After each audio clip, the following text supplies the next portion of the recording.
welcome to the 2011 Major League Gaming Pro Circuit in Raleigh, North Carolina, as we're going to go ahead and take a look at the National Guard's Path to Honor.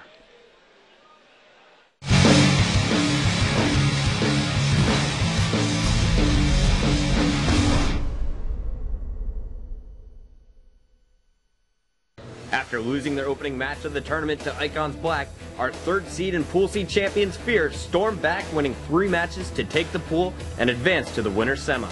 It was there that they faced off against Columbus champs Optic Gaming. Fear's key to victory against the highly favored team was to set the tone early. By jumping out to a 5-1 capture the flag victory in Game 1, they were able to keep their pedal on the gas. Led by one of, if not the top slayer in the game, Assassin, Fear outslayed and outran Optic Gaming in both capture the flags and domination to secure a spot in the winner's finals. Their opponent will be none other than Eon Envy, who stormed through Pool D with an undefeated record, refusing to drop even a single game. In the winner's bracket semis, they met the single most talked about team in the tournament, 17th seeded Collapse. In a series where neither team had a definite edge, points were scarce. Envy played smarter and took advantage of their opportunities and both captured the flag overtime matches.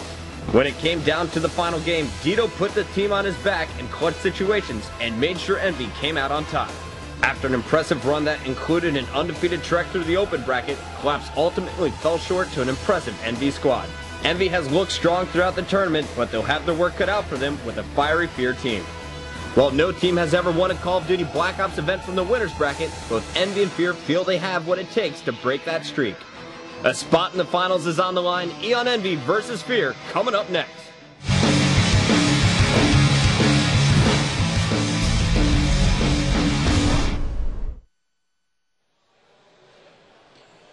And so that's going to be the matchup that we're going to see out here on the main stage here in Raleigh, North Carolina, here for the 2011 Major League Gaming Pro Circuit for Call of Duty Black Ops. I'm Corey Dunn, and this is Tim Kennedy. What's going on? As I want to take advantage of, we had you on here at our previous events, and we talked about your MMA, we talked about your Special Armed Forces, but this go around, I want to take a little bit of a different approach and talk about some of the tactics that are involved in real life and how they're applied into gaming as well. Curiously, every time I watch these guys play, the correlation between how we do things and how we communicate in combat is very similar to how these guys talk and actually clear rooms and approach the battlefield. We use a lot of things like MDMP, the military decision-making process, and METTC, like taking all these different factors when we're making decisions about how we're going to do something, and they do the exact same thing. Exactly. And it's pretty awesome. All right, so let's go ahead and jump into the first question that I have is, whenever a gamer notices that a player is running behind a wall, he knows that he's there. Sometimes, typically, what will happen, we've seen it with Eon Optic Gaming's Rambo. He noticed that a player was coming around the corner, and he was ready. He was already setting up a shot, and he was pre-firing because he knew that he was going to come out at some point. Do you do that whenever you're in real-life combat? Absolutely. METTC is an acronym that we use. It's where you're considering the mission, the enemy, the troops, the terrain, civilian casualties, the available time that you have, and that's exactly what these guys are doing. Like what type of weapon am I using? If I'm shooting a 50 caliber and a guy's running behind a wood wall, I'm going to zip right through that. Right. If I'm using a pistol and he's running behind a concrete wall, I'm not going to do that. If friendly fire's in play, I have to consider where my other troops are. Am I going to be shooting through the wall not knowing what's on the other side?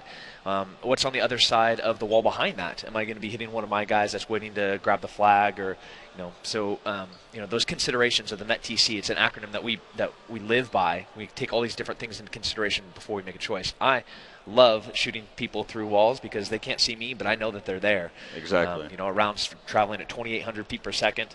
It's a 150 grain bullet. It's going to zip through that wall and definitely hit that guy. All right, so one of the other questions that I had is going into the equipment base. We noticed a lot of these gamers, they have the ability to respawn, but if we're focusing on the idea of search and destroy, where their equipment is already limited, where they have to go into a certain room, they utilize a stun. But what do you do? How do you know that if you're going into multiple rooms, you're going into a building that has more than, let's say 5 different rooms that you need to check, what do you do? Amazingly, these guys know these maps, so perfectly well that you know, if we're going to go do a hit on an HVT, a high-value target, we're going to know the layout, or hopefully we'll know this layout of where he's going to be. Let's say, you know, Bin Laden, his compound, all the different rooms. If he's in the last room and that's where he's been, we know he's going to have a PSD element, you know, a private security detachment that's going to be protecting him.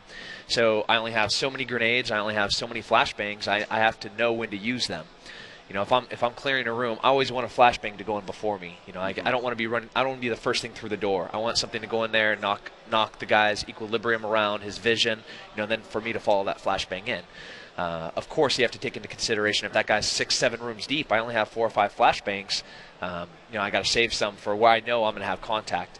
You know, if I know that they're going to be sitting on top of, you know, a search and destroy, they're going to be sitting on top of the headquarters trying to protect it. And there's going to be guys back there. I need, you know, to take care of my flashbangs to save some for later, just like I would in combat. Well, you brought up a good point, because in gaming-wise, whenever you toss out a stun or a flash, if you're just on the other side of a box or a different type of object, it doesn't affect you. Is that the same case here? No. The overpressure, which is as the flashbang goes off and explodes, it increases the felt volume of pressure in that room.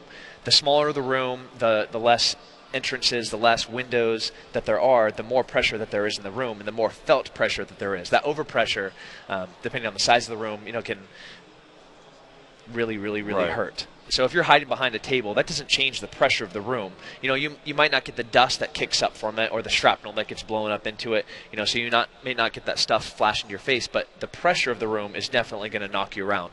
So that's definitely not how it feels to be flashbanged. You know, we have things that are 2 bangs, 5 bangs, 10 bangs, where you throw a flashbang in the room and it goes boom, boom, boom, boom, boom. You know, by the time you're at the end of five bangs, you just like want to lay on the ground and just hold your ears and suck your thumb.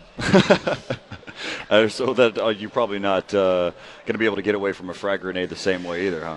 No. A frag grenade reaches everybody. The subtext grenades, that's a pretty neat tool. Unfortunately, it's not something that is as usable in combat. You know, the frag grenades, one of the greatest things out there. You know, if I'm going into a building, I've already been shot at from the building, that's a bad building. You know, I'm not going to be flashbanging those rooms anymore. I might be frag grenading those rooms to clear them.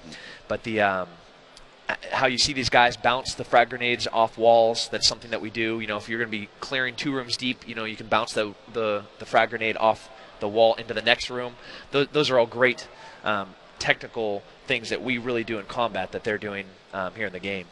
All right, so one of the other things that we can talk about is some of the player strategies that are involved going into a matchup. Now, a lot of these gamers, like you mentioned, they have a lot of time, and they've really kind of broken down each one of these maps from what to how do you bounce a grenade off a wall, whether you can make a perfect precision nade fall into a domination site. How much time do you have whenever you get into a situation that you have to prepare? How much time you have to prepare before you go in, it depends on the mission. You know, a lot of times, you know, we're sitting there and we get an HVT notice, like we know a bad guy is here, a high value target is in the area, so it's instant. You have to go get him because you know that he's there. Sometimes you have a lot of methodical process of planning, like I was talking about the MDMP, the MET-TC, where you're taking as much time as you have available. You're rehearsing, you're practicing. We're warming up. We do line drills where we draw the buildings, the whole entire building on the ground, rock drills where we make simulations, like with rocks sometimes, buildings if we have, and we move the different moving elements on the battlefield to plan for how we're going to do this.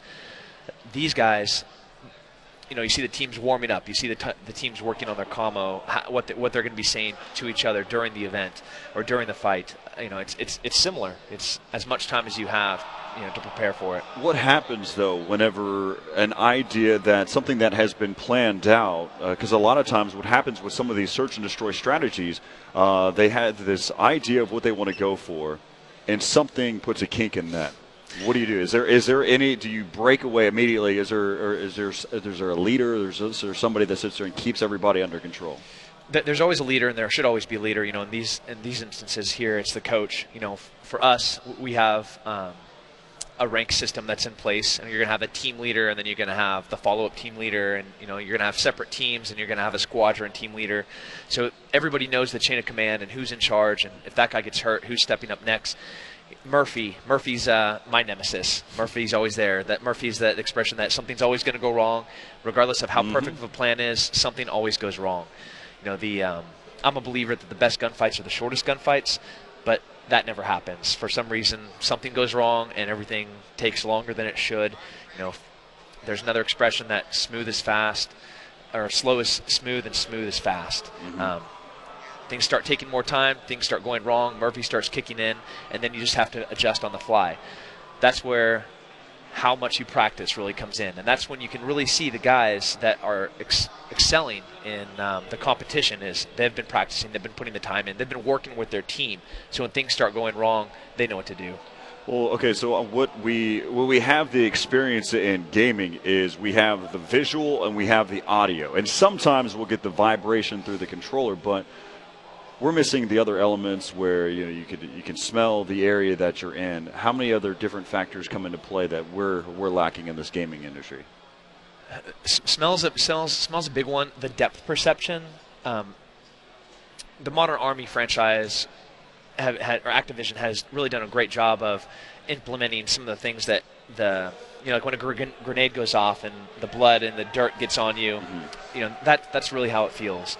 But the overall feeling that you have in your body, the senses of like, there's no way I can describe how a building in Afghanistan or Iraq smells, but there's been a few times where I've smelled something and it just brought me right back there. Since smell is a very powerful thing. Agreed. I'm not sure I want to play a video game where I can smell the things that you're experiencing on the video game. It almost seems like sometimes that's the case here. But one of the things that I want to bring up, though, is these gamers, they have to be a gamer, be a professional gamer, but also go to school. How do you do that with the National Guard? One of the greatest parts about the National Guard is they really encourage you to have a civilian career. It's an opportunity for you to serve your country, but continue as an individual, not only as a soldier. Whether you're a student or a professional, some of the military educational benefits that are out there, paying for tuition assistance, paying for your books, paying for a loan repayment program, the GI Bill. You could pretty much go to school for free and have the military pay you while you're going. It's not bad. No, it's not a bad deal at all. And be a full-time gamer. Like your job's gaming, you're a student, and everything's being paid for by the Guard. It's a pretty neat opportunity the Guard can do. It's also helped you with your MMA career. We've got you here on the cover of the Muscle and Fitness magazine here. Hopefully that's not all Photoshop. They can't. I'm just playing. A kid yesterday was like, that's all CG, and I was like, no. What are you talking about? Come here. So the National Guard has been really, really generous in how they've helped my training. The MACP, Modern Army Combatives Program, there's a lot of MMA aspiring athletes out there that are like, they want to become professional fighters. The Modern Army Combatives Program is very similar to MMA, and how they train guys, how they prepare guys for fighting in combat is very similar to how we fight in the cage. So through this program, these aspiring fighters can come in, start training, and as they learn how to be a combative soldier, they're getting better at MMA simultaneously. And at the end, the end product is a very great fighter, a disciplined soldier, and then a great athlete. I appreciate you coming on here. If you have any other final things that you want to mention before you head off here? I played with some of the pro guys yesterday, and I love playing, and I was humbled yesterday. The step up in competition here it's amazing. It's an honor to be part of these guys. Well, I appreciate you coming on here. It's always a pleasure having you on here and talking about the different variations between gaming and real life, and how there's a lot of similarities as well in the combat styles that we see from these gamers. But coming up next, we've got Eon Envy going up against Fear here on the main stage for Call of Duty Black Ops here for the 2011 Major League Gaming Pro Circuit. So stick around as we right back.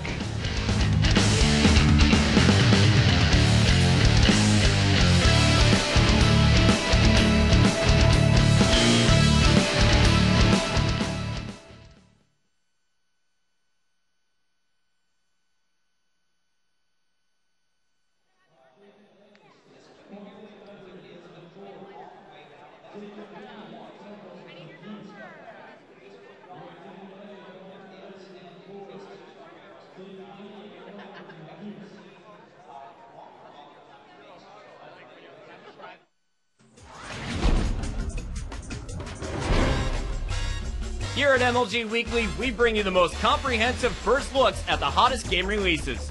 This week, our boy Nexi fights the Mexican drug cartel in Call of Juarez.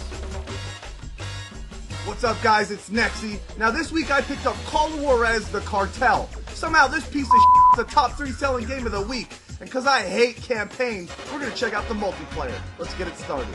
Now, before we hop into the game, I'm going to show you guys some of the customization. Let's start with classes. Think Call of Duty. So I've got my 3 classes here, and some haven't been unlocked yet. You'll unlock these as you get more kills and complete challenges when you're playing multiplayer. There's actually a lot of customization in this game. First, you choose good guy or bad guy, but then you can change their skin. Check this out. So right now I'm the bad guys. I want to choose a bad guy that represents me. Oh, perfect! It's the cast of the Jersey Shore! I'm going to play as the Situation. Alright, now that I finally got into the game, I'm going to give you guys my 3 tips. Number 1, change your controls. Hit start, hit Y, go over to controls, and you'll see here there's look dead zone. Drop that all the way down. You don't want any look dead zone, and I personally like to drop my sensitivity just a little bit. You guys toy around, find what you like, but just get rid of look dead zone. It's worthless. Alright, here's my second tip. You see the guy with the little green marker on him? That's your partner. The closer you are to your partner, the more beneficial. Your abilities are boosted and you can resupply ammo. So always stick next to your partner. Check the evidence room. Yo, what's up, partner? Come on, man, boost my abilities. What's this guy doing? Yeah, I'll help my wounded partner. Fine, come on. Get up!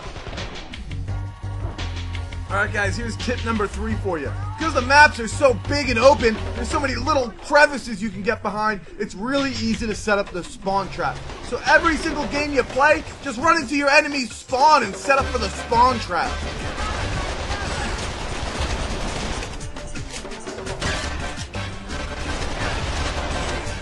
And here's a bonus tip for you. After you've changed your controls, stood by your teammate and set up the spawn trap, go back to GameStop and return the game.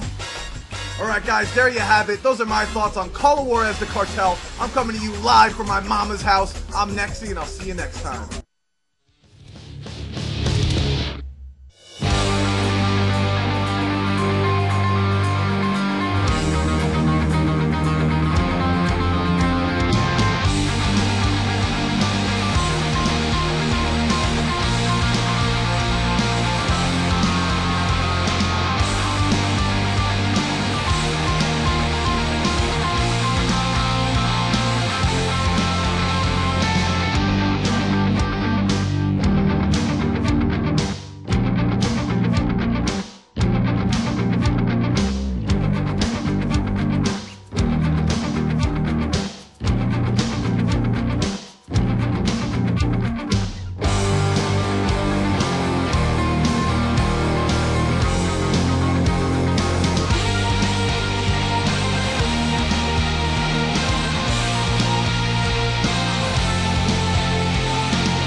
Welcome back, everybody. Holiday Doc here alongside a YouTube legend, Mr. Woody's Gamertag, and you've kind of made your career off of trying to gain, your skill set through progression.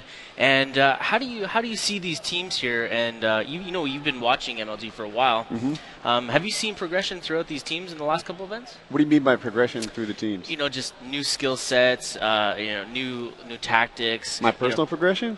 Well, yeah, your personal So progression. what I have seen is this, right? When I watch these guys, I learn something new every time. I see new lines of sight. I see things that I do that they do just a tiny bit different that makes a huge difference, right? They cut their, what I'll call their shootable profile in half by just adjusting a tiny bit. Yeah. And then, of course, the nade spots. The nade spots are getting better and better each event. Oh, Summit in particular, they're stupid. I didn't even know there were some of these windows in the sky. These guys are just insane. Did you catch the Optic match that just happened? I caught Game 1. I didn't actually catch Game 2 and 3, but in Game 3, they were on firing range, domination, and so for people that don't know, they play each side of in the competitive playlist. They play each side, and then they play a side, they switch, and then whoever wins by the most points added up wins. Is it 6 or 8 minutes at the MLG level? 6.5. 6.5 minutes. They were down by 68 points on the first map. Wow. On the first side, and then they switched, and they won by 80, and came back, and that was their third map, and that was the end. It was insane. That's such a hard thing for a team to do and come back at. You can never lose track of your overall goal, but when you're down that much, there's got to be something in the back of your head that's constantly eating away at you. We got to get back at this. We got to do something. And I know for one, Optic is so focused, and Rambo helps that. And with the players he's got as well. It just, they've always seemed to be able to come back from a slump. To me, it's one of the differences between a pro team and, like, my team. If we're down by 70 points after the first domination match, we're half likely to say, let's just roll to the next map. You got this. All right, good game. Let's play map 3. Yeah. But a pro team, it's no quit, right? Until the math says they can't win, they're going from beginning to end. And they showed why that can matter. Wow. 68 points in 6.5 minutes. Yeah. I also, managed to catch one of Leverage's earlier matches where they were playing against Next Threat. Next Threat did a 90-point gain back on the first half of one of their firing range domination maps, and to me that was an amazing feat. And what causes those comebacks can be one little thing. I managed to speak with Proofy, and he was saying that hey, I missed one kill. One kill landed us the triple cap against us, and we weren't able to come back, and they managed to gain all their points back. I was standing next to Hastro. He's the coach for Team Envious, and Hastro was like 68 points. That's not an impossible margin. Yeah. And I'm thinking, aren't you cute? Well, essentially, 68 points is 2 minutes at a triple cap. So at 36 points a minute, right? Yeah. Yeah. So yeah, you're right. So 2 minutes seems like for me, when you're playing domination, it seems like a lifetime to be able to fend off the people from trying to get a flag. And you're always going back. You're always in the gunfight, it seems, and you're always fighting for your life. And that was against the guys that just won the previous event. Yeah. Not a joke team. Not at all. Not at all. So we're going to go and jump down to the main stage right now with Zach and Stainville for the interview. And I want to thank Woody, so much for continuously joining us here on the stage. And hopefully we'll continue to see some of your action. Woody's Gamertag, the unexceptional gamer, but very exceptional commentator. And thanks again. It's an honor. Thank you. What's going on, Stainville? How you feeling? Pretty confident today, actually. Great to hear. Great to hear. You guys have had a rocky start to the season. It's where am I going with this? Anyways, I'm blanking. Sorry. Start to the season was very rocky. Now you're in the winners finals. What's changed? Well, we actually kept the same roster for 2 events. And like everyone knows who plays Call of Duty, team chemistry is probably the most important thing. And we kind of kept the same strats going in, so we didn't really need to work on that. It was all team chemistry during the 3 weeks since Anaheim. And I think that's really what's been keeping us in the game. And this is the first time we won a pool play, so our confidence level is through the roof right now. Now, you've talked about team chemistry a bit. Talk to me about how the games evolved. Since the beginning, I mean, the rules have changed so much. Even going into this, the switch to 4 from 6 in S&D kind of threw us off a little bit. One mistake and, you pretty much lose the map. But we're taking it one map at a time. We really don't even look at the all 5 map series until the next map. So we're kind of just taking it one at a time. And hopefully we can pull this out. And finally, how are you going to deal with Team Fear's aggressive playstyle? I don't know. We play a little bit more conservative, and we make less mistakes than some of the other teams. So I think we'll be fine. That, and I haven't lost to Fear in a very, very long time, and I don't plan on it. All right, guys, there you have it. Stay tuned for the Winners Bracket Finals up next.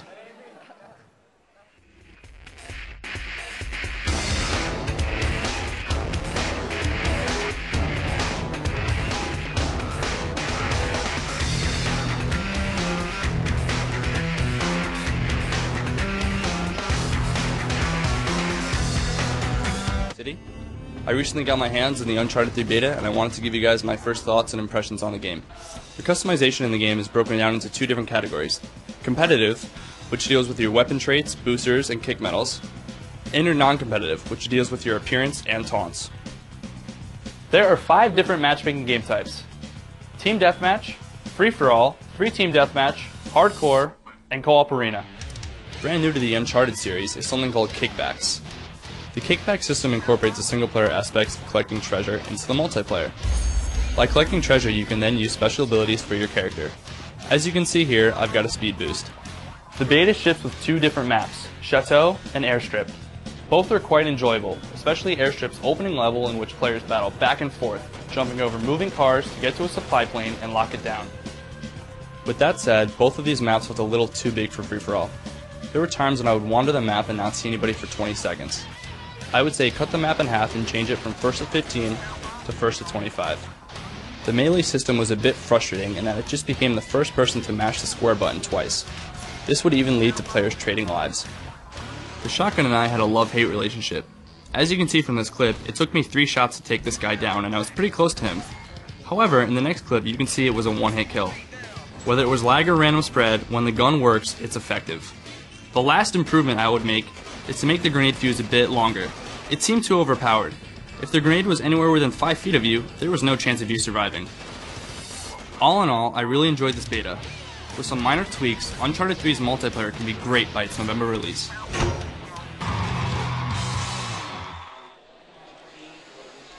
Hello and welcome to the 2011 Major League Gaming Pro Circuit here for Call of Duty Black Ops. We're right here in Raleigh, North Carolina. I'm Corey Dunn alongside Holiday Duck as we're about to get underway with the winner bracket finals between Eon and Envy. They're going to go up against Fear. We've seen them. We've seen Fear in the winner bracket finals last time. Yep. And they were able to easily take it last time. Easily. The matchup against they played extremely well, but at this level and at this day on Sunday, I don't think it's quite so easy. Well, no, it's definitely not an easy thing.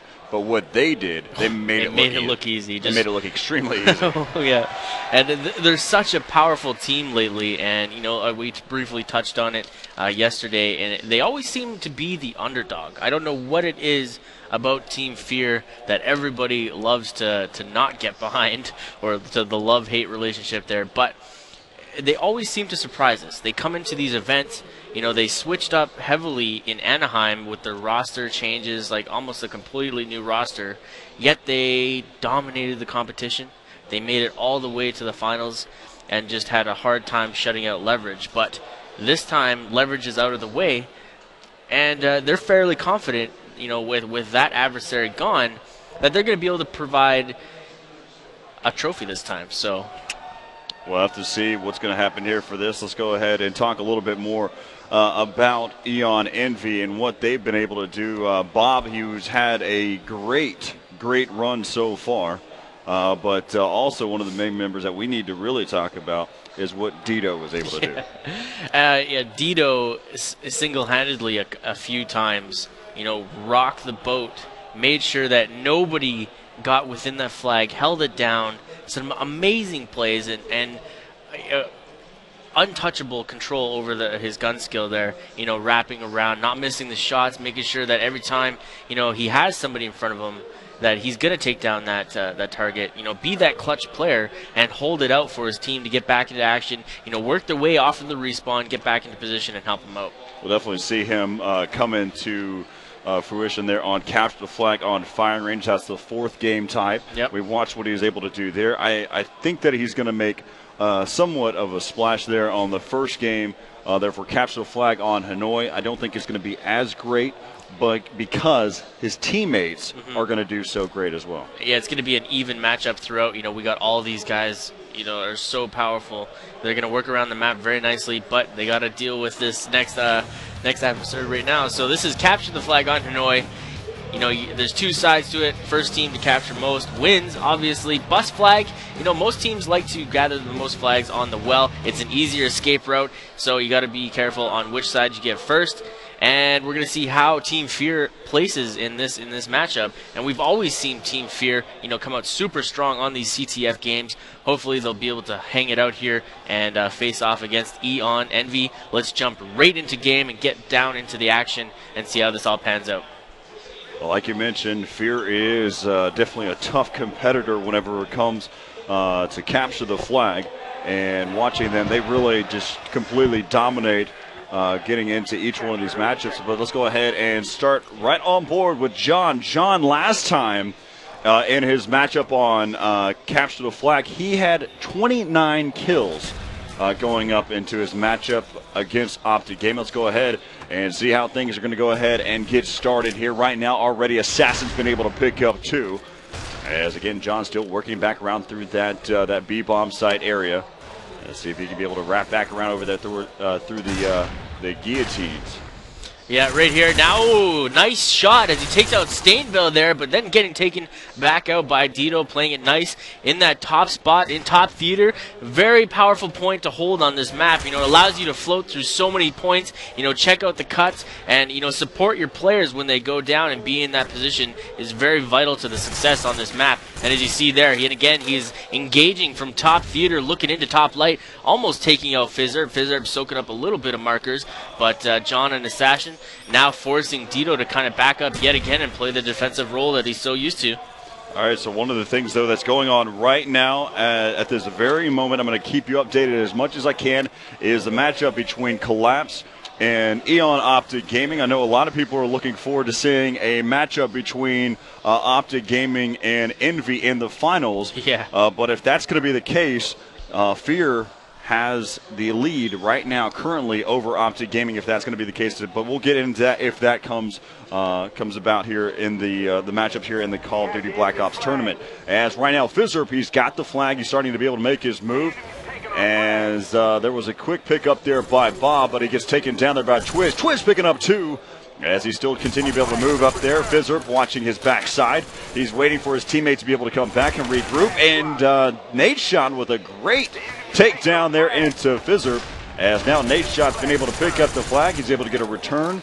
And just been able to pull it out there as he gets dropped there by Assassin. That was some really nice placement. Nadeshot managed to make his way around the player that was in long or past the window jump up that he's looking at right now, and he snuck behind the well, and the well is such a perfect place. It's a really strong head spot to use. You know, you're limiting the amount that the enemy can even see you, and I don't think when he tried to cap that flag that he even was aware that Nadeshot was there, and you know, it was just a plain and simple nice cap or nice recap and great placement on his AF. Just a few moments ago, Collapse was able to take the first game type there against Optic Gaming. As right now we've got 2 minutes and 20 seconds left to play here. As we're back on board here with Assassin, as he's just taking his time, and finally we'll start to be able to make a move here. Yeah, Assassin's going to push in here and check out the initial spawn. I think there might have been somebody. Yeah, he did spot somebody. He's looking for him, and he has spotted him downrange by Yellow, and he's placed up on the car. Oh, but wow. Nice grenade, taking out Bob in the backside of Yellow.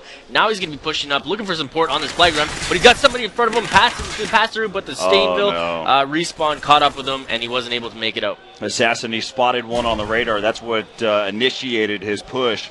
As now we got 1:40 left to play, and both the flags are back in their spawns. As right now we're all on board here with Twiz. as he's going to go ahead and continue to be able to wait for his teammate to regroup. He's got a teammate right now inside of the movie room as they're still working their way up. It looks like he might be the one that's going to go ahead and get a pull here. Nice shot there into Nade's shot's going to be able to get a pull. Remember, one was inside this movie room, but his teammate bailed out of there, and Dito's going to be able to take him down. As right now, I have said that Dito's not going to come up big. He's 9-2, proving me wrong right now. Dito is doing really well. He's placing himself up in that main spot, top theater, and it's really forcing a lot of plays to happen on his behalf. Taking the initial cutoffs, watching down mid-range, and then denying any attempt to get into top light as well.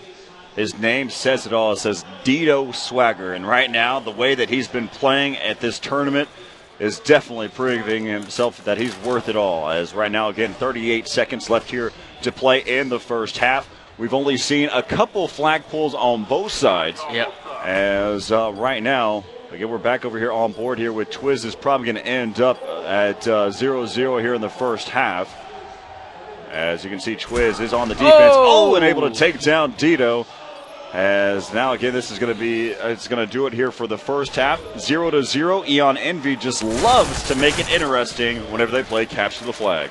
Yeah, coming down to the wire yet again, but we've seen Team Fear pull it out in the last few seconds. We've seen them in that matchup yesterday with the shotgun run that single-handedly brought that victory into effect. So I'm curious if we're going to see that same mentality be used again. And I had another opportunity to talk with Optic Hex, and Optic Hex was mentioning that Fizzerb is one of the smartest players on the circuit right now, and he was analyzing all these different nade throws from yesterday. So that tells me right there that Team Optic is really doing their homework against Team Fear here, looking to see how they're going to take out this team and eventually, hopefully, take the lead on them. As right now, Bob's been able to get the pull, and he's regrouped there with his teammate. That is Nade Shot on the other side of the map. Nade Shot's going to get taken down there by Fizzerp, as right now you can see Stainville trying to wrap around and try to be able to help out Bob on this pull, and he misses his shot. Twiz there inside of that middle connector, and Bob still continuing to be able to push back around. He's over there in that back house, as Twiz was able to slide in after taking down Stainville and being able to get a flagpole of his own, as now Bob has to help. They have to be able to stay up here on top. He had a teammate coming in to be able to help him out, but right now he's just going to have to sit back here inside of his own spawn and see if they can be able to take out Twiz. Yeah, this stalemate's going to be very difficult for either team to stop right now. It looks like Eon Envy is content with running a two-man team defending this flag, but this top side is pretty scary. Nades are going to come from all over the place, but the second defender is really going to help out Bob. I'm more interested to see what's going on the other side of this map right now, seeing how this team's going to try and track down the enemy flag and end this stalemate right now. Let's go ahead and kind of look around and see what's going on with the setup that's going on here. You can see Dito is one that's trying to put a lot of pressure on Twiz, but right while we were switching back, John was able to take down Bob. As Stainville comes back in, he's been able to pick up the flag, and this is kind of what's working out for him. He spots one. He's got to wait for his teammate to come back around. That was Dito. Dito taking down John, and so right now you can see Stainville is setting up shop up here on top of the roof. As he'll just kind of hold back here. He's going to have to hold his own for a little bit. I say it all the time that this is one of the most difficult positions to be in when you're defending your flag. It's so nerve-wracking, and it's very difficult to hold on to. The opposition, though, is doing just as good a job as this team, holding on to their flags. It's going to be a stalemate for quite some time here unless they do a full. I think they're going to have to do a full-on push. Right now it seems to be like a 1-versus-1 battle. John and Dito going at it here inside of as they continue to be able to push here. But Dito, let's go ahead and take a look. Dito's sitting at 17-6. I would like to switch over to Dito and see if he can continue here. And Dito is rocking it right now, 17-6, 18-6, whereas other teammates have not even made it into double digits. He's a one-man wrecking crew right now, and what an amazing player, just rocking it out right now. As you can see, that was Dito and Nade Shot who are applying pressure there onto Twiz. One of the things they need to worry about, though, is they're going to start to force them to spawn out of that region, and which will work out for them. But Nadeshot pushing up into that back house, almost being able to pick up one, and Dito finally being able to take down Twiz, returns the flag. Here goes Stainville, but he doesn't have any teammates. That's why he hasn't pushed out just yet. He's trying to hold it out here, waiting for something to be able to open up, and John comes back in, slides in, able to pick up the flag, and again, they're just coming in with some great counter pulls as Assassin pushing in, and Nadeshot and Stainville both go down, and the flag gets returned. Great work coming in here by Fear, as Stainville knew that he couldn't push out, and he was locked up in the house. Wow, I can't even tell you how frustrating it must be. Dito getting taken out. He went on a 5-kill streak to take his flag back to base. They weren't able to cap it, and they weren't able to do anything at that point. That's so frustrating. This is going to be the worst analogy ever, but Stainville felt like Rapunzel there in that house. He could just not get out of there. Well, he was... I agree with what he did. He didn't have the support on the flag. He didn't know if any of his bases were covered when he went down the direction. Wow. He just was not at any point to be able to take that flag back and cap it. So it was a team effort there. Unfortunately, all of Dito's work amounts to nothing. He goes 21-8 here in this matchup, and Fear is going to take this game 1-0 here on Capture Flag on Hanoi. Make that too. The only thing that's going to happen here is Fear is going to be able to get another one because Twiz had a pull earlier. So in 2-0, nonetheless, though, you're going to have Fear taking this matchup here on Capture Flag Hanoi. And right there, you know, it's just a lot of pressure that goes on to Dito. He went 21-8 that I can go back to on that, but it's tough because they were in a perfect position. Dito applying the pressure. Nadeshot was joining him as well, pushing there against Twiz there on the backside, and then finally they were able to open something up, but Stainville could not leave that house. Yeah, Stainville didn't have the teammates with him to secure the area before making his way down to the flag. He didn't want to chance it. I'm fully in agreement with what he did there. He just didn't want to chance it. Unfortunately, Team Fear is that CTF team right now. Every time we watch them, they do something new and throw everybody off guard, and it's a really great game, and they are just showing it. All right, so, just like what we've done all weekend long, make sure you go to www.facebook.com/MLG Pro to keep informed, as well as twitter.com, and also on teamliquid.net//MLG. And we'll kind of keep you up to date, not only on Call of Duty Black Ops, but Halo, League of Legends, and StarCraft too. So stick around. We got more to come there in the winter bracket finals here for Call of Duty Black Ops. We'll be right back here with Eon Envy and Fear.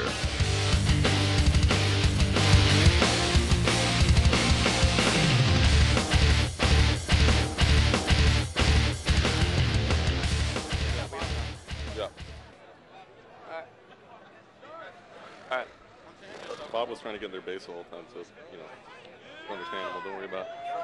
Good.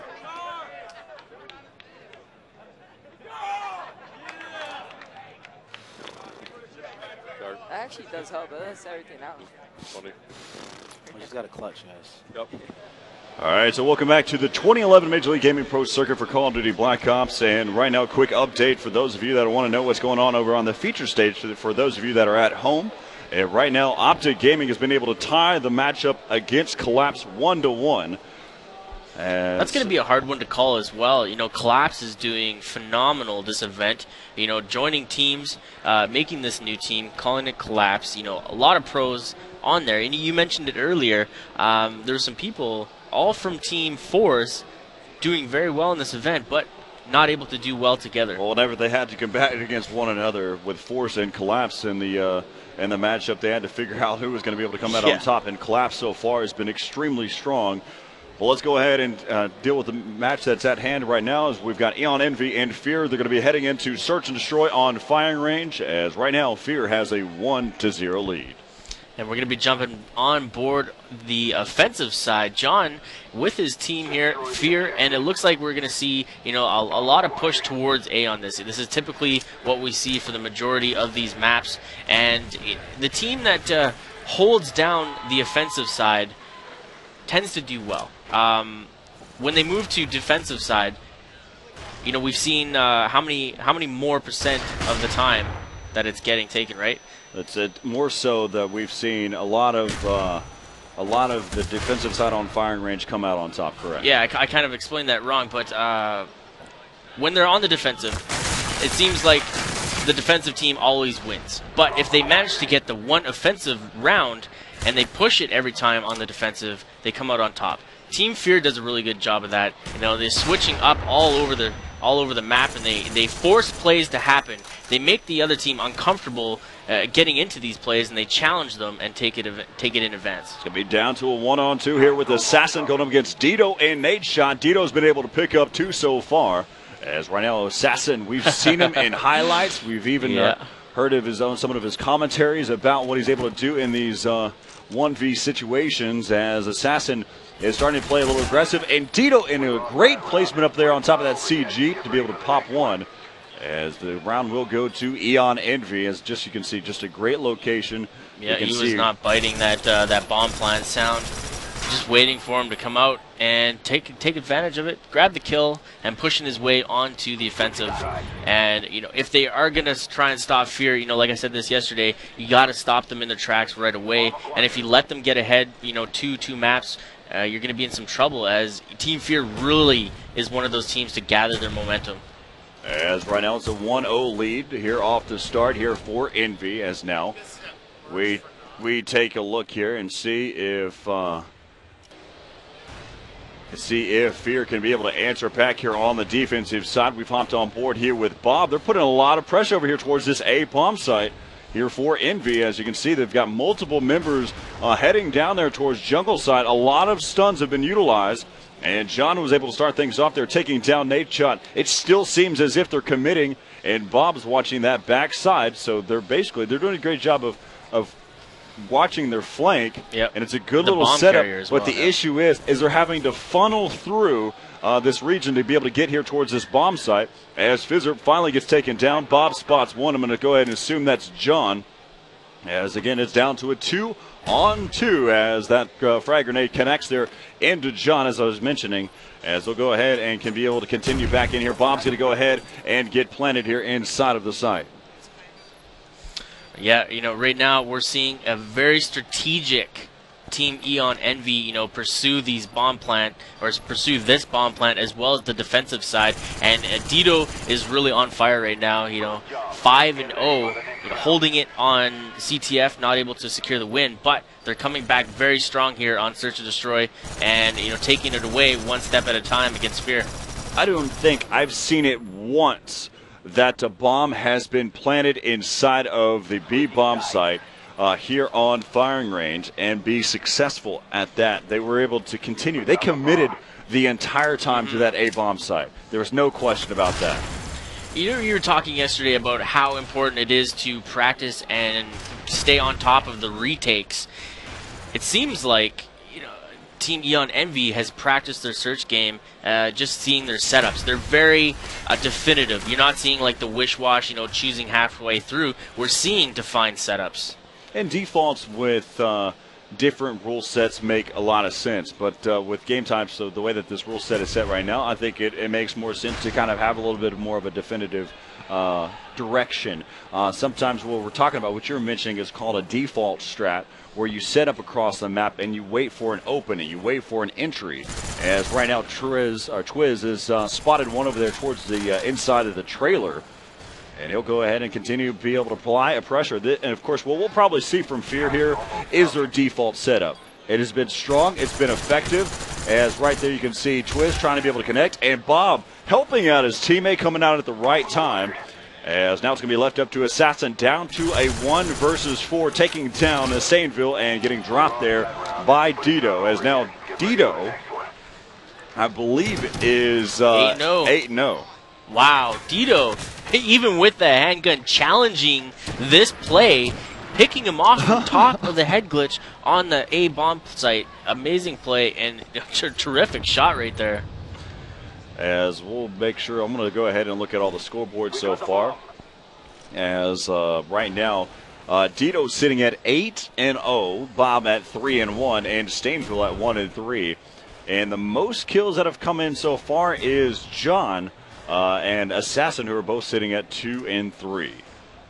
Bob's just kind of waiting it out over here, looking to grab a bit of a peek, see if anybody's headed down this A side direction. Center of the map is wide open at the point right now, and he's got 2 members with him on the washroom side, 2 members headed over towards the wood, and it looks like they are just forcing some plays. Beautiful nade by Bob, the overhead, headed towards on the map room and picking it off from that head spot on the barrel, and good play on his half there, checking his corners, making sure it's all going down, but the bomb carrier is headed down first, so his teammates are going to have to get there quick. He's already got a teammate that's watching over inside of the trailer area. As right now, Dito's going to finally get taken down there by Twiz. Twiz so far has been able to pick up 2. Bomb down inside of the A bomb site, and wrapping around is going to be an nade shot. He's going to be down to a 1-on-2. They know exactly where he's at right now, and he'll get wall banged there from top wood or maybe even bottom wood through the window. But this round will be picked up there by Fear, as now the score is going to be 3-1 as we take another look. I want to really see where he was at there. We won't be able to get not an S&D here, but believe that I think it was the bottom. He was from bottom wood. So yeah, they were able to put 1 point on the board. It's a long road ahead of them right now. They still got to win 3 more rounds if they want to pull out the victor on this one. Twiz changing his mind, trying to challenge top 10, switching it back up. We've got some action backside white trailer. Nade shot taking out that.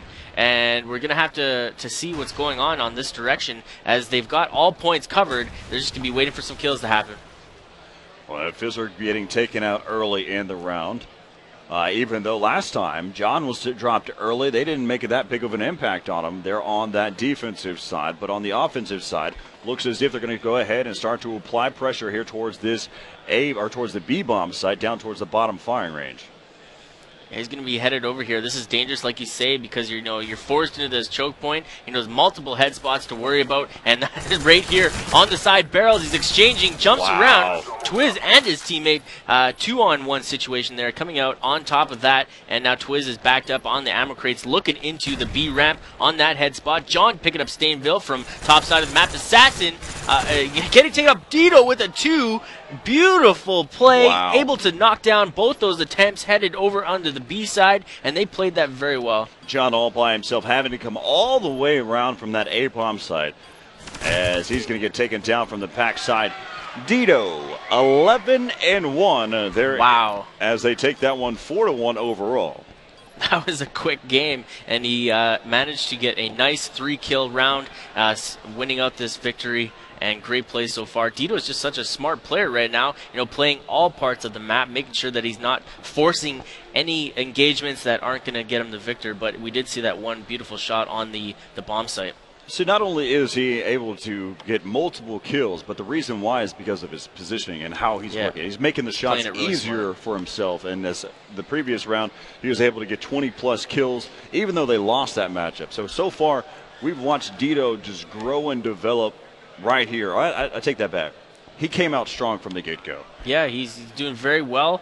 Not to take anything away from the whole team victory on that last map, but they all agree with us on this stuff. Yeah, he's definitely shining right now. We had the chance to be able to talk down there with Nate, Sean, and Stainville about Dito's performance. They agree. It's without a doubt. As our next matchup, as we're all tied up here, 1-1 here with Eon, Envy, and Fear. And our next matchup coming up here is going to be on Game Top. It's going to be Domination Summit. And one of the scary things that are coming in here, though, that I would worry about for Eon Envy is how strong, if Fear gets hot, if John can do what he was doing in his domination game, if Fizzerp can set up his little control. We watched him with the spaz there in the latter part. We're going to see some quick action coming in here with Fear, see if they can be able to continue what they've been able to do in the past. Yeah, and just a quick reminder that if you're here at the event or anywhere else, make sure you pick up the specially marked cans of NOS energy drink, where you can get yourself some pretty neat looking t-shirts, as well as the NOS hoodie, sweatshirt, and it's all good stuff. Make sure you purchase, the specially marked cans of NOS, as that's how you'll get your points and earn them and cash them in for this great stuff. Good little swag to be able to get there from NOS energy drinks here, as we're going to go ahead and head into Domination here on Summit. And I think both teams are in agreement right now that it's best to simply go for this triple cap, as that seems to be the main strategy that's winning the teams. The only issue is going up against the shotgun might throw a wrench into the team's play here. Capture the objective.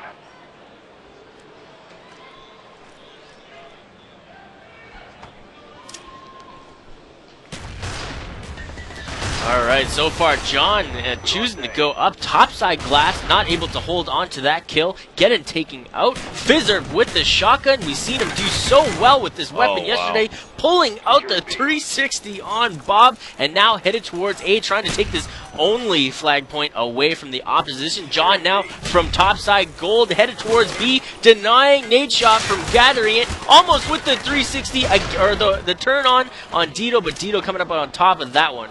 And so far, exciting matchup and very, very aggressive. For those of you that want the quick update of what's been going on down there with Optic Gaming and Collapse, right now Collapse leading that series 2-1. As again, we're in this matchup here in the winner bracket finals here with Eon Envy and Fear, and Fear and Envy are both tied at 1. Nice place nade there by Fizzerb, anticipating somebody was going to be headed in through gold, challenging the middle of the map here. War Room headed towards B. They finally pick it up after almost a minute of play, and 10-13 here, barely any points on the board. Fizzerb taking the lead, headed towards the opposition. Nade shot finally taking him out, and Twiz responding to that play, making sure that they're getting placement well, but Dito, coming up on top. And then John here, yet again, just going 1-for-1 back and forth. No real dominating team so far, as they seem to just be going back and forth. Well, for those of you that have been kind of questioning what the name Nerd Shot comes from, that's from Fear's Moho, and just kind of give you an idea. Just kind of give you a quick update, a little insight of what's going on there. Right now we're on board here with John, as he's up there in the high ground. He's going to have to go and fall back, as his teammate's going to go ahead and flow in. And John able to pick off one. He's just going to fall into the headshot there from Dito. And now we're going to see some, I think once they've got the points on the board, now it's their time to get the setups rolling. Start rotating people through once they die. And a nice pickup there by Twiz as he grabs the headshot. Now they need to float back up into top glass and make sure that nobody gets control of this top side, as C will start to be taken very quick if they let it go. Twiz, who's got the setup there on top of the catwalk there inside of that main control. Watching there towards the, he had his teammate. He drops down from above, taking down one in pre-fires, hoping that he might be able to catch somebody else off guard. And it looks like Fizzerb has changed his loadout yet again, surprising us even more, deciding to go with the Spectre, changing it up from the Spaz 12. Maybe he felt like there was too many long shots coming into effect. Twiz disagrees. Yeah, Twiz disagrees. And Bob picking up that kill, and Assassin's now stuck up top here on top glass. Maybe we had Fizzer if he didn't like his loadout and he asked for somebody to take him out. But now we can still see him with that Spectre. Is right now 56-39, 3 minutes and 10 seconds left to be able to play here in the first half. As right now, Fear is leading this one. They've been able to maintain that C and B domination site for quite some time, but right now that B has been picked up there by Envy. John and his team here now need to take control of the front side of War Room. Make sure nobody's allowed to sneak in. Look at Nadeshot trying to sneak it out, waiting for people to jump on B all at once. 3 go down on Eon Envy. Stainville evening it up there, waiting for the respawns. They finally cap B, and now they're going to be pushing forward and looking for this 3 cap, it seems. As right now Twiz pushing in, he's able to force him to spawn back over there towards that A side. As right now they're trying to be able to close things down, close that door, try to be able to pick up that 3 cap. But right now we've got Assassin. Assassin having to be able to worry about that B domination side, as now it's been almost picked up there by Envy. But they're going to have to be able to move back in there, as again still the C and B belong here to Fear as right now. All right, Fizzerb's now headed up towards spawn, getting spotted by Nadeshot, taken out on the back end. John with the slice and dice, headed towards B's, trying to fend off Nadeshot, which he does. Top glass is now being contended, and they're trying to hit it up. Dito keeps going for that top spot, and I think he's most comfortable, just going for these main kills right now, as he's doing so well and being on board with that shot. John's now defending B all by himself. 2 members start to spawn back on C, and they got to get up to the B side here and start putting the pressure on the opposite spawn. As right now, Dito's sitting at 13 and 10, Stainville at 9 and 11. As on the other side, John and Twiz doing some work. They've got 17 and 9 there for John and 14 and 8 there for Twiz. John, just floating back and forth, making sure that this bottom gold is not being left open. Unfortunately, topside glass is taking over and taking out that position. Twiz now forcing some action to go down, but Stainville wrapping away all the way around from topside. And look at Fizzerb now is running the back to his shotgun class. As right now coming back in here, 107-72 currently, with 50 seconds left to play here in Summit Domination. And Fizzerb trying to be able to survive through a bunch of frag grenades. He gets taken down there by Nade Shot. Yeah, they had that one locked down. I think there was 3 nades thrown in total. If the first 2 didn't get him, that third one ultimately would have. John now placing himself, looking for these respawns, the jump down, and he spotted one, grabbing a nice pickup. Nade Shot goes down. 3 go down on Eon Envy. Dito, last man up, and he now falls to John, and they are pushing for A here in the last 20 seconds. As they're looking to be able to get at least 15 more points, or make that 9 more points here at the end. Over Envy, as right now it's 127-79 as they maintain this 3-cap. Fizzerb now placed up top glass here, not going to be able to do anything about that A-cap, fall into the opposition hands, 132-80. Pretty big lead going into second half here against Team Fear. Going to be hard to work their way back, and they're really holding their own. Fizzerb seems to be having a little bit of issues on the board, 9 and 14, not really doing too much work with that shotgun or the Spectre class. Changing it up is an obvious sign of having a little bit of issues, but the rest of the team taking care of the work and making sure that ultimately they came out fairly well in this first half. You have to feel extremely comfortable as being one of the teammates from John, knowing that he's going to go 20+ each and every time on Domination. John, placed himself really well there, watching those main entry points into B, getting the cutoffs and, watching for spawns, and the communication level right there, you could definitely see it. Anytime somebody got spotted, there was an immediate turn from John or Dito, wherever they were, and they placed themselves, just like before, making sure that when they're engaging in any of these fights, that they're always trying to have that upper hand and not forcing any silly plays. All right, so it's going to bring us into the second half here in Domination Summit. 132-80, a 52-point lead coming in here for Fear, as we're all tied up at 1 here in this series. As we'll go ahead and hop on board and see how this one's going to go ahead and pan out between these two here in the winter bracket finals for Call of Duty Black Ops. Now back on with Team Fear here on the bottom side, I think they're going to have to be very aggressive to try and get B away from Eon Envy to stop that first initial push. Eon Envy, we've seen before, they like to control that topside glass. When they let them have the C-side spawn, it's going to be very difficult to continuously control this war room. It's a lot easier to gain control off of the respawns, and it's something you got to be worried about and check immediately.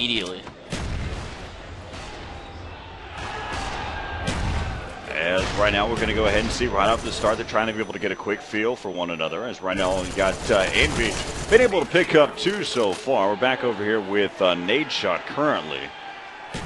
Yeah, we're going to jump back on Eon Envy right now. Nade Shot's trying to take over and head towards B. Dito coming up big, taking out John and Assassin and headed towards C. Get it taken out by Twiz. Twiz grabs a nice 2-piece defending that C flag, and it looks like they are going to be able to grab A and B here, winning so far. Nobody's been able to have any luck on C as both teams are running for it time and time again.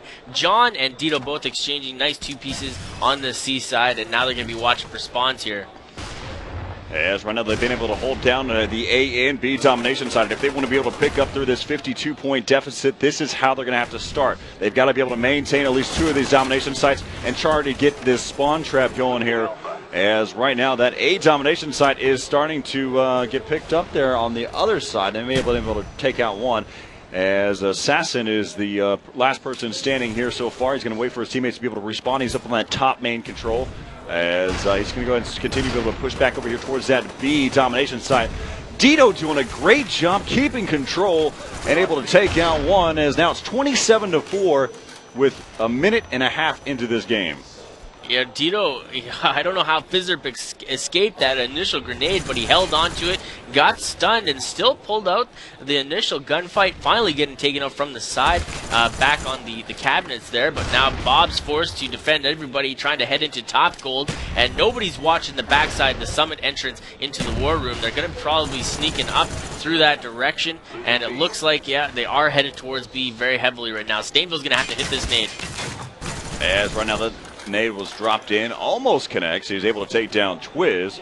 But right now the C and B domination site belong here to Fear. We've seen this exact same setup here from Fear. They were able to maintain this for quite some time.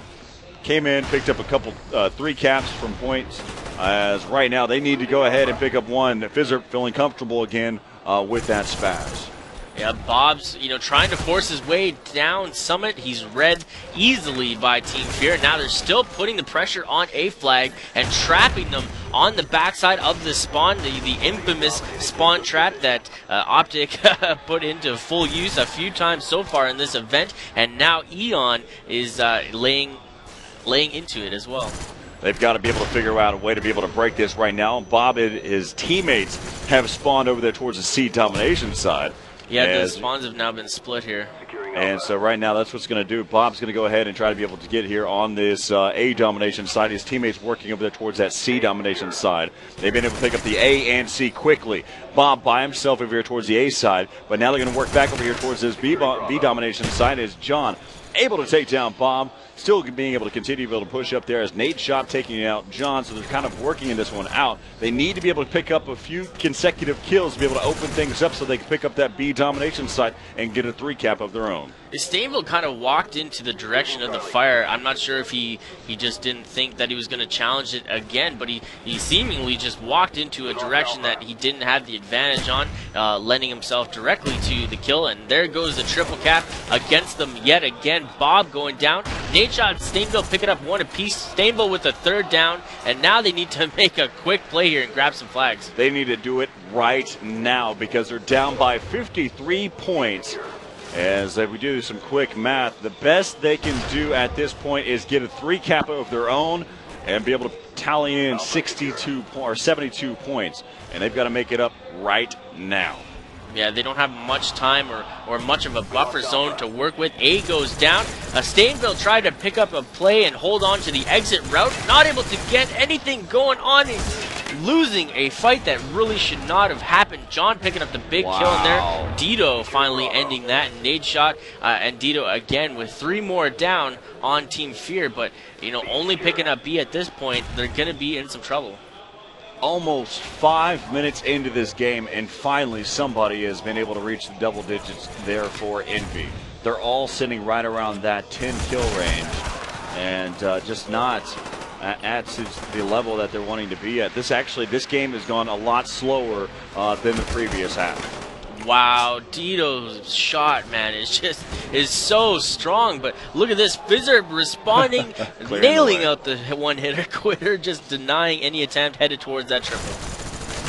As right there, Bob's going to get shut down there by Assassin over there towards that summit side. As right now, Dito pushing in, trying to be able to pick up one. He's going to be grouped up there with Nadeshot. Fizzerp pushing in there, who was able to drop Dito with that spaz, as that again that B domination site is under a little bit of pressure, and finally Nadeshot able to take him down.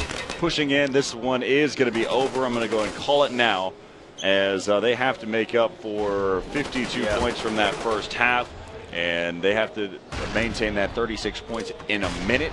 Not going to happen here. For sure. Now, Team Fear, coming up with 2 map wins now is going to be very difficult to slow them down. Their search game's on point, and their CTF game is way above anybody right now. They need to hopefully push this here, and Eon's getting a little bit of trouble, I think. So that's going to bring us to capture the flag on firing range. John and Twiz doing a great job in some of these respawn game types and just kind of holding their own, doing, like I said, a great job. They're just putting things together there. CTF firing range, I would be very worried about going into that map. Eon now down 2 maps. Team Fear is looking sharp, looking great, holding on to what they came here to do. They're thirsty for a first place win. As right now, again, like you mentioned, they've got a 2-1 lead here over Eon Envy. As I'm trying to get a quick update of what's going on here for the matchup between Collapse and Optic Gaming. As right now, so far, the capture the flag right now, they're close matchup between the two. As right now, we've got a 3-1 lead here in favor of Collapse. Let's go ahead and take a quick commercial break. We'll make sure we keep you up to date here in the winner bracket finals here between Eon Envy here against Fear. Capture the flag firing range coming up next.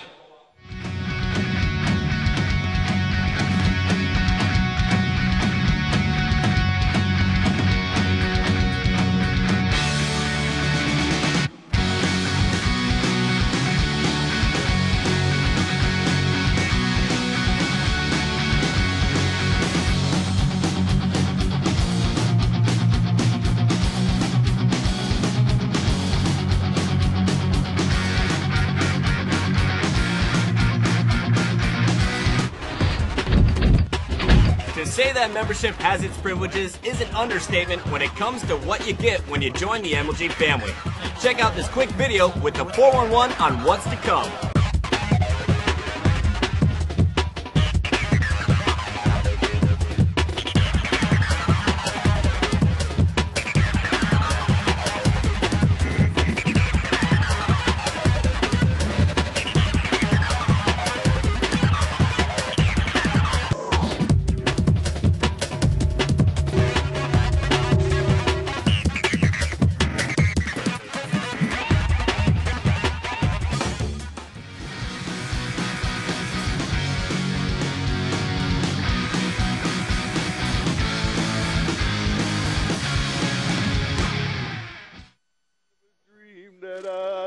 Somebody like you. What kind of system music you listen to? Thank you for the game.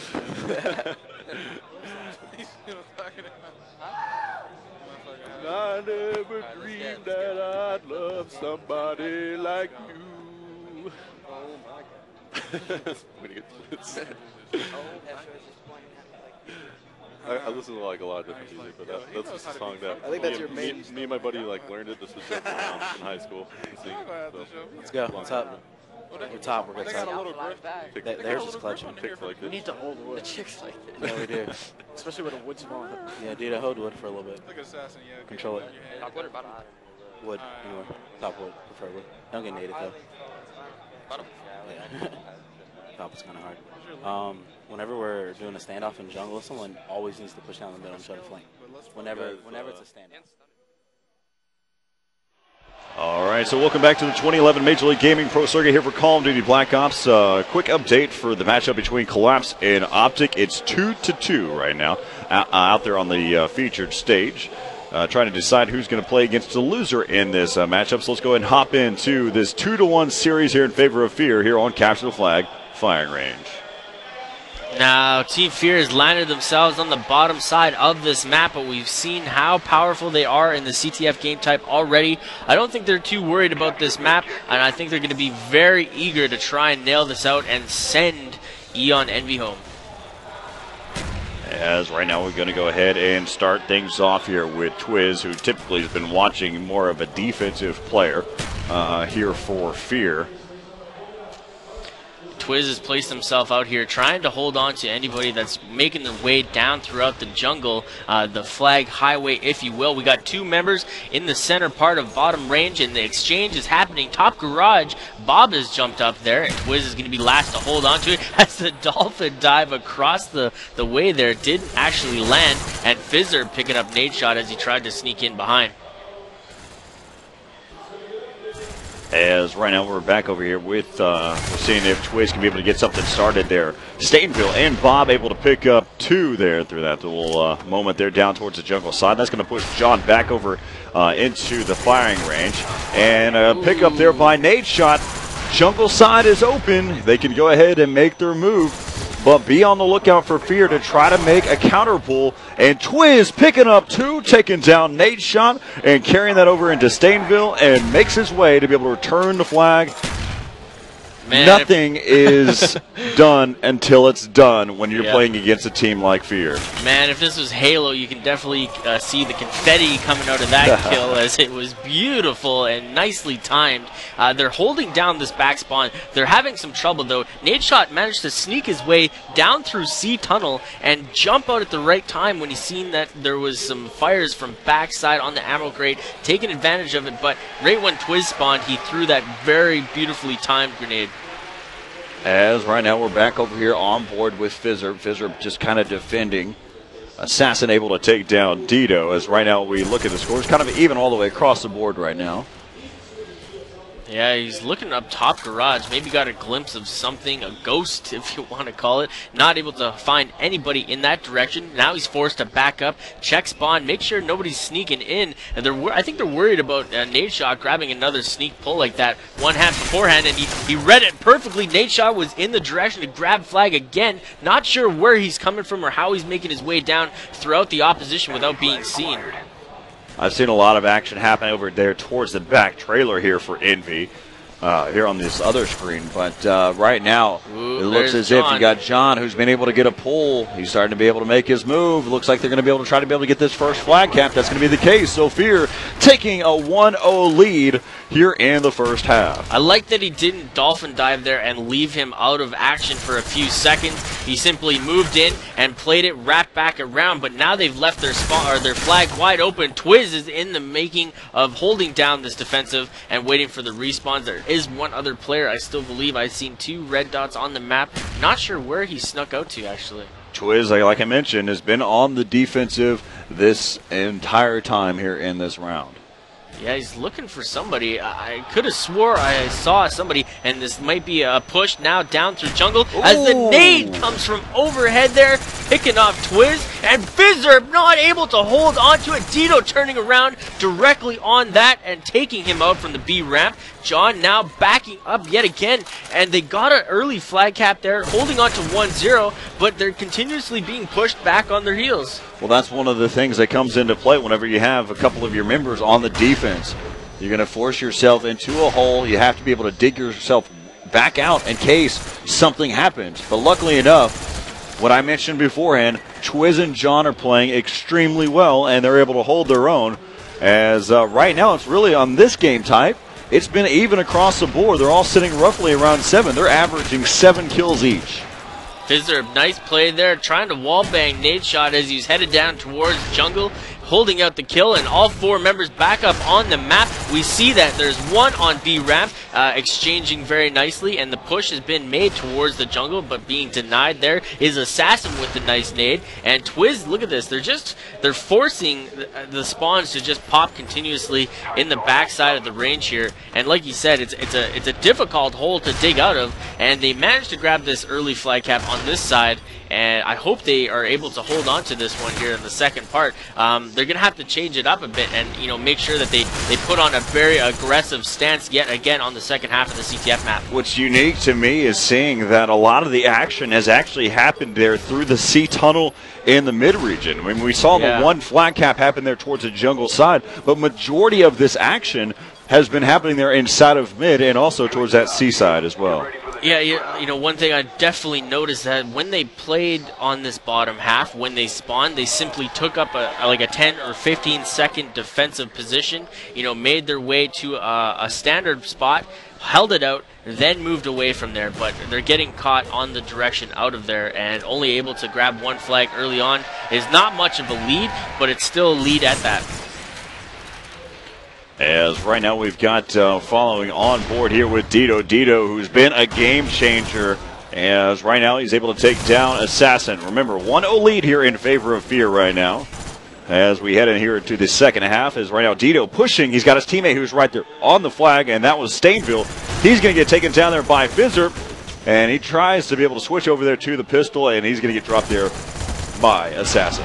it almost seems like Eon is getting a bit frustrated with the play style from Team Fear. You know, constantly playing that heavy defensive mode it tends to frustrate the other team. I think that may be a good strategy to use, as everybody gets so frustrated when it happens, throws them off their game, and you know, Team Fear is just one of those CTF dominant games.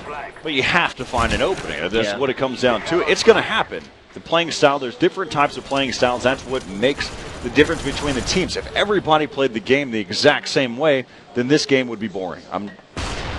As right now it is a 1-0 lead here in favor of Fear. 3 minutes and 35 seconds. There's going to be a quick return. Nadeshot has been able to get a pull. He's waiting for his opportunity to be able to push in there. He's battling out, able to take down John in that backside of the firing range, and he'll be able to come in and be able to even things back up at 1. A great play. They defended it nicely. Nadeshot single-handedly defending his own run on the way home. Bob now getting taken out on the jungle. Stainville watching for respawns. Beautiful placement. Nice play so far. And it looks like they're pushing up for a second flag here to not go into overtime. They don't want to do that. They want to nail it out here and even up the map count 2-2. As right now we're back over here on board here with Stainville. He's got one member who's starting to be able to push over there towards that back trailer. That was Dito. Dito getting taken down by Assassin.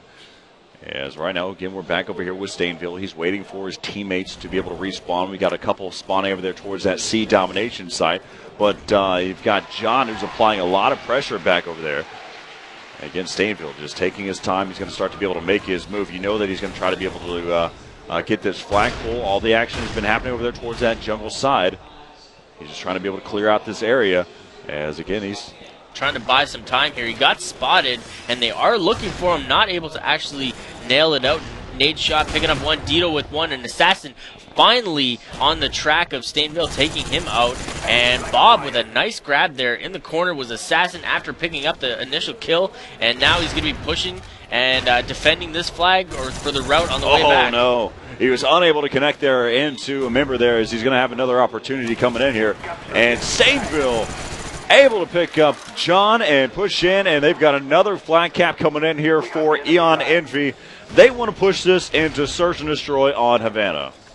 Yeah, Bob now, just narrowly escaping that grenade. It just didn't make its way into the doorway, and Team Fear is going to be pushing heavily, but the train has started, and they grab the flag, and Dito almost missed. He took out Nadeshot in there, and the flag goes down, and Team Fear has picked it up, and they're on their way back up through jungle side.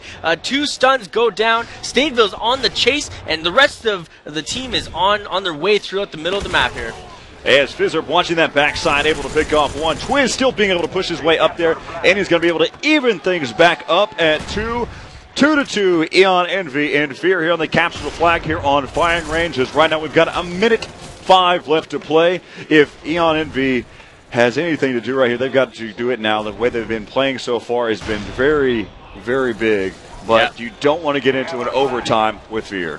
No, now Team Fear has grabbed the flag. John is with the flag, and he's moving his way throughout the side cut there, getting taken out by Stainville. Twiz picking up Dito in the center of the map, and Stainville is on the move towards this flag. Like you say, they don't want to go into overtime against Team Fear, as Team Fear is very aggressive. They're going to try and nail it out very quickly if it goes to that part. So Stainville is playing it safe, waiting for the respawns, grabbing Assassin. Dito takes out John, and now it's going to be the last chance, last-ditch effort to grab this flag, and Fizzerp and Twiz deny that initial attempt. Bob is last man alive, taking out Fizzerp, moving over to the side here on the camo side, looking for a bit of a grab through the window, doesn't see anybody, and they just ran out of time. This is going to overtime. And one of the things that I just now realized is that capture the flag, that Eon Envy has not lost a single capture the flag game this entire tournament until it came down to a team like Fear. Wow, so that tells you right there that this is such a close matchup. Team Fear finally getting knocked off of their mostly dominant CTF pedestal, as Eon Envy is able to knock it out and push this to a tiebreaker, but I'm not sure how this is going to work out, if they're going to be able to stalemate it, or if it's going to be just a defensive push from both sides. What were some of the setups that we noticed there in the on the defense, or on the lower side, the lower spawn there for Fear? Team Fear would, off of the respawns, head to a position, hold it out for a few seconds, make sure that it was clear, then try to push out to mid-map. They were very successful at it, as they continuously floated a defender back to the base. They took out a few defenders every time that were trying to, or a few offenders that were trying to take their way down through the jungle side, denying that attempt. And each member of Team Fear did a very good job of holding down their own throughout the center parts of that map. As now, again, we're going to be going into overtime here for Capsule Flag here on Firing Range. One of the things that I noticed with Fear is you had Twiz, who was over there towards that firing range side, who was over towards that head box there, as he was just kind of holding back there. And finally, at one point, he got taken out there by Bob from that frag grenade. We'll probably see something similar to that again. Yeah, I expect to see Nadeshot try to sneak his way through there, as well as he was such a vital player to disrupting Team Fear in their placements back there as he snuck through C tunnel or down through B ramp, wherever it may be. I wasn't able to actually figure out where he was. Happy birthday, Trumpy, as the sign's being held up there in the crowd. That's going to bring us into overtime here with Eon Envy going up against Fear. We're in the best of 5 series here in the winter bracket finals. We're in game number 4, Capsule Flag Firing Range. Let's go ahead and hop into this overtime and see who's going to take it.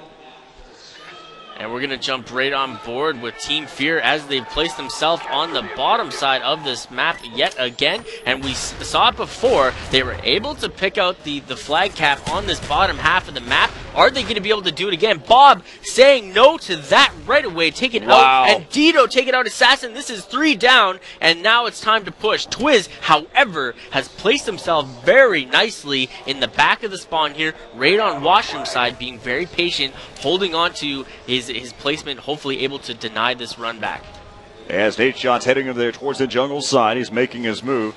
Let's see if he can be able to get something here. As you can see again, Twiz, he's waiting for the opportunity. Finds Nadeshot, and he's going to get taken down there by Bob. Bob wrapping back around. Here comes Fizzer, trying to have a perfectly precision nade. It's unable to connect. Pre-firing around. He's going to go towards that bathroom side. He's going to be able to get a flag cap there quickly. 50 seconds is what I had on my mark, which was you got 4 minutes and 11 seconds there on the round timer. So we'll go ahead and get the official time here in just a moment. But, I mean, it was quick. That was a very quick run, and it came down to Twiz just making the last-ditch effort to try and return the flag without securing the area first. And I can understand the stress just trying to get that flag back, but you can't leave it wide open. He didn't check it to his right, and there it was. He took him out, and that led to the relay that ended this game very early on this first half. So on CTF, it's played in 2 parts. If Team A is managed to get the first flag cap, Team B has to either beat it or Team A can grab another flag for the victory.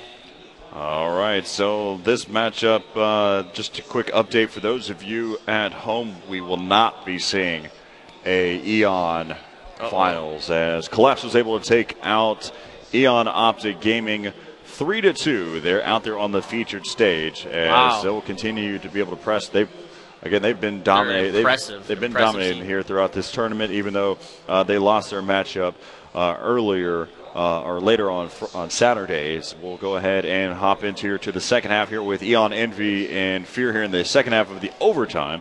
And we're looking at roughly in the bottom side of your screen, we'll be looking at for 4 minutes and 11 seconds. This game is going to go by quick. We'll figure out who is going to take Capsule Flag here on Firing Range. 50 seconds to me is essentially one effective push towards the opposition flag, and that is not a lot of time to work with, and you got to be very careful on how you proceed down there. You do have a bit of leeway, but you only have 1 shot at it. As right now we're coming back in here, we're going to go ahead and hop on board here with Stainville. As right now already has one of his teammates pushed up there inside of top 10. They've got 2 guys playing defense. They're going straight defense right now. Yeah, they're jumping into the turtle move as Assassin managed to deny it. He's running straight back down. Fizzer taking out center. Dito goes down. And are they running through the center of the map? This could be even quicker, but Nadeshot saying no to that as he manages to get the cross map. 3 go down to T-Fer. They grab the flag yet again. He's chasing. Wow! No way did that just happen. Wow, Team Fear is saying no, sir. Oh my goodness. You thought that Eon Envy was able to do that quickly? Fear did it even quicker, as right now they are one of the best teams here for Capture the Flag.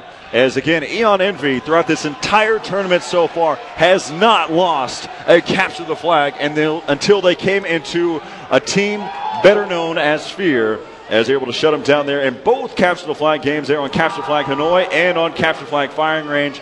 Great ending for a winner bracket finals for Call of Duty Black Ops here for the 2011 Major League Gaming Pro Circuit here in Raleigh, North Carolina. You said it was going to be quick, but I didn't expect it to go that quick. Wow. Right through the mid, saving that play for, the special occasion, the overtime CTF running straight through mid. 3 members of Team Fear went down, and it was a last-ditch effort, the relay, and he managed to grab it. Well, one of the things that has to happen is you have to look at it, the fact that there's a 7.5-second respawn time. The turtle killed him. That's exactly where I was going with it. And I have to say it, Assassin has been extremely clutch whenever it comes down to the finals, and that's what it comes down to.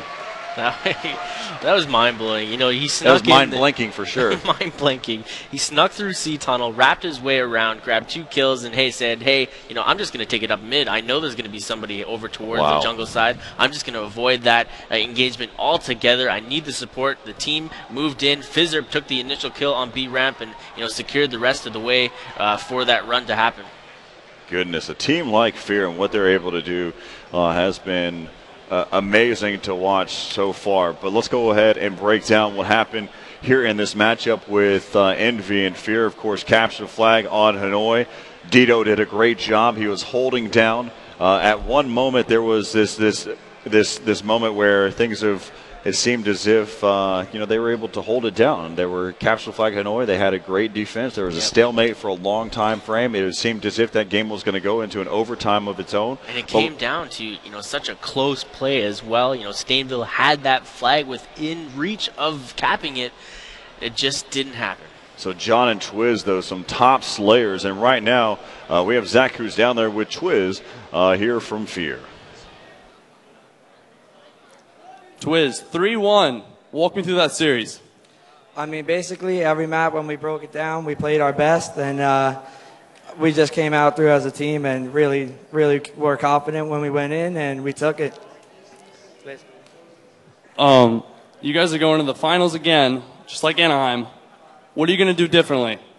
Basically, not get overconfident and just, take it map by map and play as a team.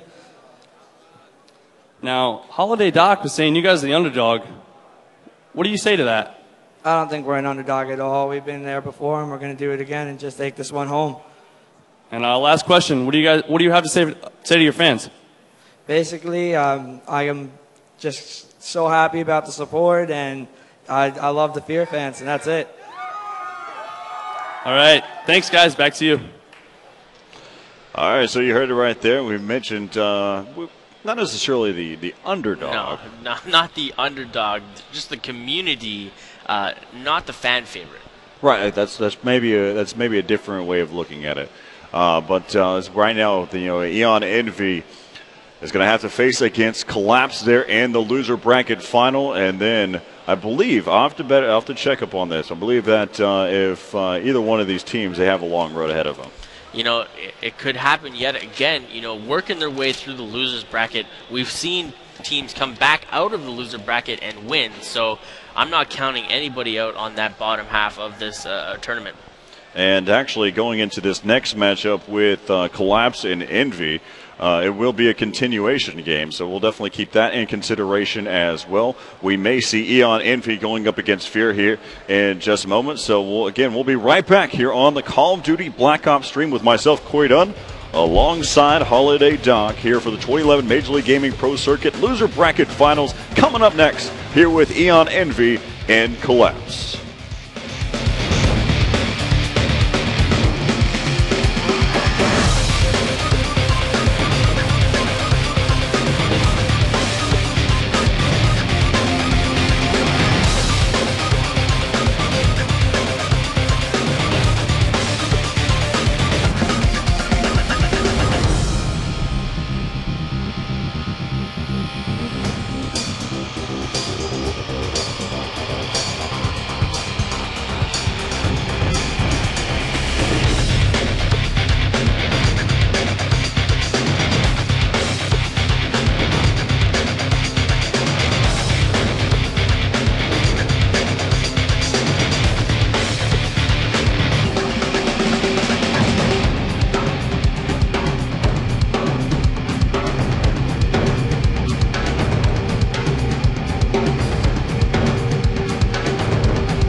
Nova 2 is the highly anticipated sequel to the first Nova and is changing the way first-person shooters are played on mobile devices. The game is fantastic, it looks great, runs smooth, and holds a great amount of replay value. The controls are sweet. I got my index on the triggers while my thumbs are on the analogs. There are more than a dozen weapons, including the usuals like the pistol, rockets, machine gun, frag grenades, and more. My favorite weapon is the shotgun, mostly because it's unbelievably strong. I was kinda disappointed with the rockets though. I thought they were a little too weak. If I shoot 4 rockets, you should die. The campaign mode provides about 3 to 4 hours of actual gameplay with constant objectives throughout. The game isn't all about fighting swarms of different enemies and includes different style objectives that force you to use different weapons throughout the game. Once you're done with the campaign, you're just getting started with Nova 2. Multiplayer is awesome. You have to unlock different abilities, and that only happens through gaining experience points. The more you play, the higher level you will become. You can choose from 5 different game modes and play on 10 different maps. Capture the Flag, Team Slayer, and Free For All are all here, so there's plenty of familiarity with those Halo heads. Overall, Nova 2 is extremely strong for the mobile device. There's great depth in every aspect, and if we see more games like this, mobile gaming is going to have a very bright future.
Yeah, it's hosted 2 FCPL.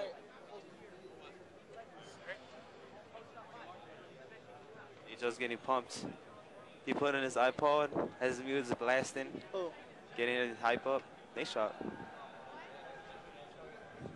He's playing music.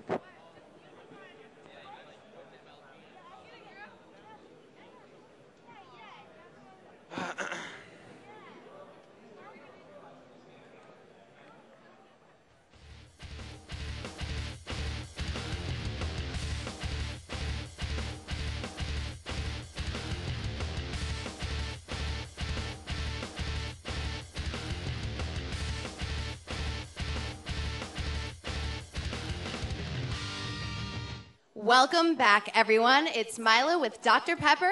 I'm here interviewing Haley, also known as Haley Baby. Haley Baby. I love it. Is that your gamer tag? Yeah. And what game do you play? Call of Duty Black Ops. What is your favorite thing about Call of Duty? Meeting the people every day at MLG, new people. I don't know, I like. Well, how many events have you gone to? A lot. A lot? More than 16? This is my 16th event. No, probably like 7. 7? All right, I got you beat a little bit, but I'm probably not very good at Call of Duty. Tell me more about your MLG experience, especially this event. I'm just supporting Eon and VS because my boyfriend's up there, so. Oh, your boyfriend's up there. What team is he on? What? What team is your boyfriend on? Eon and VS. Ah, there you go. How's he doing? Doing good, doing good. Oh. All right, that's awesome. Thanks, guys, so much. Back to you. All right, so thanks a lot there. As we're about to get back underway with the matchup here with Eon Envy, as everybody going up against Collapse here in the loser bracket. Here for the losers finals, here for the Major League Gaming Championship Sunday. Championship Sunday. You know what it comes down to. This is what we're all built around, right? This is what we wait for. I think we're gonna have to show off the trophy sometime here pretty quick. Where's my trophy? I mean, where's the trophy at? Where's the trophy that we're definitely not gonna try to keep later? I couldn't tell you. Did you already take it home? I don't know what you're talking about. So this is a continuation match, I believe? That's exactly correct. So Envy pulled out the win earlier on against Collapse, with a 3-2 to lead. So not much of a hole to dig themselves out of. It's pretty much going to be an even pace going in. The one map lead is a little bit easier on their shoulders, but we're going to start off with CTF Havana. Now, Envy, we were saying earlier, the first time that they've lost a CTF match in this tournament was against Team Fear. So, they have a pretty solid record when we go back there. I think it's going to be a tough matchup to come out and showcase right now.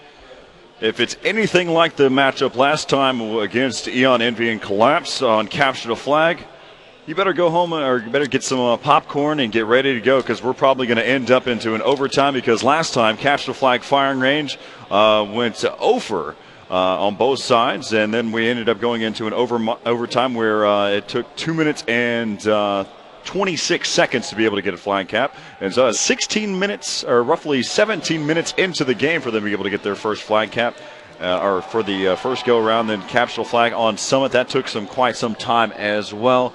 So those of you that are at home that have the opportunity, go get something. If you're here at the event, you can go ahead and get some Stride gum. I bet you it will last as long as what's going to happen here. Of course, Stride lasts longer. Perfect timing for these screens back here as well. So it's almost as if I planned something like that here on Major League Gaming Championship Sunday. I think you're trying to secure your way in throughout the rest of these events. Paying those bills. Got to get the sponsors covered. That's for sure. You like how I tied that all together? Oh, yeah. You're a pro at it. Coming up here in just a moment, here in the losers finals here with Eon Envy and Collapse. Our first matchup is going to be on Capture the Flag on Havana, like you mentioned. Following that up with Search and Destroy on Grid. Domination Summit, Capture the Flag on Hanoi, and then Search and Destroy on Firing Range. And if we need it, of course the last 3 so far, if we needed them, will come down to Search and Destroy on Hanoi. Wow, all those Search and Destroys mean that oh, sorry. We're going to have some good gameplay to showcase, and we've been progressively loving Search and Destroy more and more and more. What what is it about that search that just you love so much? A lot of the times, this is. I'm going to go ahead and plug this one more time. I love the mind blanking experience. Okay. I like the ability to sit there and manipulate what the opposition is doing. Whenever you're down to a 2v1, I like to sit there and say, I'm over here, make a shot that draws both of those members, and to sit there and go, well, he was over here, and then move away from that point. It's all about kind of manipulating the situation that you're in, and that's what it's all about. Let's go ahead and take a quick look here. So we're not going to be on Search and Destroy, we'll be on Capture the Flag on Havana. Break it down for me real quick. All right, so Capture the Flag on Havana is going to be a very structured map, very linear, and the team that utilizes, their perfect setups and setting up before the run is going to have an easier time and put points on the board first. And so, out of all the Capture the Flags that we've seen so far here for Eon Envy and Collapse, this one wasn't one of them. So we'll go ahead and see how this one pans out here. As right now we're on board here with Nate Shot. Nate Shot able to take down Caramel. They're over there towards that A side, as they'll be able to continue to get dropped there by Too Quick. Quick little roster rundown for those of you at home that want to know who's playing here for Collapse. We've got Too Quick and Apathy, as well as Caramel and Pikachu. We've seen each one of these members before, but each one of them have been on different teams at some point in time. And that's the same exact case for Eon Envy. We've got Nate Shot, Bob, Dito, and Stainville. So as two members go down, that is the cue to Bob to grab this flag and try to make it all the way home. He's got help behind him. Stainville not able to hold out against Too Quick. Ooh. Too Quick coming up big across map. Caramel responding as well, and that flag gets returned by a miss action through the center of the map. Beautiful shot by Too Quick. Exactly what it comes down to it is Too Quick was coming around from the backside, and he was able to take him down. Finally, Too Quick's streak ends. He was able to pick up 4 kills so far. As now we're going to be back over here watching Stainville. Stainville back inside that main road as he's waiting for his teammate. I'm going to go ahead and assume that's Bob pushing around towards that backside, possibly even Nate's Shot. As right now, Nate's Shot and Bob both pick up a kill of their own, and, well, shortly after, both get taken out as well. Stainville now placed himself over towards Well, looking for the guy he missed the first time, able to hold it down. Apathy goes down. 2 members spawn for Envy now. They're going to be headed over and trying to nail down that flag. Stainville gets the return, takes out Caramel with the nicely placed nade, and they are able to secure it back, but Too Quick always seems to be in the right place at the right time, nailing and defending that flag, not only on the run, but at the initial time to grab. But look at this. Bob missed that shot, but finally, luckily enough, you had Dito there to be able to pick off Pikachu. Bob still being able to push over here towards that fountain side, probably going to wait for his teammate, possibly that would have been Stainville. He's got his teammate actually regrouping here with him on that back side. He's going to get taken down there by Apathy. They are camping out over here towards that fountain side and waiting for somebody to be able to push in before they make their move. Caramel's got the flagpole. He's going to be, looks like he's heading over here towards that back alley right now. And you can see Nate's Shot. He's going to take advantage of it. He's going to set up shop back over here, knowing he has to cross this point. Yeah, cross through the danger zone, and he takes out one, but flag carrier is still up in the building behind him. Is he going to be able to hold it out as he's searching for him? Exchanges, but Caramel comes up on top. But look, we got a counter cap as well as the flag tries to head his way home. Stainville with this flag, or with the flag behind him, holding out the center of the map, and he's going to be trying to defend this as well as push up and try to clear this stalemate off the board very quickly.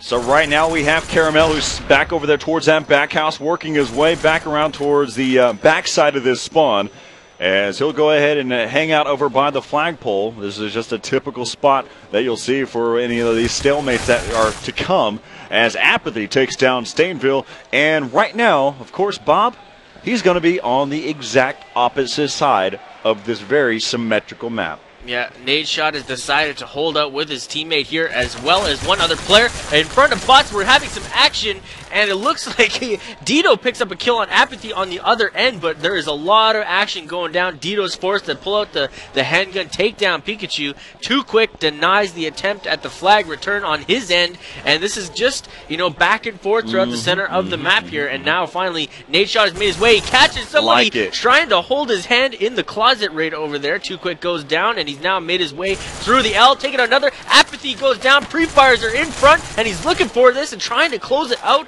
and Pikachu comes up from behind. Nade Shot doing a great job being well aware of where these spawns are going to happen. He's chasing down one, but Caramel has a nice little spot, able to peek through the crevice and be able to pick off Nade Shot to be able to end that streak. Right now, Nade Shot 9 and 8 so far, as right now we've got the flag carrier Bob who's pushed up, or I apologize, that was Caramel who's still over. He's playing a little bit of aggressive there on his side. As right now we're on board here with Stainville, who's starting to be able to push up here.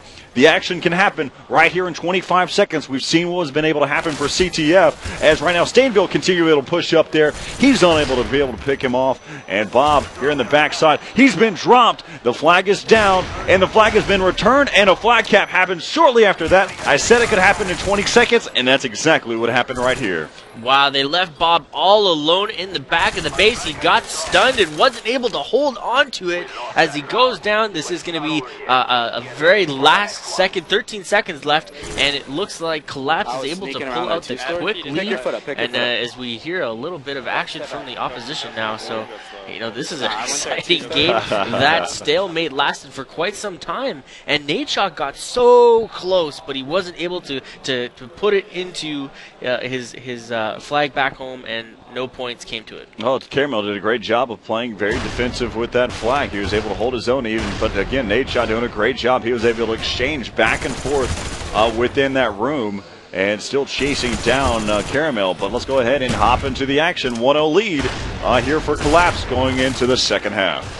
Pikachu is no stranger to the main stage, as we've seen him be able to produce big numbers and big plays before. He's looking over towards Well, took care of business on this direction. Caramel pushing up, taking up Bob, and they're going to be doing or trying to go for a second flagpole here. Unfortunately, Stainville running into the middle of the map, disrupting the movements throughout that, and now we're seeing a pretty solid push on both sides, bottom hotel and towards Well, and Two Quicks kind of playing the middleman right now. As right now, like you see, we've got Two Quick heading over there towards the fountain side. Apathy is going to get shut down as they're still working their way up. Pikachu getting dropped there by Bob, as it looks like Two Quick is going to get taken down there by Stainville. They're getting picked off one by one here by Envy, as they're still trying to be able to push up here now. Apathy is now, playing a very smart defensive placement, as he knows that Bar is going to be the main route people are going to take, and he grabs somebody headed into that direction. Both in front of him. He's got somebody to his right. Goes down to Dito. Dito's trying to even out the score right now. Two Quicks now wrapped around towards Bar, and it is a race and a mad jab towards this flag. As right now, Pikachu able to take down Nadeshot. Dito and Nadeshot putting so much pressure, as well as Bob, on that flag, but some great defense coming in here by Collapse. They want to even this out right now, so they have room and have another chance to not push this into overtime. Pikachu now centering it up with Bob on the camo truck, and both exchanging. And now it's going to be Pikachu who's running, misses the knife, and goes down to Stainville. Bob picking up a kill as well, and it's going to be another push towards the opposition flag. Bet you we wish he had a katana at that point. Is right now Caramel picking up a car bomb, picking up 3 so far. And here goes Two Quick. He's got the pull. He's going to go ahead and make his move here towards that fountain side, as he's going straight through. He's taking no time. He's taking the quickest route he knows, as he has some cuts that he thought were covered, but they're getting sandwiched down on both sides.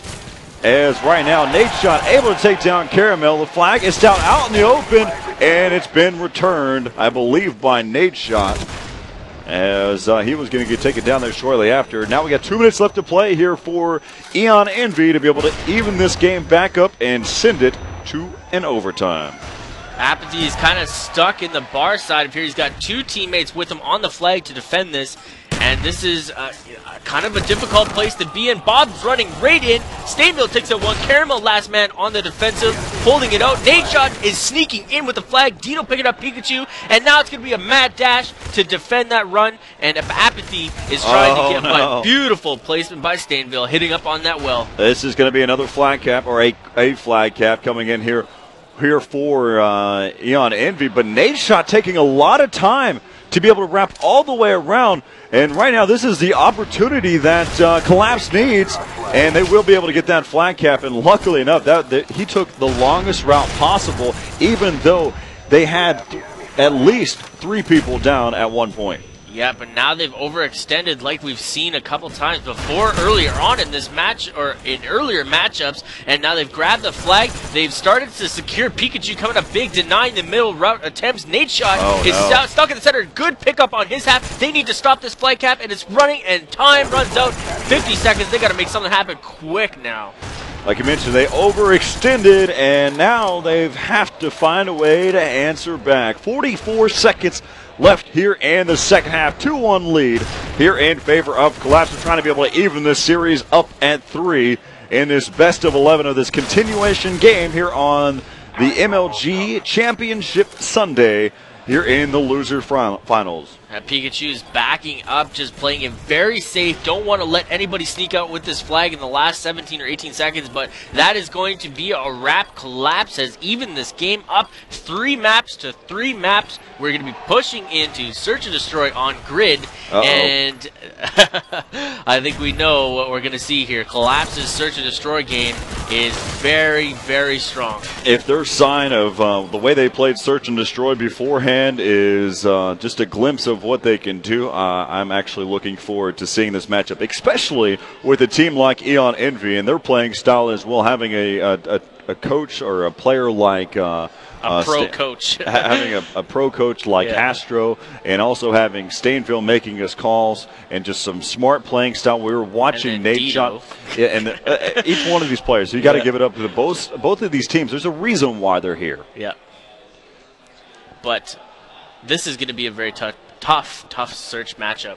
You know, Pikachu and Too Quick coming out of nowhere, you know, taking out massive long range shots, you know, the kind of shots that you don't expect to see engage on, and he manages to close them out. But we're going to be back really quick here after this break, and we're going to get jumping into the action. Search and Destroy on Grid. It is tied up 3-3. Envy and Collapse here in the losers bracket.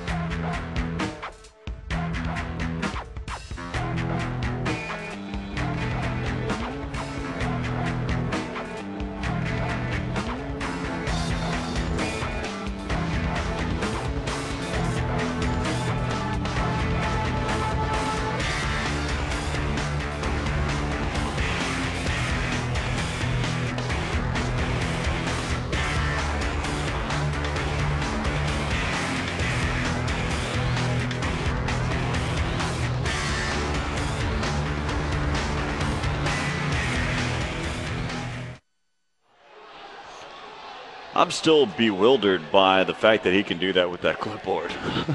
It's the spinny spin, like the basketball type of maneuver. I'm lost. But right now we're here at the 2011 Major League Gaming Pro Circuit here on Championship Sunday here in Raleigh, North Carolina. We're down to 3 teams. We've got Fear, who's waiting to see who's going to come out of this matchup between Eon Envy and Collapse. But we're all tied up in this series so far, in this best of 11 series, 3-3. That's exactly what Collapse wanted to do, is tie it up evenly to continue the push throughout these other map types. I know they're very strong in search, and we have 3 more possible search games or search matchups in this total event. So they could be very happy with everything that's going on. I don't think you should do that. I'm not even going to try. I don't think you could spin it like the guy on there. The main referee, the head referee, stage referee, he's just... I think we should actually get a close-up. Let's get that guy doing it again. I want to see that. That was pretty cool. But right there you can see on your screen that was Pikachu, who's closest to you on the screen. Caramel down at the end. Too Quick and... I always blank out Caramel. Too Quick and his teammate, as well as better known as Apathy, who was there inside between the two of them. So... All right, as we take a quick overview look of what we're going to see here on Search and Destroy Grid, the main alleyway is not typically used. Teams like to stick to the edges and mainly head up into the direction of this top B building. Sometimes we're going to see a shotgun being used, as this is the most popular map to use it on. And this is overall going to be a quick push. I think we're going to see lots of action in top B and a potential, last-ditch effort maybe towards that A site, use it as a secret or a last-ditch effort to try and put a point on the offensive. I think we're going to see some very interesting things from Collapse. So any trends that we're used to seeing, we'll probably see them happen from Eon Envy, but probably not so much for this other matchup, as you kind of get a good little idea of what's going on out there. It looks like we're not going to be going live just yet, and so we're going to have to go ahead and restart. This is one of the first mishaps so far, as we're trying to be able to get things back underway. I think one of our guys was trying to play in this matchup, give one of the teams an extra man advantage. Has, got a little bored back there. No. He wanted to be part of the action. He wanted that limelight. And so what that does, of course, for those of you at home, it's going to end up affecting where they spawn at. It's going to affect. There's different impacts it's going to have in the game. Yeah, so we're just going to restart this map real quick, and there's the official with the magic finger to spin on the clipboard. You going to go get some lessons later? No. I'm going to leave that up to him. I think I've got my own little thing that I've got going on here, so I don't want to be never mind. Search and Destroy coming up here on Grid here with Eon Envy. We're all tied up at 3.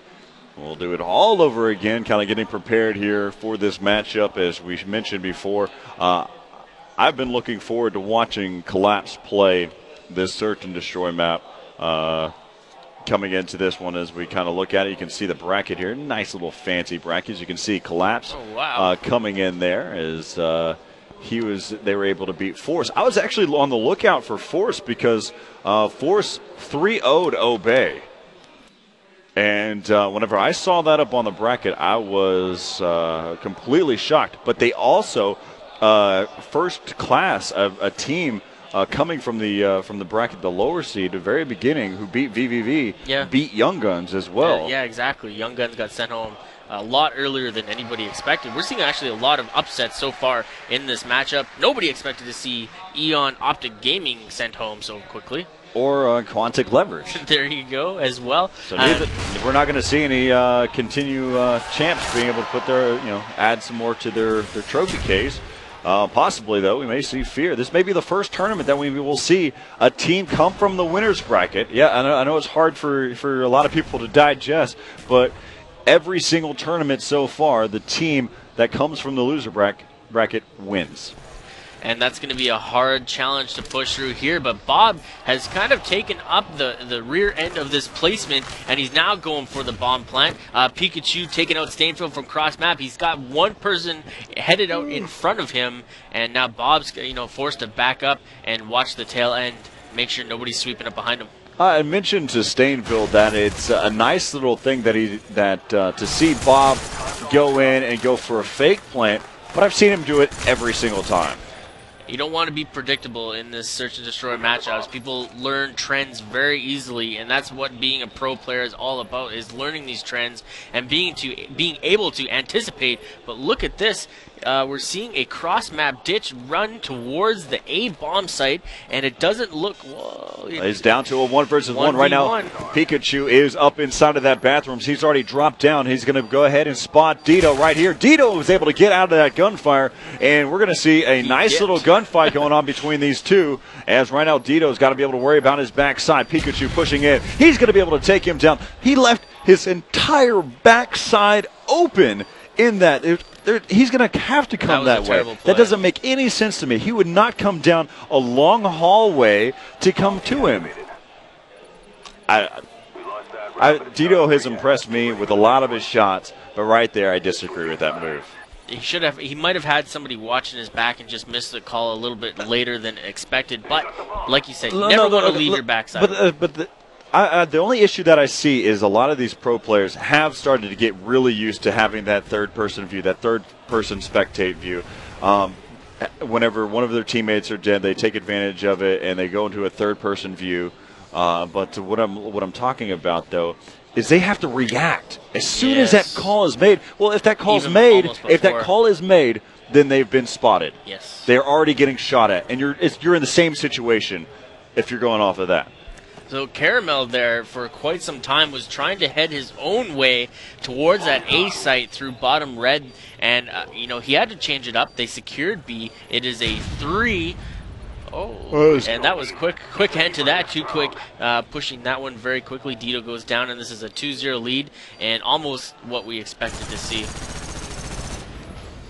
As you can see right here at the very end, too quick taking down Dito as he was trying to be able to wrap back around. But so far, you know, if it comes down to search and destroys, it's not going to look pretty. Yeah, it'll be a rough road to get there through the rest of these search and destroys, but still, you know, we're seeing, look at this. What a grenade there. Able to connect there into Stainville. This is a pre-nade that we see every single round, and Stainville took a chance and definitely got taken out there. Now it's going to be left up to Nate Shot and Bob down to a 1 or 2 on 3, and Caramel getting taken down there by Bob. As right now the bomb is down. That was Stainville who had the bomb too.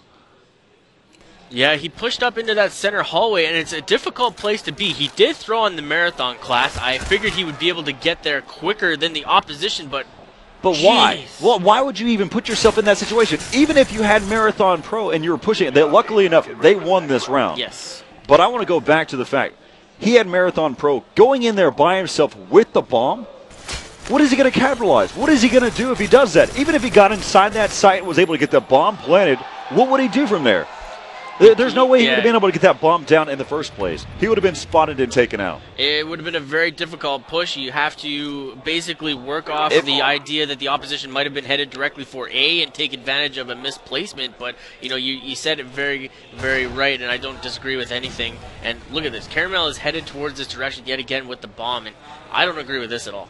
Well, right now his teammates are getting picked off one by one, and the only real way that I see Envy taking this one is just getting the kills, winning the gunfights. And right now that's the case as they have gotten picked off one by one. It's down to Caramel going up against all of Team Eon Envy. Caramel, yeah, a 1v4 against this whole team is going to be very difficult. He's pushed his way into the Gen side. He's looking for an opportunity to plant this bomb, but it's going to be very difficult. I think he's going to have to secure at least 2 kills before he goes for it. And he's already been spotted. A side has picked him up. He's going to have some trouble as they're going to converge on him very quickly, and he dives right into the shot of Nate Shot. 2-2 is now the score, and I like the idea of what they ended up doing. If I'm correct, they went ahead and put a member on top of the bomb site there inside of the A, and they put a member on top of the bomb site inside of B. So they're going to have to come to him, and they'd immediately know where he's at. So it's 2-2, all tied up here with Eon Envy going up against Collapse. We're all tied up in the series 3-3 here in the loser finals here for Championship Sunday. Trying to win it all. Stainville is now pushing back up into the center way, or the center hallway, and he's looking like he's going to jump and try to get out of harm's way if there would be an offender in this room, which there typically is, either backside into the office where they look out through the window, or either into this first hallway on the left, and he's now been picked up by a stun, and usually by a stun there is a nade being thrown, but he placed himself nicely, jumping out of the way at the last moment, and it seems like they're just very passive, trying to push in there. Oh, wow. He pushed already all the way up. That was a smart move by Too Quick, able to move in. As right now, again, it's down to a 2-on, or it's 2-2 right now. It's going to be down to a 2-on-2 here with Caramel and Pikachu. As we look at it, they're going to be going up against Stainville and Bob. Pushing in. Bob all by himself down to a 1-versus-1. He's going to get taken down. Pikachu doing a great job, as now the score is going to be 3-2 overall here in favor of Collapse. Pikachu just barely holding on to this one. Bob got stuck getting caught in the reload, tried to YY out of it, not able to hold on to it. Pikachu grabbing this, and this is a 3-2 lead in favor of Team Collapse here for this continuation matchup here on Championship Sunday. As right now we hop on board here with Apathy here from Collapse. He's probably joined there by, that is Pikachu, who's there with him. They're heading over there towards that A side. Pikachu's he's going to work his way back over there towards the that mid region. He's got two of his teammates that are heading over there towards the B side.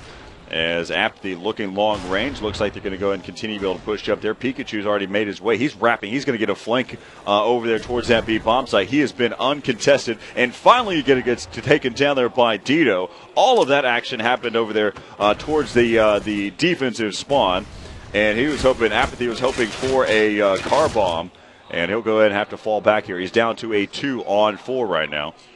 As it's going to be 40 seconds left here, and the round looks like they're going to try to be able to push it into an overtime. Apathy still by himself. Every time the bomb carrier takes it over there towards the A side, we end up in a 1v4 here for Collapse. Apathy is now forced to throw himself into this side alleyway and grab an exchange. Coming out on top, Nade Shot goes down. Apathy's now been spotted. Everybody's headed towards his direction. Backing up, he needs to plant his bomb. Time is ticking away, and one more member is in his way on this backside, and it doesn't look like he's going to be able to do anything about it. And this is overtime, search and destroy. Difficult placement. Like you said, every time they tried to push that back way, they got shut down and ended up in that 1v4 scenario. And you don't want to have to push it in any sort of clutch moment like that. You want to just be able to win it out with some better placements. Well, what you want to do at least by the end of the round, you want to have two alive. You want to sit there and work around. Basically, what I'm trying to get at is you want to have one member with the bomb carrier, so that way you can at least pull something together there in the latter part of the round if it comes down to that. As right now it looks like they're going to be on the offensive side. Apathy right now, as you can see, he's pushing up there. As right now they're getting dropped. Too quick, able to pick up two.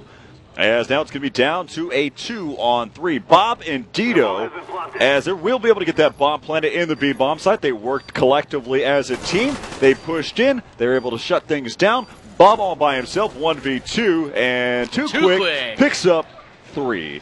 And to be able to pick that one up, as now the series is going to be 4-3 in favor of Collapse. Yeah, too quick, did a good job there last time just holding out against Bob. Bob had the better placement, but, too quick just came around the corner at the right time. A 4-3 win on Search and Destroy.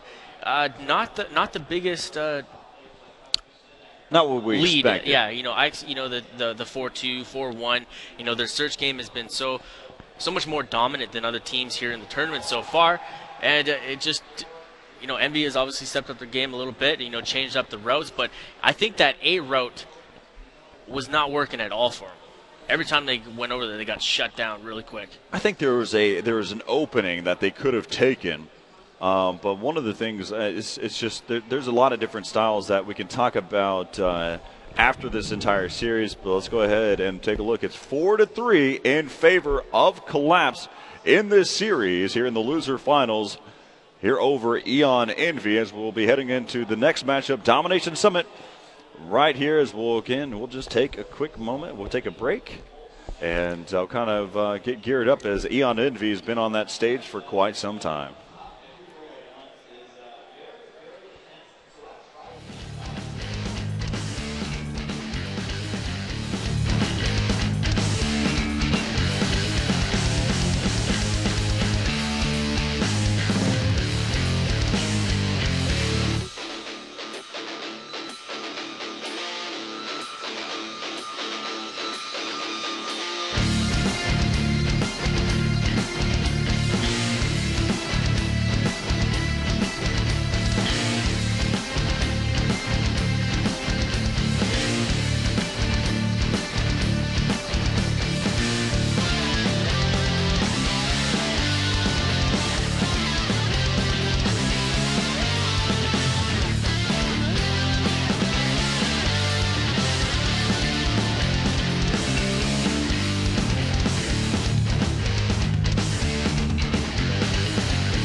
Hello and welcome back to the 2011 Major League Gaming Pro Circuit here for Call of Duty Black Ops. I'm Corey Dunn alongside Holiday Duck as we're about to get back underway here with the loser finals here for Championship Sunday with Eon Envy and Collapse.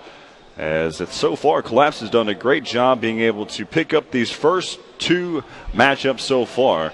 Here in the this little series so far. This is a continuation series as they faced off against each other in the winter semifinals. This is a continuation game where Eon Envy had a 3-2 lead, but that has been changed. Now it's 4-3 in favor of Collapse. You know, Collapse doing big things, coming back 2 maps here. Big road ahead of them, though. You know, we're moving on to domination on Summit, and I think that Envious has a better dom game.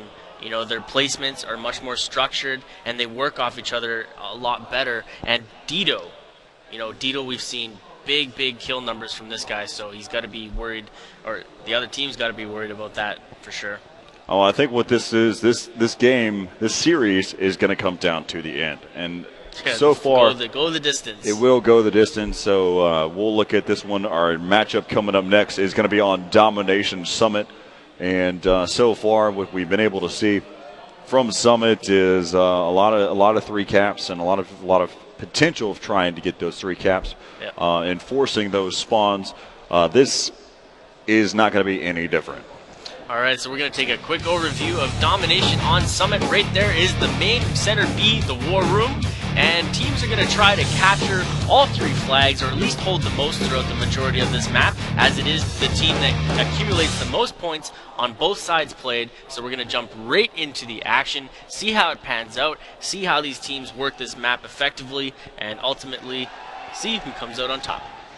As right now, again, we're going to go ahead and kick things off here with Apathy here, here with Collapse, and see how they're going to be able to kick things off. You know, we're seeing a lot more weapon variety than past events, and I'm really curious as to what was the change? What happened that made people want to start using other weapons, or not so heavily focused on the FAMAS? But right now, it looks like there's a bit of an exchange. Bob taking out Apathy after he headed up towards top glass, and Caramel picking off Bob after the exchange went down.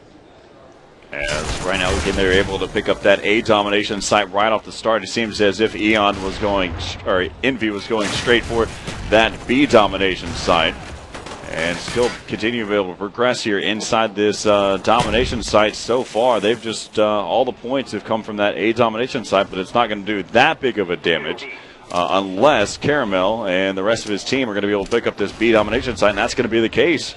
And so they put all their weight, Envy put all of their potential towards that that B and or towards that B domination site, and ended up hurting them a little bit.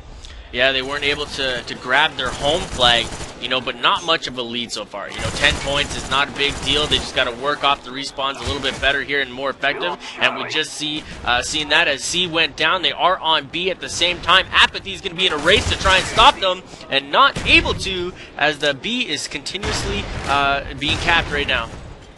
As right now, it's a perfect grenade that comes in there from Caramel. Caramel able to take down Nate Shot and Bob, as they're looking to have some great potential here, as it's only a 5-point lead so far. You've got Apathy giving some cover fire there so they can be able to pick up that A domination site. And so now both A and B belong here to Collapse, as this game is pretty close at this point.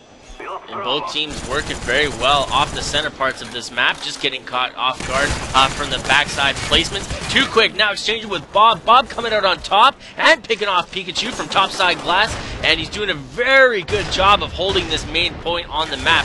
And now Apathy falls victim to nade shot from center of the B here. As we see it right now, Caramel spotting one over there, and he's going to try to be able to continue. He's done such a great job so far as well. Take a look there. Caramel getting chased down there by Nade Shot. Quickly answered back with 4 minutes left to play here in domination here on the first half. Wow, here it looks like they've finally grabbed 2 flags. The points are evening out very nicely. And this is a very typical run throughout the whole tournament so far. Lots of resets, happening on these domination game types, and from what we've seen so far, Eon Envy has placed themselves very strategically in these dom maps when they've gone to them, and they're more of a structured team, it seems, whereas Collapse is focused heavily on winning just their simple gunfights and then moving each of their players in just odd setups. As right now, Envy being able to pick up their 3 cap to get things started off, and it looks as if they're starting to force them to spawn over here towards this A side, but it looks like they may have split up their spawns, as now that's exactly what the case is. As they have 2 that were over here towards this A domination side, they've got 2 over there towards the C domination side. As right now, Caramel is just trying to be able to get a peek there. Yeah, this triple cap is hurting him right now. As he got spotted trying to pick off the jump shot, Stainville wrapped around, taking him out. Bob taking Apathy from the center, and 2 Quick's going to be headed with his respawn backside C, and this is a place where they don't want to be stuck in. As now we're back over here with Apathy. This 3 cap has gone on for quite some time. Now Apathy going to go ahead and try to take this flag all by himself, and it will work out for him, even though he gets completely stunned, as he needed to commit to that domination site, and it does prove to be successful. Yeah, Apathy taking out nade shot. Stainville with the great nade right on B. Still holding on to it. Caramel's placing himself, stopping the respawns from moving their way through topside gold, but he's got to watch out for these nades as they head over through there. But Pikachu doing big things. Wow. Nade shot again denying that B flag, but they managed to still cap it in the very last seconds of that push. 2 Quick grabbing 1, Apathy with another one, and that's 3 down for Eon as Dito's last man alive. Apathy now going to be able to come back in. He looks like he's going to be able to try to come in here and get that C domination site by himself. He's going to get taken down now. As now you can see Caramel here in the top control. Minute 30 left to play, 94-63, a 31-point lead so far here for Envy, as they were able to maintain that 3 cap for quite some time, as now looks like they're going to go ahead and answer back with the 3 cap finally. So they will be able to, there is an opportunity that they can answer back right now and even this game back up. It's going to be up to controlling the spawns off this side, making sure that they're not able to make their way through. But nade shot already pushing his way through top gold. Caramel's going to try to land that nade, not in time though. They're going to probably cut underneath through C and try to head their way back through B. As right now the A domination side gets touched there by Dito. Dito just wrapping through that main garage, able to take down Caramel as well as Apathy. As they're still doing a great job so far, moving here towards that mid-region, and now Envy being able to pick up the A and C domination side, as Apathy threw a horrendous nade that bounced off and took out his teammate, but as right now he will be able to come in here. He's done a great job though, picking up each one of these flags so far. He's gotten, looking at it, Apathy has 3 caps, and he has 3 defends as of right now. Yeah, Pikachu also coming out big, 16 and 8 with 5 captures. You know, really placing himself in much needed positions to also get the main kills and capture the points. So, you know, good job on their half. 96 to 112. Not the biggest lead, or definitely not the biggest we've seen so far. But going into the second half is gonna be a little bit differently as they switch spawns, try to do it all over again. And as if you watch domination, it is a point gathering from both sides, and the team that gathers, you know, ultimately the most wins this match. As they have a 16-point lead here over Collapse. Again, the series is led here by Collapse as well here over Eon Envy 4-3. As we're right here on Domination Summit. Again, 16-point lead. And we'll have to keep that in consideration while we go through the second half so far. As right now, as we look at it, how did each one of these teams kind of go into there? I mean, we saw that 3 cap for quite some time, but you'd expect Envy to be leading by a lot more right now. You know, they were trying to control the top side of this map, but both teams were colliding throughout the most part up in that top glass area. And then, you know, once again swooping, they were utilizing that summit run, you know, sneaking up back through the backside, trying to get rid of anybody headed towards the B flag. And that's kind of thrown both teams off. We're not seeing as much of a spawn trap as we've seen before, and it's just more of a fight for the center of this map. Well, what had happened is that Envy had a spawn trap going, but then they ended up splitting them up, and so they were spawning towards the C domination side as well as the A domination side, and there was how they were able to break them apart there. As now we'll head into the second half, 96-112, 16-point lead here in favor of Envy here on Summit. So Apathy is leading the charge for his for the other team there, and we're on board with Stainville, and Stainville is going to be headed and aiming towards the B flag. 3 go down on Team Eon. Nade shots, last man alive, trying to fend off the C flag capture. C and B fall to the opposition, and Nade shots, last man, too quick, picks up that early kill, and now it's a quick push for the center part of the map. Let's take a listen and hear what's going on with Eon Envy with the Astros. Listen in. That's gets funny. Let's go! There's two there. I need an A. Nice.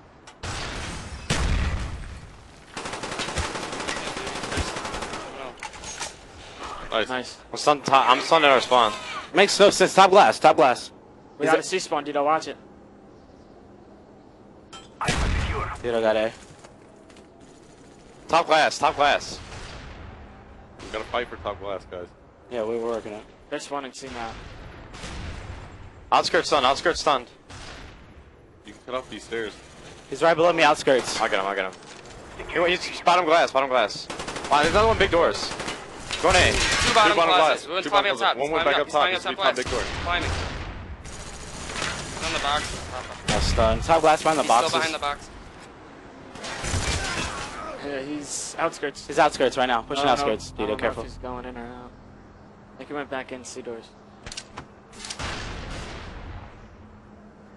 Do top glass right now. Top glass and on the railing. There's one behind the box. If you go. Main door. He will go away. Nick. The fuck, man? Oh my god. It's fine, Nate. Alright, guys. We need to fight for top glass. We're not fighting. There's a guy up top. He's top right stunned. He's on the stairs. stairs. Alright. Good. Get it. There you go. Thank you. He's up top. Another one up top. Push that kid. He's stunned. Climb up. Another one climb. Behind me. There's 3 up top right now. They won't let us get it, dude. There's 3 up We top. had it right there. Outskirts. We're Do that. Karma's left. Get in top glass. I'm pushing through B. You push top glass. They just needed B. He's nading from bottom somewhere. Top glass. He watch out. I'm getting on the back. I got it. He's on B stairs. Top stun. He's like top on the top door outside. To the right of the door. Hold these flags, guys. Hold them. We don't have top glass. I got him stunned up top. Get the top glass and hold these flags. Be smart now, okay? He saw me. They know I'm caged. I got a nade on the Back kid to back. stairs. Get it. Go. Not everyone push. Spread Go out. back to A. I'm already going to A. Alright, block that spawn. We need these points really big time. No, I want them to spawn. Because outskirts. He's in Oh, there. he came in front of. He came in front of. He's coming out to B. Come in main door. Main door. He might go top glass. On C. He went top glass. On C. Alright. No, on C. One shot. Bottom C closet. On A. On A. On A and bottom C. Watch B. On A. On B now. Gotta get that. He's behind the file cabinet. Get it. Nice. Good kills. Nice job. Cut off. He said, get top glass, Nate. No, he's gonna push middle. Whoever's middle, push top glass. One's going down summit right now. You guys gotta get top glass. He's up here. He's up there behind the boxes. Hold on. One will go down summit. I might die. Yeah, he's See down somewhere. Get top glass, Dito. On A. He's by A hag. He's A box. Top glass, top glass He's in A. head. He's jumping down the cage. Dude, he's in A. All right, so we kind of got a little idea of what's going on, some of the frustrations that's going on with Envy, but let's go ahead and switch back over here to Collapse and kind of get an idea of what's going on their side here of the Astros. Listen in.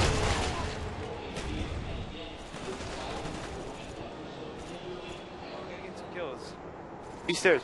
Bottom closet, I got B stairs stunned. This one bottom closet. Stainville's bottom closet, I got B stairs stunned. Nice. Alright, take it slow, guys. Go top control. I'm nading B stairs. Summit. Dito, summit computer.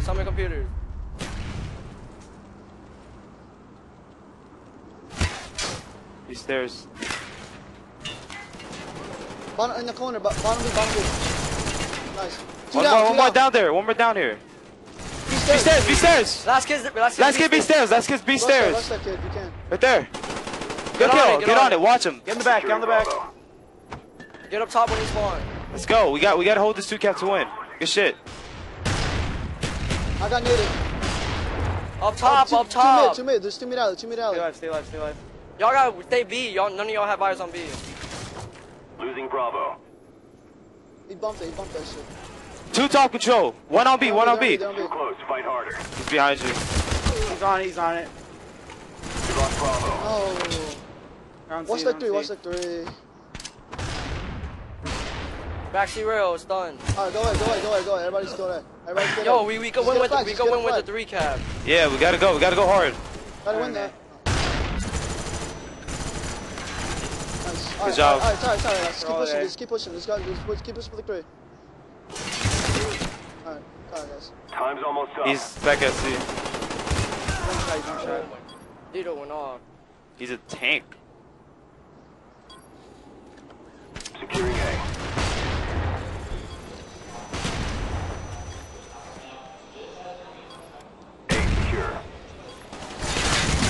And so right there, as you can see there at the very end of this matchup, you have Eon Envy that were able to just find a way. They picked up another 3 caps to be able to maintain. They able to piece stuff back together and played extremely well. And you have Dito, of course. Collapse even said it on the listen in. He's a tank.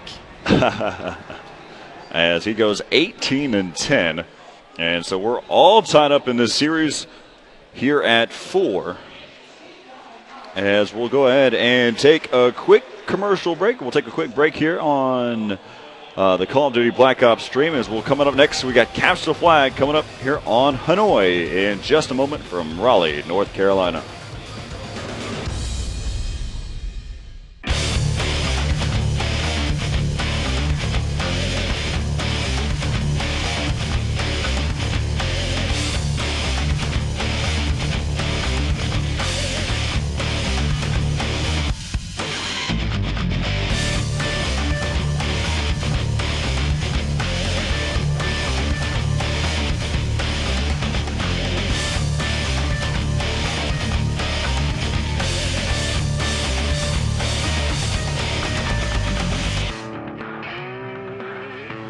And welcome back, everybody. We are here in Championship Sunday, and it is an exciting day so far. We are seeing that Team Eon Envy and Collapse are very even set right now, almost going the distance. You called it early.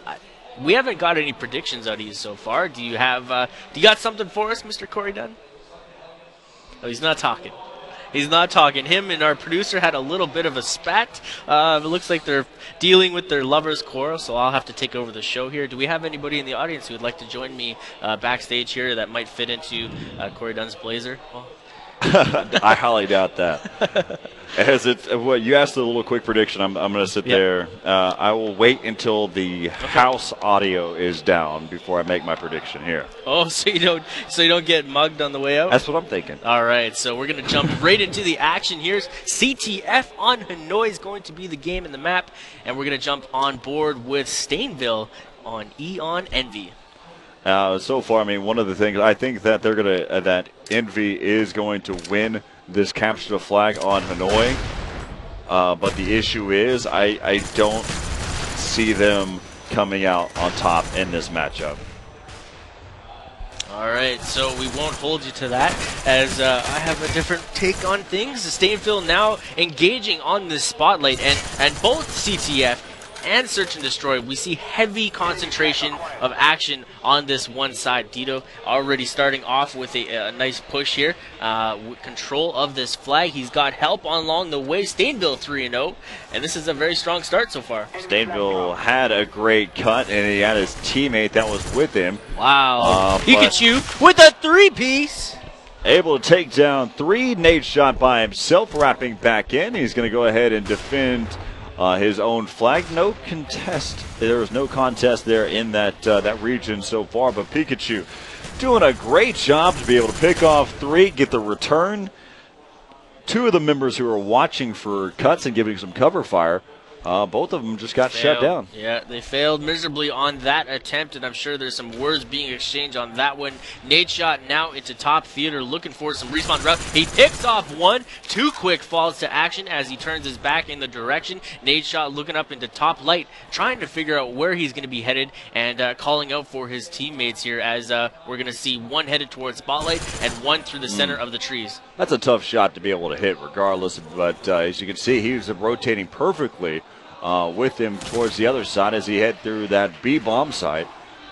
As now we're back over here with still on board with Nade shot, and that battle continued as Apathy gets taken down. 2 quick chases after Nade shot. Trying to get that revenge kill as he got taken out from him earlier on in that same position. Bob now headed over into spotlight, looking to try and secure another flag pull, but Too Quick ending that very quickly. As around 2 minutes and 45 seconds left here in the first half. As right now we're still on board here with Stainville. Stainville pushing in. They've got 3 members. Let's see if they can go ahead and get this exchange. Great cover fire by them on this go around. He's going to come back up, but both of those who were supposed to be giving Dito some cover fire both get taken out. As Bob tries to be able to help out as well. He's able to drop 1 at least. But Dito doing a great job. He's able to continue to make his move and picks up the first flag cap here for Eon Envy. He made a chance move trying to run directly through middle. He had a teammate with him to pause up the offenders running through the same direction, and 3 go down on Team Collapse. This is another push as we see 1 more member. Dito pushing up, already grabbing flag, trying to set up for a relay, and Stainville is going to back up and try and give him support as Too Quick comes up huge on the defend with a nade and denying Dito on that run. I'm going to go ahead and assume that Too Quick tossed that frag grenade there towards that mid connector, and he luckily got one of the members there for Eon Envy. But in that exchange, he did a great job of taking down the flag carrier. As now we're going to be looking at it again, still 1-0, minute 30 left to play here in the first half, and Envy setting up. You see Stainville just watching, as there must have been a call out because he's really has a lot of attention on this region over here. Yeah, Stainville almost getting tagged from back, and Apathy did finish it off. He's going to be running very quickly through the top side of theater. Nade shot seeing the top side of light here, and he's a nice easy pick. Dito picks off 1 and the return, and Nade shot's going to be grabbing his flag, trying to make something happen here as he heads back up through top light. He's got somebody helping him out through the center right now, and that's going to add some more leeway to that run. He's got some great cover right here as he continues to be able to push up here. It looks like he might have a nice little road, not an easy road because he has 2 teammates that are back over there. He will be able to slide in, and they've got a second flag capture here as he continues to be able to push up there. Nade shot going to get taken down. Too Quick going to get dropped, and a quick revenge as there's by Bob. 30 seconds left here in the first half. As right now, looks like this one should be able to end 2-0 here in the first half. But right now, they just did a great job. A great exchange. They went straight for it. Great cover fire. Even though Stainville and I believe at one point it was Stainville and Nade shot both got taken out while Dito was getting the carryover. They kept at it. They kept chipping away, and finally were able to pick up 2 flag caps throughout that whole region. And it seems like they're pulling flags and trying to make those opportunities, and those opportunities are paying off when the people on their team are getting the correct cutoffs. You know, the chance move right through center on Gallows paid off nicely because he had that teammate jump out through top theater and secure a couple extra seconds of pause time. And the flag cap was nice there. So we got a 2-0 lead going into the second half. And now they've switched sides. And now they're on the typical or the not so easy side, as most people like to say. You know, the top side that they're on beforehand lends it easier to grab flag and get out quicker without being spotted for so long. Now they have to contend on the other side, and Collapse is going to be headed over in the same direction that we seen from Eon Envy earlier on the first half. I think they did a great job of taking advantage of that first half. Getting 2 flag caps is pretty dominant. It's a great way to go. It's a nice buffer. I would feel a little bit. I'd feel comfortable with that. Yeah, Apathy now trying to fend off everybody headed towards him on the top light and backside. Even poking out, trying to bait the player into headed his direction while his teammate wraps in behind and forces that player to back up even farther and try to make a quick move there. Stainville gets caught on the run, and his teammates taking care of business on top side light, forcing them to back up even farther and pause it up some more. Apathy working his way in. He's got a teammate over in that back house. And now they're going to go and regroup, and they're both trying to be able to dodge some stuns as they're holding hands on the way up there. as they're trying to be able to wake their way back, going through the spotlight. And this is the exact same path that we saw. It's a very typical path, but looks like he's going to decide to be able to go through middle instead. Nice pick up there, but nade shot ending it. He went chasing for the kill, which left his backside open. As now we got 3 minutes and 30 seconds left here to go. Bob able to take down 2 quick. As right now Apathy is back over in his own spot, and that flag will be returned there by Envy. Yeah, Bob now headed over towards A after he returned that flag, getting some more action from Apathy as Apathy picked up the read quickly. Pikachu's now swooping around using a very known trick from our friend Proofy. Proofy he's usually this typical runner who tries to avoid all middle parts of the map and stick to the outskirts, but now Pikachu has picked up on that as he grabs somebody in the center of the gateway run, and it looks like he's going to be grabbing this flag with no help close to him. Well, this is what Pikachu's known for, getting those counter pulls and making his move. He is completely content with trying to be able to get his own pull to make something happen, but Stainville's still on the move, as Stainville gets taken down by 2 quick, and both flags are returned, as now the score is still the same, 2-0 from the first half. Yeah, it was a nice reset on both parts of those flags. Dito now picking up a kill on top light, headed towards there, picking up a second. 2 quick goes down, and the flag is returned yet again. And I think Envious should pause up a little bit, secure their flag a little bit better before moving out through the parts of this map. They don't want to give away that 2-0 lead here, and when you start to push and forget about your flag, you could easily run into a relay and catch yourself off guard. Minute 50 left to play here. As you can see, Pikachu waiting for a teammate to be able to push up here. Caramel's able to pick up 2, taking down top 2 members here coming in here for Envy. Both Bob and Dito both went down. As right now they're continuing to push up here. That's 2 quick who has the flag. And Pikachu is trying to be able to set it up. They know that they have to make this happen. As Pikachu picks off 1, and they're trying to be able to push in there. Pikachu's relying on his teammates to be able to get that something happening. Nade shot is going to be able to get a counter pull, as Pikachu, he needs to go ahead and make his move back over to his own spot. He needs to go ahead and get that flag cap. Don't worry about this right now. Continue to be able to push in. He's trying to be the one-man army. Dito taking out 2 members. Pikachu finally laying down to Bob and Dito there. Jeez, taking a quick look at the scoreboard. Dito is now sitting at 17-10 with 1 cap, 3 defends, showing us that his day is looking great. He's on fire, and he's here to win it. Dito, so far, if they're able to continue to do what they've been doing, Dito by far is the MVP here for Eon Envy.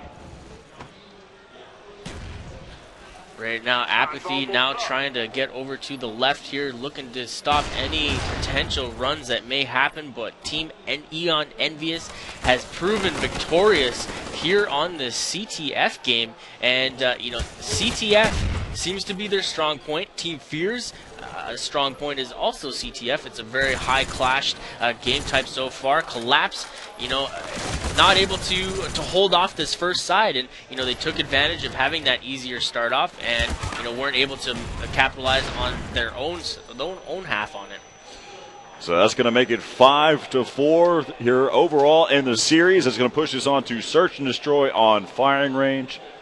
As again, Eon Envy just doing a great job. Just had some great control throughout that game. You had one moment where something, there was a little bit of a mishap. Not necessarily that lack of words. It wasn't a mishap. It was just a great job by Too Quick taking down those who were trying to give some cover fire. But from that point on, they still stayed at it. Dito was able to get the flag pulls and able to get a couple caps. Nate shot as well. And so now the overall series score is 5-4 here in favor of Eon Envy in this best of 11. First to 6. So if Envy is able to take this one, they'll be able to go on into the finals here against Fear here on Championship Sunday here in Raleigh, North Carolina. As we'll be right back here in just a moment with more Call of Duty Black Ops.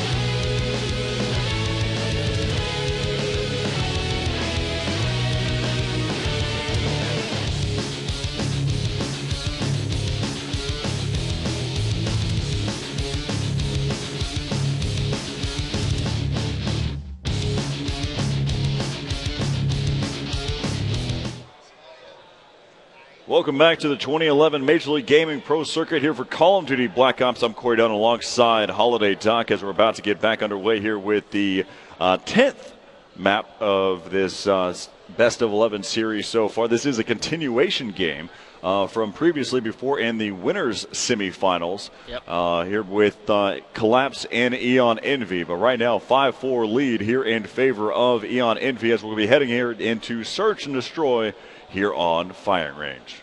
And I just want to quickly thank all of the new viewers we are getting throughout the weekend here. A lot of people are engaging us here on Twitter, asking some questions about the competitive rule set, and they're really showing interest in, taking light to our competitive atmosphere, showing that, we are showcasing the best Call of Duty players here in North America, and what better way to get in tune with the action than MLG and the 2011 Pro Circuit here in Raleigh, North Carolina. As we're about to go ahead and see, we're going to be starting off. As you can see, there's Pikachu and the rest of his crew there for Collapse. But we'll go ahead and start things off here with Eon Envy. Here is right now we're on board with Nate Shot.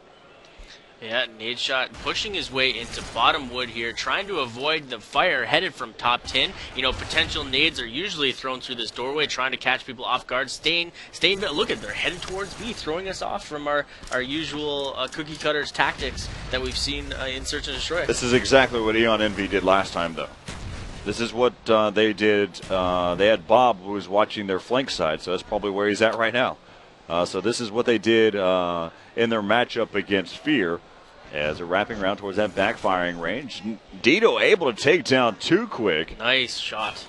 As now they're continuing able to push back around. You can see Nade Shot watching over here towards that C tunnel side. They've got one member pushing up towards mid. Now they've got all three choke points closed down, and they pick up the round there.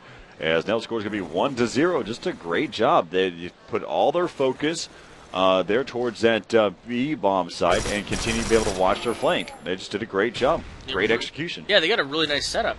They definitely have this planned out, and it's something that they've obviously had rehearsed. Seeing them, progressively move over there, taking care of all of the back ends, making sure the cutoffs are worried about, and the stunts. They're throwing very nice stunts, trying to pick off people here. And look at this, Pikachu's trying to run around the corner here, using his pistol as his main choice. Maybe getting a little bit gutsy on that maneuver.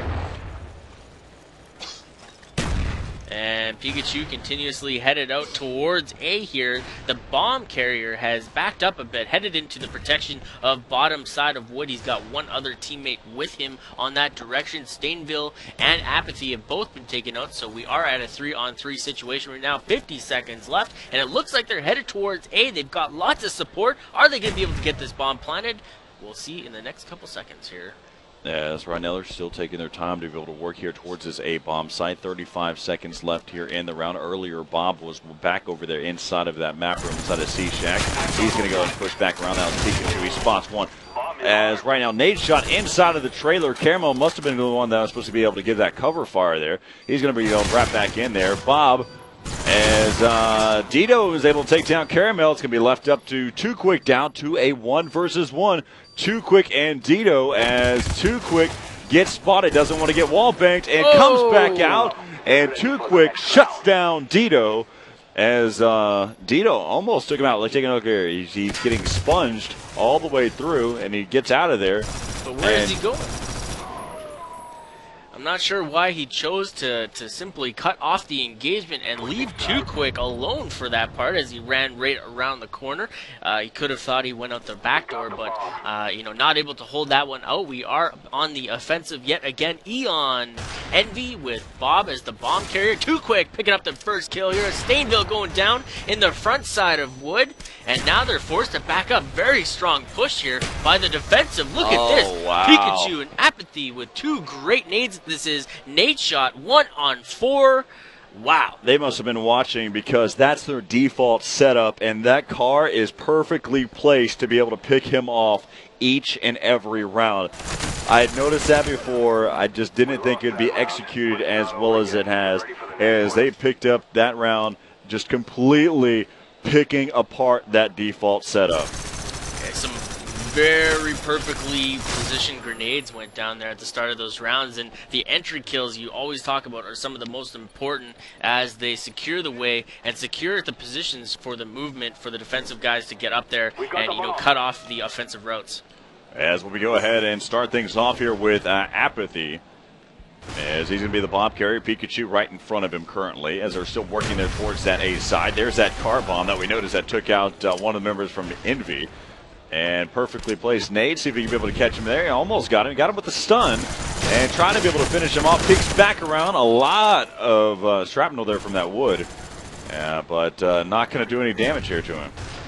Now Bob picking out Pikachu, and Too Quick responding just as quick on that. And Apathy is now forced to move up towards a bomb site here. We got 2 of his teammates positioned very nicely, controlling the center parts and the back end of this map. And I think he's got a pretty clear, unless this white trailer is got something in it, which you're emotional. Oh, not anymore. But Caramel takes care of business and cooks that nade to perfection as it lands in the pocket of, I believe that was Stainville. And this is a 3-1 lead. Collapse responding, and this is exactly how you pictured it. Going the distance. You are a prediction genius, if it will. Can you pick my lottery numbers later tonight? I'm not good at that, but picking games for Call of Duty Black Ops, I'm starting to figure this out. Starting to put it in the formula each and every time I ask you the question, as it may seem to be.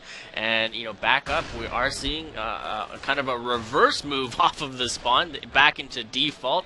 Nade shot now trying to avoid that car this time and make sure that he does not get taken out. Well, some of the things that, this is just being extremely nitpicky.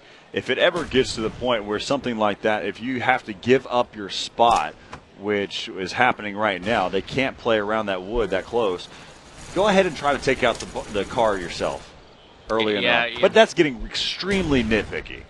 And a nicely cooked grenade there as it landed just over that wooden barrier. Nade shot not actually grabbing anything. There it is. That was that car. That was exactly what I was talking about. It may be nitpicky, but you got to take. You're feeling pretty proud of yourself right now. Man. Dito's left alive with one other teammate. Stainville and himself are up against all 4 members the gods of are looking out. Collapse.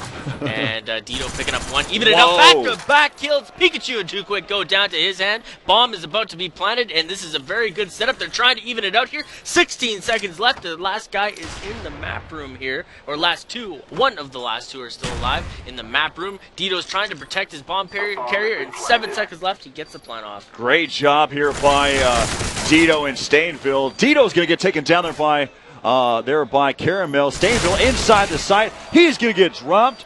But you got to give it up to what they were able to do there, because Dito picking up 2 huge kills, even giving them an opportunity there after that car bomb coming in from Apathy.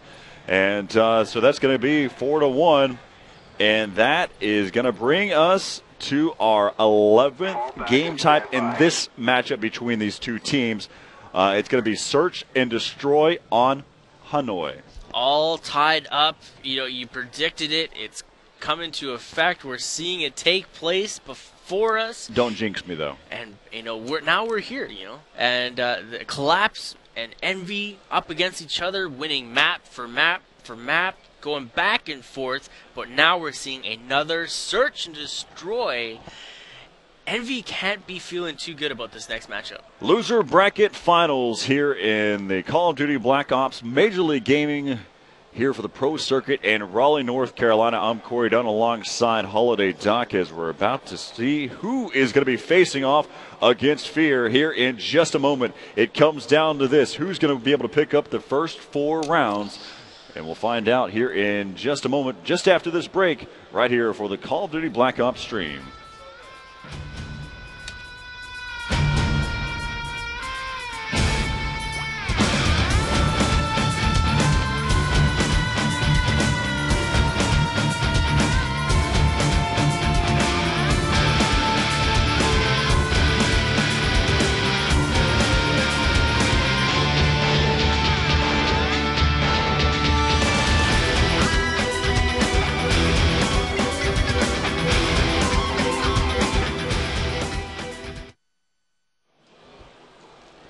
All right, so welcome back here to the 2011 Major League Gaming Pro Circuit here on Championship Sunday here in Raleigh, North Carolina. I'm Corey Dunn alongside Holiday Doc as we're about to get underway here in the final game type here with Search and Destroy on Hanoi. And this is what it's come down to. And what day is it? It's, well, again, Championship Sunday. Just making sure we cover that again and again and again. And this is a matchup. This is a really great matchup. Both teams, chipping away at each other. Taking map for map for map, going back and forth. Mm-hmm. And now we've pushed into a second Search and Destroy game. Eon Envy not doing so well in the first Search and Destroy here against Collapse, and Collapse is just taking full advantage of that, and I think they're feeling very good about this matchup and jumping right into the action. Again, we're going to join on board with Too Quick on the offensive side of things and get underway here. As right now we're back over here with Too Quick, who's going to be the bomb carrier here. As it looks like, again, this is the it is going to be typical here for Collapse. We watched them before. They put a lot of focus here on this B-bomb site, and it is the trend for most of these pro gamers. And Apathy gets connected there by Stainville. As they spot one, they're going to go and chase him down. They're playing extremely aggressive. This is a playing style here by Too Quick. Pikachu helps out as well, so Stainville gets taken down. Now we're back to being even 3-on-3. As you can see, Too Quick pushing up here towards that ticket booth, towards the guard booth, as Nade Shot drops Pikachu. Now going to be down to a 2-on-3 here with Too Quick and Caramel. Yeah, Too Quick and Caramel both with 0 kills so far in this matchup. Nade Shot with 1. And Dito and Bob are trailing him and trying to take care of this as well. Too Quick now engaging on the ticket booth, taking out Bob in a nice placement, but pushing himself ahead of the game here, or ahead of the placement with this bomb in hand. As Caramel able to take down Dito, wrapping all the way back around. Too Quick heading over here towards this A-bomb site. I like the move, as he knows that he was forcing them to push back over towards that B side. And right now, Too Quick and Caramel doing a great job. They were down to a 2-on-3, now down to a 2-on-1. And Nade Shot gets taken out there by Caramel, as now the score is 1-0 here in favor of Collapse. Well, Collapse, showing us that Search and Destroy is their game type, and a perfect guess or intuition there of the run from the opposition, trying to get that defend, and Caramel picking up the nice kill and slicing, dicing to the win early on start here. Switching back over, we are on board with Eon Envy, and Stainville is going to lead the charge with his bomb carrier directly behind him and throwing these typical nades headed over to the direction of Spotlight, and Dito almost getting picked there in that typical jump spot that you see, trying to place and spot anybody headed over in that direction. As right now we're back over here with Bob. He's the bomb carrier here for Envy. And so far, as we look at it, this is their default setup. This time it's a little bit more passive this go around. As you've got one over there towards the light room, watching over towards the movie room. That's where a lot of the action is happening right now as they continue to start to be able to push up here. And that stun is off the mark, but they'll still continue to push in here. Dito with a nice headshot there into Caramel. Pushing in, wow, they're going nice in play. full sweep. It's going to be left up to Pikachu and Apathy. As the Apathy is going to get taken down. Now it's going to be left up to Pikachu, 1v4. And just a great job getting those entries, picking them off one by one as they were heading here towards that B bomb site. And Pikachu gets picked up there as well. Now we're all tied up at 1 here in this search and destroy on Hanoi. That would be a really difficult 1v4 setup, you know, securing that close quarter bomb site. You know, he had fire from both A side and the front door. He wasn't getting that bomb. Switching sides. As we look at it overall, though, Caramel's done a great job here for Collapse, as he was able to take that that bomb, or make that too quick, was able to take that bomb all the way back over there towards that A side. It was a smart move. As we take a look here in this offensive round, you can see Pikachu taking a look as his teammate Too Quick had to slide in there. Now that it was an exchange, but Bob able to connect there into Too Quick, as now they're going to have to be able to wrap around and start things off, but they're getting dropped one at a time as Apathy gets taken down there by Stainville. This could be that opening that they're looking for as Pikachu gets taken down, and right there, Envy just picking them off. Not losing a single kill in that round. Very perfect placement. Dito jumping into top theater, watching the main cutoff route, and as he tried to pick up the bomb, gets taken out. Just did a great job on Eon Envy. They're just picking off. You're just picking off Collapse one at a time, and right now we'll just see what they can do on the offensive side. As right now it's 2-1 here in favor of Envy. Nadeshot choosing to go far away from the rest of his team, securing the left-hand side. Maybe he had a prediction or some sort of call to head over that direction, but you know, placing himself so far away from the rest of his team, he's not going to leave his any ability to pick off that member if he goes down. As right now Bob wrapping around towards his backside. Already Too Quick has been taken out. As they're trying to open things up here, as we're watching here with Bob. He's going to go ahead and start to be able to push in here, get a peek inside.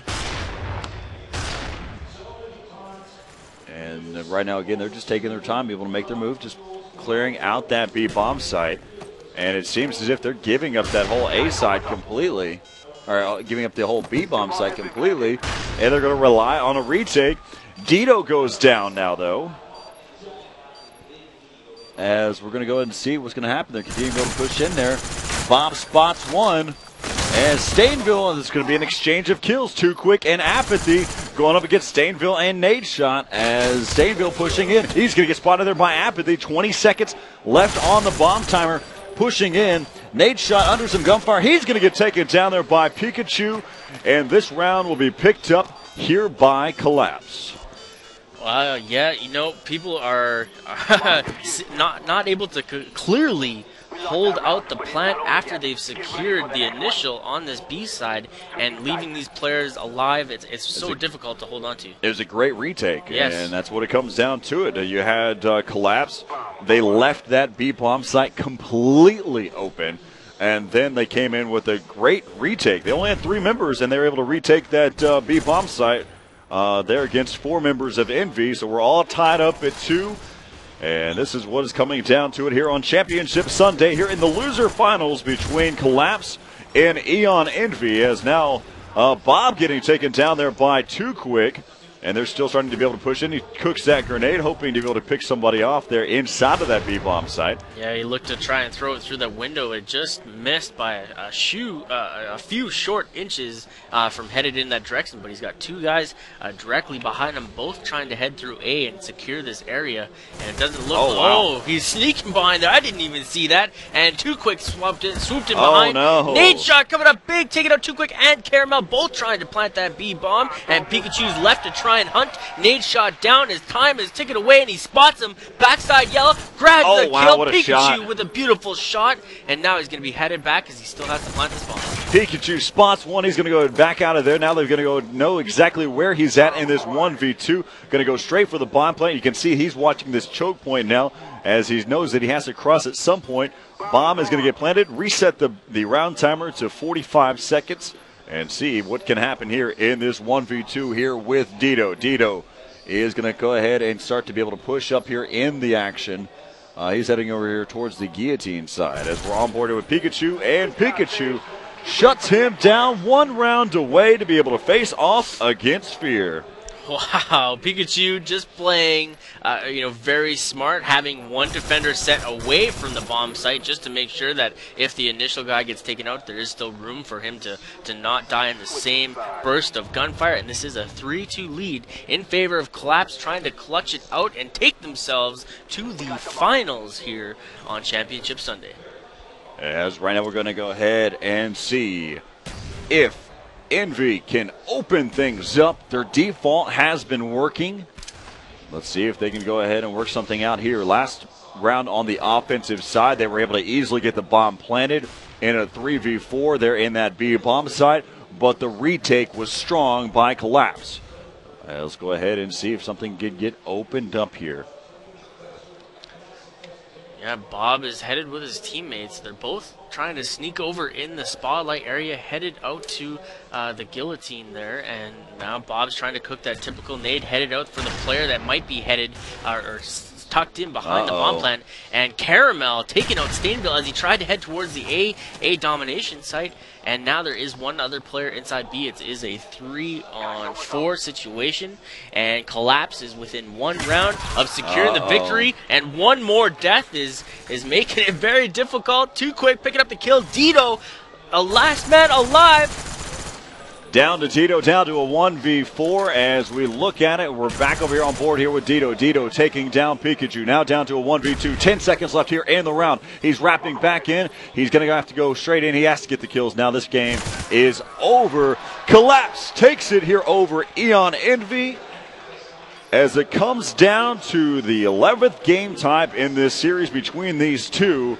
And Collapse comes out on top over Eon Envy. And you have to give it up to them. Both teams doing such a phenomenal job on every single one of these matchups. Just Collapse. Series between these two, and Collapse comes out on top over Eon Envy. And you have to give it up to them. Both teams doing such a phenomenal job on every single one of these matchups. Just Collapse that much more efficient on these S&D game types, and that's what gave them the victory. As you can see right there, let's go ahead and kind of recap shortly of what happened throughout those matchups. The real turning point in my eyes is capture the flag on Havana. And that goes back to the very first game between these two teams in this whole little series that we've had here in the loser finals. Yeah, it was that one instance where had Envy had won, they would not have been able or wouldn't had to have gone to a second search game.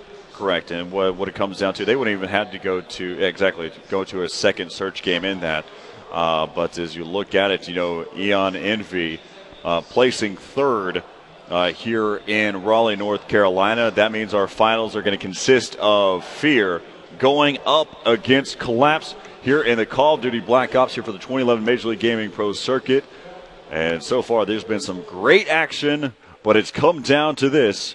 As we'll be back here in just a moment here with the finals here for the Call of Duty Black Ops here on Championship Sunday.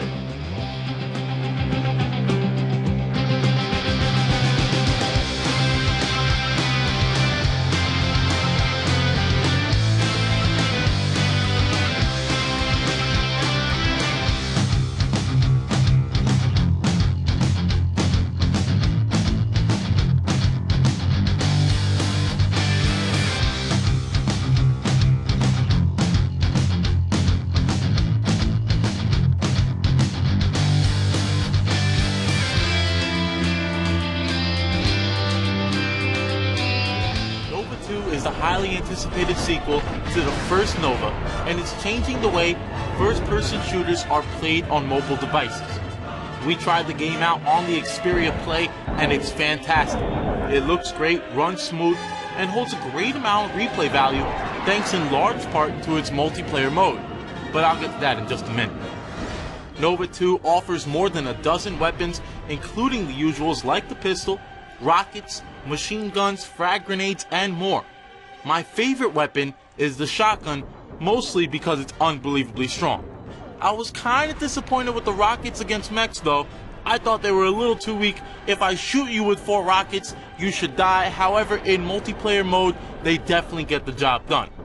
The campaign mode provides about 3 to 4 hours of actual gameplay with constant objectives throughout. The game isn't all about fighting swarms of different enemies and includes different styles of objectives to force you to use different weapons throughout the game. Once you're done with the campaign, you're just getting started with Nova 2. Multiplayer is awesome. You have to unlock different abilities, and that only happens through gaining experience points. The more you play, the higher level you will become. You can choose from 5 different game modes and play on 10 different maps. Capture the Flag, Team Slayer, and Free For All are all here, so there's plenty of familiarity with those Halo heads. Though I would have preferred a little less auto-aim, the controls are extremely smooth, especially on the Xperia Play's retractable gamepad. As in most first-person shooters, the addition of the triggers, face buttons, and touchpads offers unparalleled control, the edge that you need in multiplayer. Nova 2 is extremely strong for the mobile device. There's great depth in every aspect, and if we see more games like this, mobile gaming is going to have a very bright future.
What's going on, everybody? We got Fear up here. I don't know where Collapse is, but Collapse should be coming soon. But I also got some free stuff up here. I don't know if you like free stuff, though. Yeah, you like free stuff? Yeah? Before I give it away, though, I want to hear, who do you guys think is going to win this? Fear? No one's got Collapse? Nobody? Alright, we got some Collapse fans. Alright. Alright. I got a t-shirt right here. I need you guys to be loud, like StarCraft loud, like loud.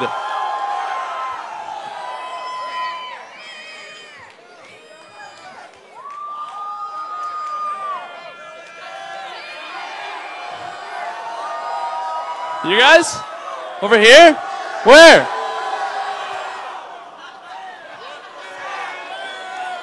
Here? Hopefully I don't hit that. Alright. Alright guys, bags, quick. I can't throw these this far. Over here, go, one more. Alright guys, back to you.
All right, so you can see Fear is getting on they're already up on the main stage. We're just waiting for Collapse to be able to get this underway here for the finals here for the 2011 Major League Gaming Pro Circuit here for Call of Duty Black Ops. We'll be right back here in just a moment. You don't want to miss this.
Welcome back, everybody. Holiday Doc here for the 2011 Pro Circuit, Raleigh, North Carolina. We are just waiting for a couple more things to fall into place before we get started here.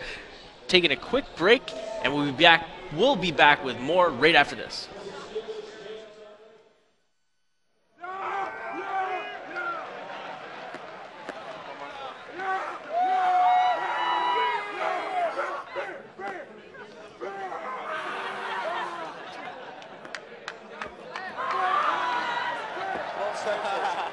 Both searches.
Hello and welcome to the 2011 Major League Gaming Pro Circuit here for Call of Duty Black Ops. I'm Corey alongside Holiday Doc as we're about to kick underway the finals here on Championship Sunday, again here in Raleigh, North Carolina. And history of some sort will be made for Call of Duty Black Ops today. This may be the first time that a team comes from the winner's bracket that comes from the winner's bracket, or the first time that a team comes from the open bracket, or comes from the open team, and able to dominate as well. You know, that'd be a crazy event, but you know, they're not so much an open team. All these guys are professional players in their own right.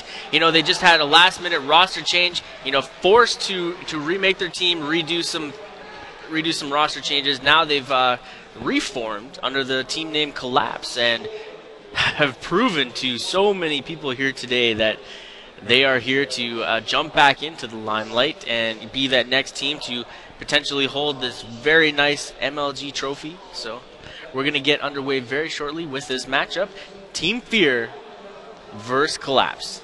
Let's go ahead and take a little bit closer look at what Collapse has brought forth so far in their matchup against Eon Envy. They just did a great job of being able to control those search and destroys. They were all 4-3 on grid, 4-1 on firing range, 4-2 on Hanoi, and really that's what it comes down to. It for that was the whole map list that we were looking at. And then, if you look even further back, it had to be that capture the flag on Havana. They just did a great job of being able to collectively put things together. As we look at the map list that we have right here, it's going to be difficult. It's going to be a tough one, especially with starting off on capture the flag on Summit. Then we'll see an answer back there for Search and Destroy on Villa, but we'll kind of get further into this one here with a matchup here for Fear and Collapse coming up here in just a moment from Raleigh, North Carolina, as we'll be right back.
peek out there. He's been able to get a spot. And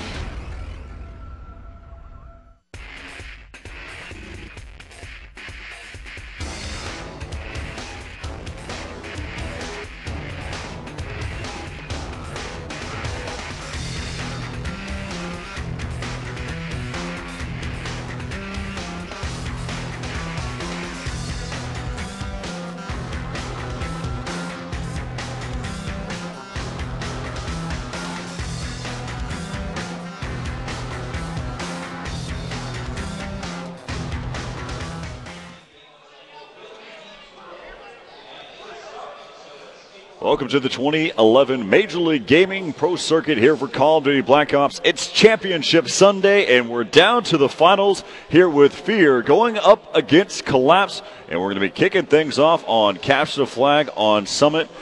And this is what we've been waiting for. This is a very quick-paced map. Capture the Flag on Summit. We see Team Fear utilize that shotgun, pushing down through Summit, securing a great victory early on. Are we going to see a repeat of that?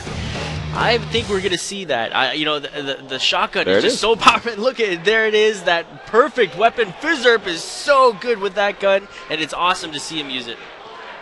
As the chants have already started here for Fear, and the following at each of these events for Fear is unrivaled. Whenever you go to the amount of interaction, the way that they react and erupt to a team like Fear. Yeah, and almost getting taken out was Fizzerp there as he tried to push his way through and grabbing the first kill with that gun, taking out Caramel. Apathy picking off Assassin, and look at him beeline for this flag, putting on the pressure early on. They are such an aggressive team, and it's awesome to watch here. One of the things that I had mentioned to Nade Shot whenever he was going to be when they were facing off against Fear is that the only way that you answer to them is you got to be up front. You got to react to them quickly. And look at this, able to get a flag capture in 45 seconds.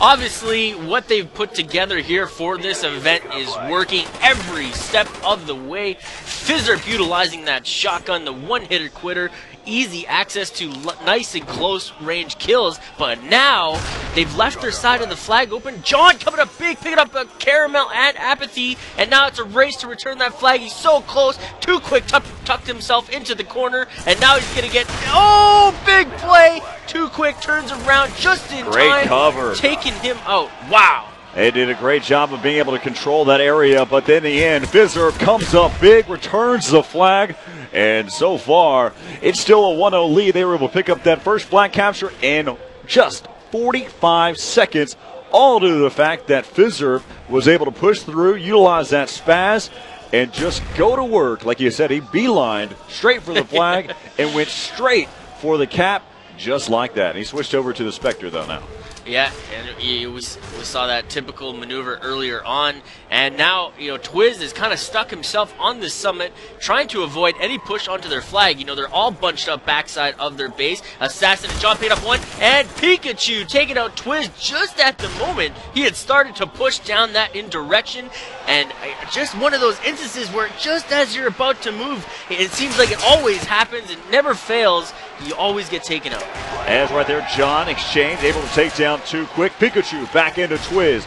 John's been able to get a flag pull so far. Pikachu does what he does best and gets a counter pull. Grabbing that counter pull, but Caramel somehow landing a nade right there. Assassin now jumping up towards top glass, and that flag is on its way back through the mid-cut towards A, engaging his Apathy and taking out Assassin. This is going to be all tied up. Twiz now jumping over the railing, getting taken out on the side of the rails, and John is first man up off the respawns, trying to get a place. Did a great job of being able to get that frag grenade and able to pick off John, the flag carrier, and Pikachu, of course, getting that counter pull, but then Apathy doing a great job playing aggressive and going straight at the opposition and making sure that Pikachu will be able to pick up that flag cap. And now Caramel has a pull of his own heading towards Summit Side. You can see John chasing him down, trying to figure out where he's at. It seems as if he backpedaled a little bit, and he might fall back into the hands of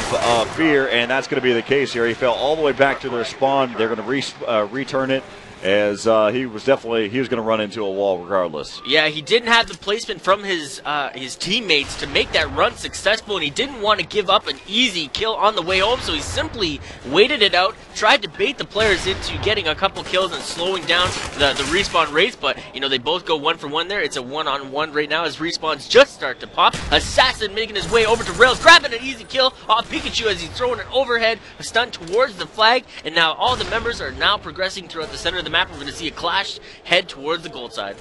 As right now we got a minute left to play, all tied up at 1. Twiz able to pick up 2. Too Quick and Apathy both go down, but Pikachu is able to answer back finally.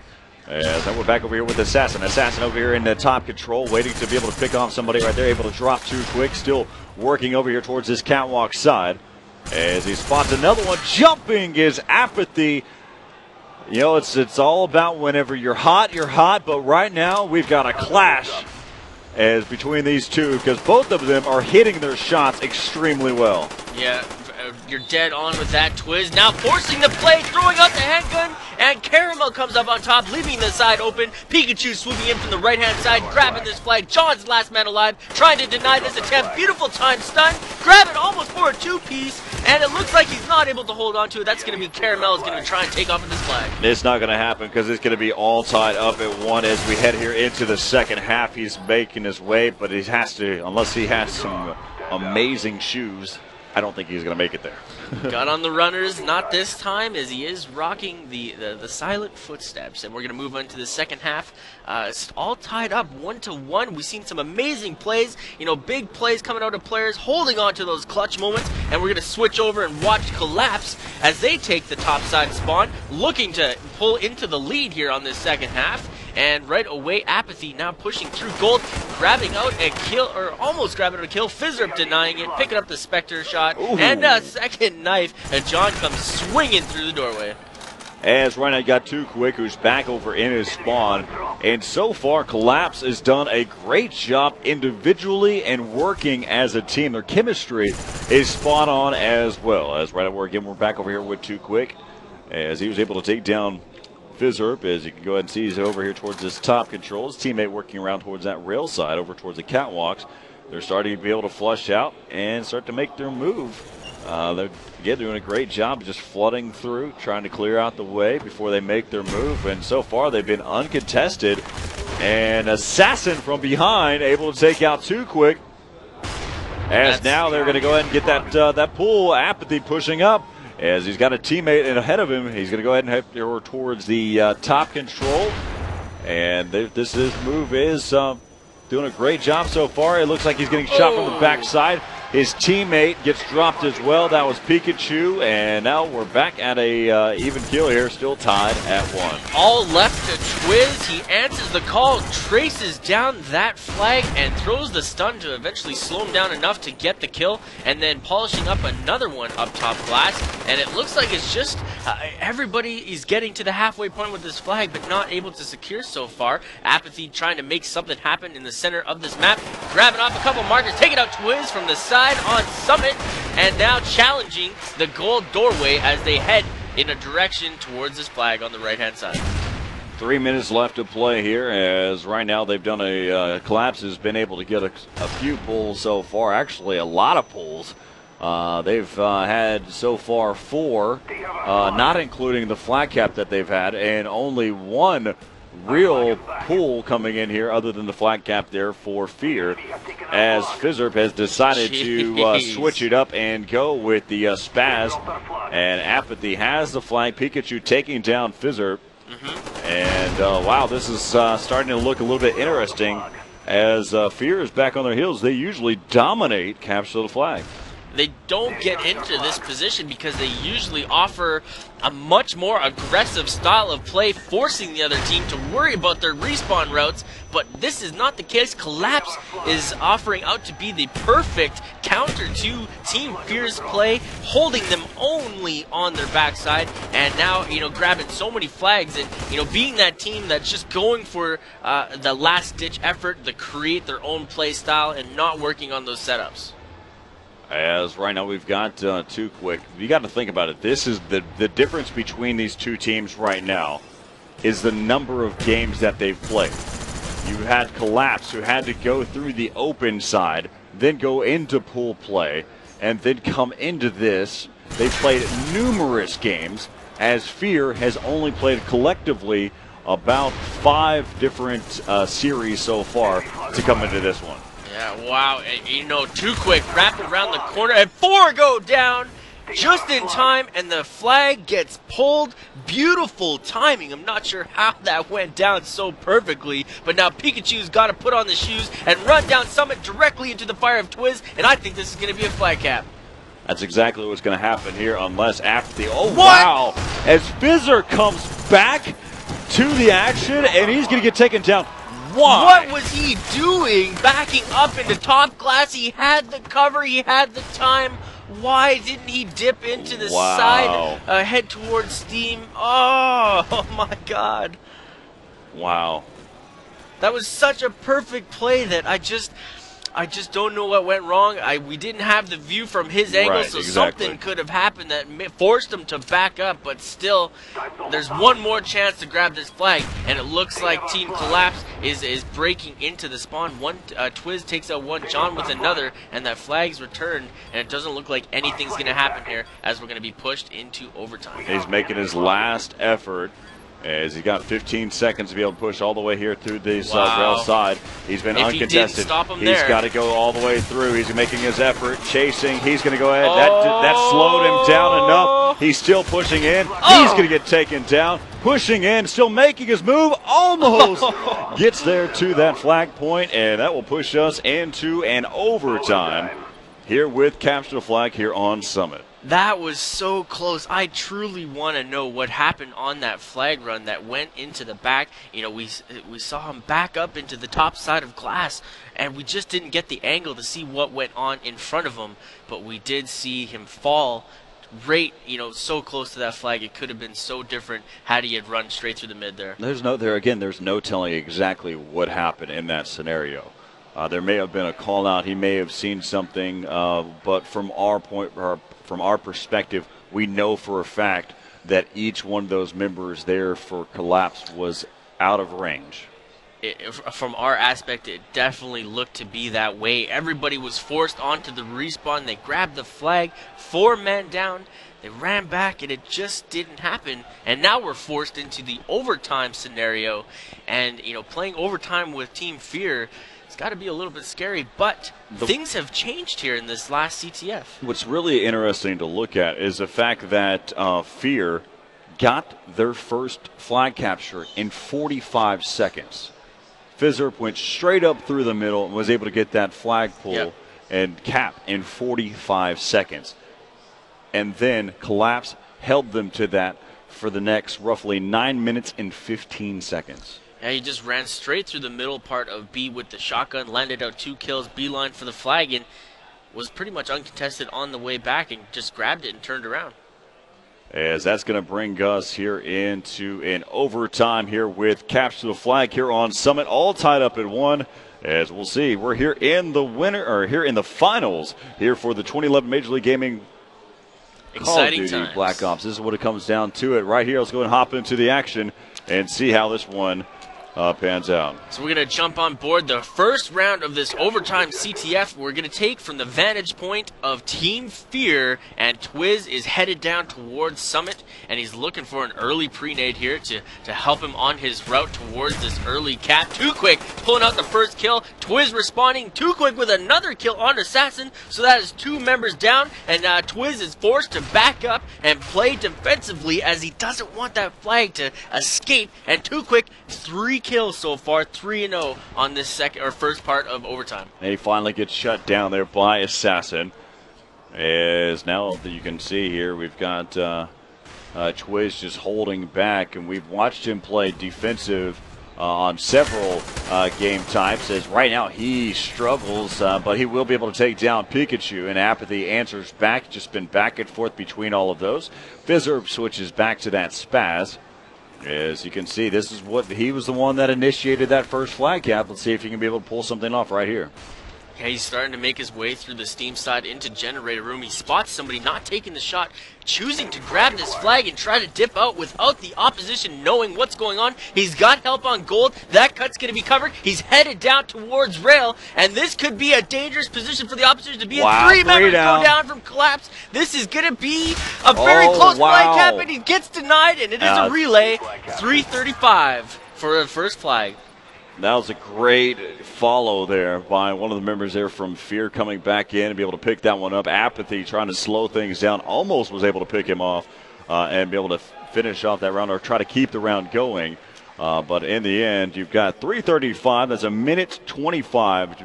The amount of time that it took for them to be able to get that flag capture is now Collapse. Has to find a way to be able to answer back. Yeah, they have to beat that time, or Team Fear could just grab another flag and end this out if they can push to that again. But look how Fizzer just manages to run right through with that shotgun. Would you say that it's due to the fact of the spawn side that they have? Because that's what we saw last time, because they had the exact same spawn, and Fizzer had a great run.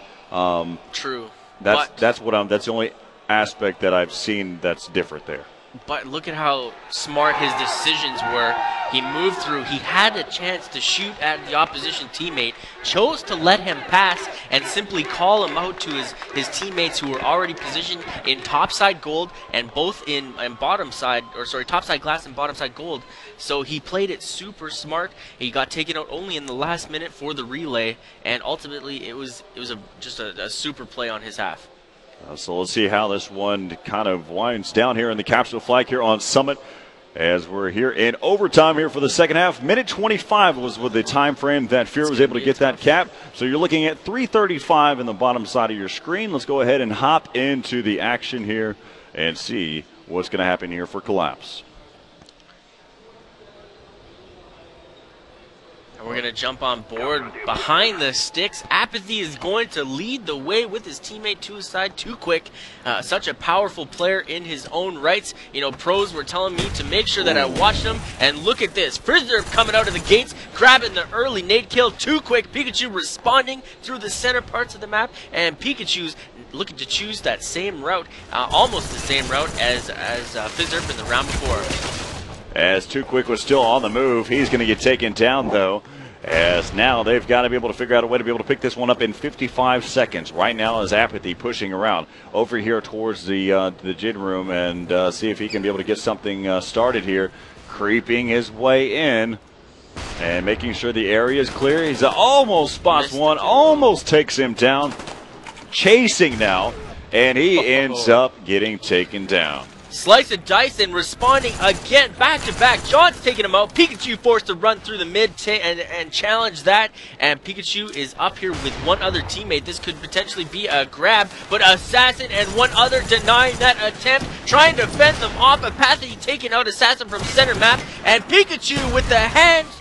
Wow, John just denied that all by himself. A beautiful play, and we are about to call that a game as Team Fierce successfully handed that win to themselves by just excellent placement on the defensive side. Yeah, John did a great job playing some amazing defense, and so that'll bring us into our next matchup coming up here in just a moment. Search and Destroy here on Villa, as right now Fear leads this series 1-0.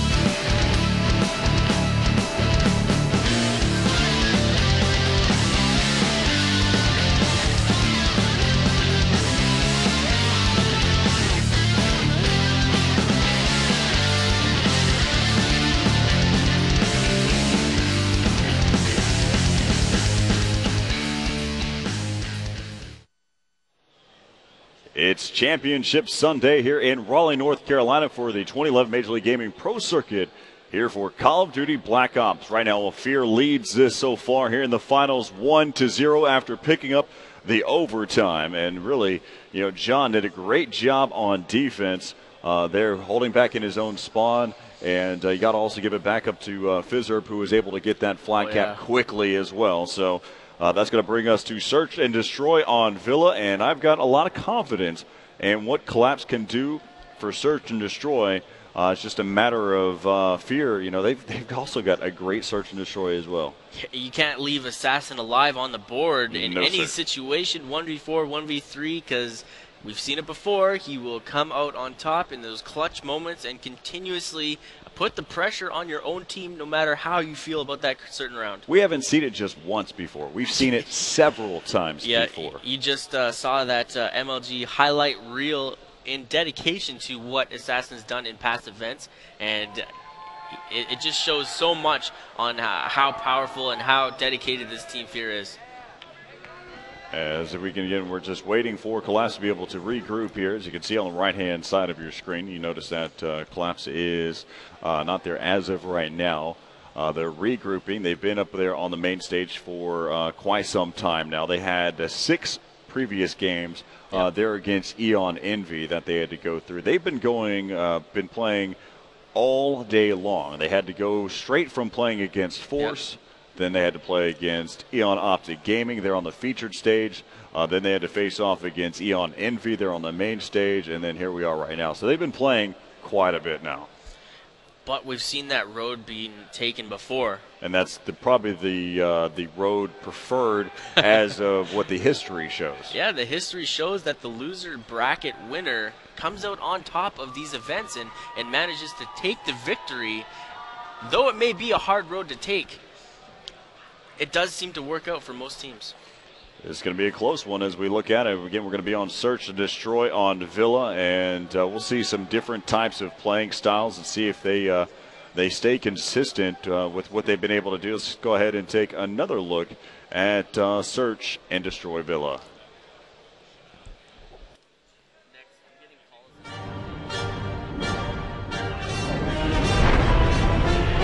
Nova 2 is the highly anticipated sequel to the first Nova and is changing the way first-person shooters are played on mobile devices.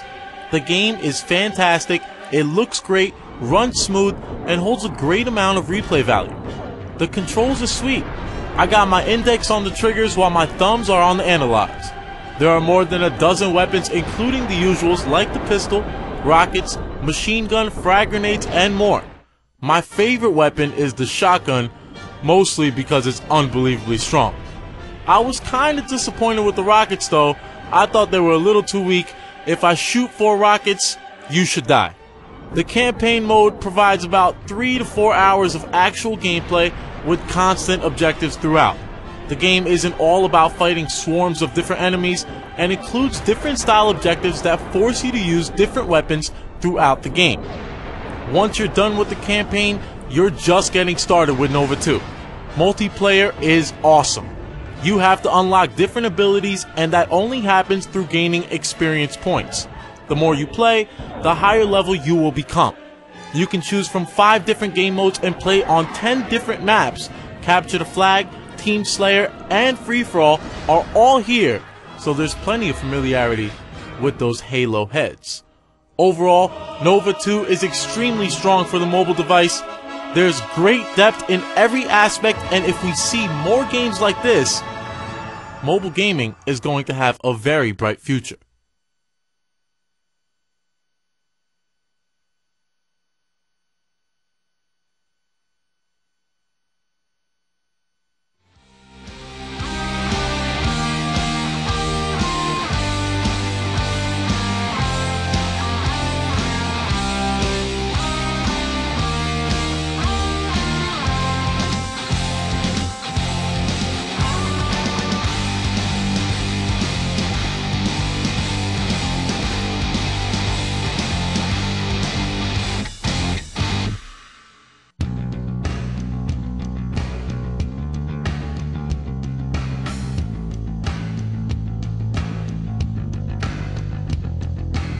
All right, so right now it's 1-0 1-0 in favor of Fear here over Collapse here in the finals here for the 2011 Major League Gaming Pro Circuit here on Championship Sunday here in Raleigh, North Carolina. As right now, what we've seen in the past so far, that Collapse has had some extremely strong search and destroy games. Yeah, I'll totally agree to that one. They just place themselves so well. They read the opposition the same way, and it's going to be a tough matchup. But we've also talked about, Collapse, taking the sweeps on these search and destroys and them being close. I'd like to see a very close search and destroy game, just because it's going to lead to some more exciting future matchups here, or match types. So I'd like to push this one the full distance, just to make it much more entertaining for everybody here and for all the viewers on Search and or for the stream here. Take a look at Search and Destroy on Villa. A lot of times you see a lot of players hit the A-bomb site, and we're starting to see a little bit more action happen over towards the B side. But be on the lookout for a lot of grenades coming in as we'll go ahead and hop in. The action will be starting off here on the offensive side here with Fear. So jumping on board, Twiz has picked up the bomb, and he's going to be headed with two other teammates towards the right-hand side. He's got the cover, but now he's headed up, first man down in the direction of this B site. And look at that quick run to the B cut. He's going to have some help with him, and first man goes down. Too Quick is labeled to be the first guy down. Twiz picking up that kill, and now they planted the bomb, and they're set up nicely. As right now, Pikachu able to take down one. It's going to be down to a 2-on-2. As right now, Fizzerb comes back around. He's able to take down one. And we look at it, Pikachu narrowing it down to a 1-versus-1 and pushing in. Pikachu, great awareness, able to take down Assassin. He's going to be able to pick up the round. As doing a great job here for Collapse. They'll pick up this first one, 1-0. Wow, that was a clutch play. The jump shot saved the day. Peeking around the corner, spotting him just barely on the box, jumping up in the air, finishing off the kill, and making this great first round. As you can look at it, Pikachu sitting at 3-0. He picked up those last 3 kills in the round as we go ahead and hop on board here with Caramel, who's pushing up here towards the A side. And Pikachu gets headshotted there by Twiz. And Apathy answers back quickly, able to take down John. Now going to be down to a 3-on-3. As you can see, Caramel just waiting it out here. He's waiting for something to be able to happen. Yeah, they're just trying to feel out this A side of things. There's lots to worry about still. They haven't checked the backside towards the stairs. They've left the back end swoop completely open, and Fizzerb taking out Too Quick. It's going to lead it up to a 3-on-2 situation now. Bomb in hand on Caramel, and he's forced to run away as a Semtex was cooked with his name on it. And right there, exchanging kill for kill. It is a 1-on-1 situation up against Assassin versus Caramel. Assassin last time in the 1-versus-1 against Pikachu. He ended up coming up short. Here he goes. He's going to go to get that bomb planted here inside of that A-bomb site, wrapping around over there towards the top villa. As now it looks like he was able to get a clean getaway.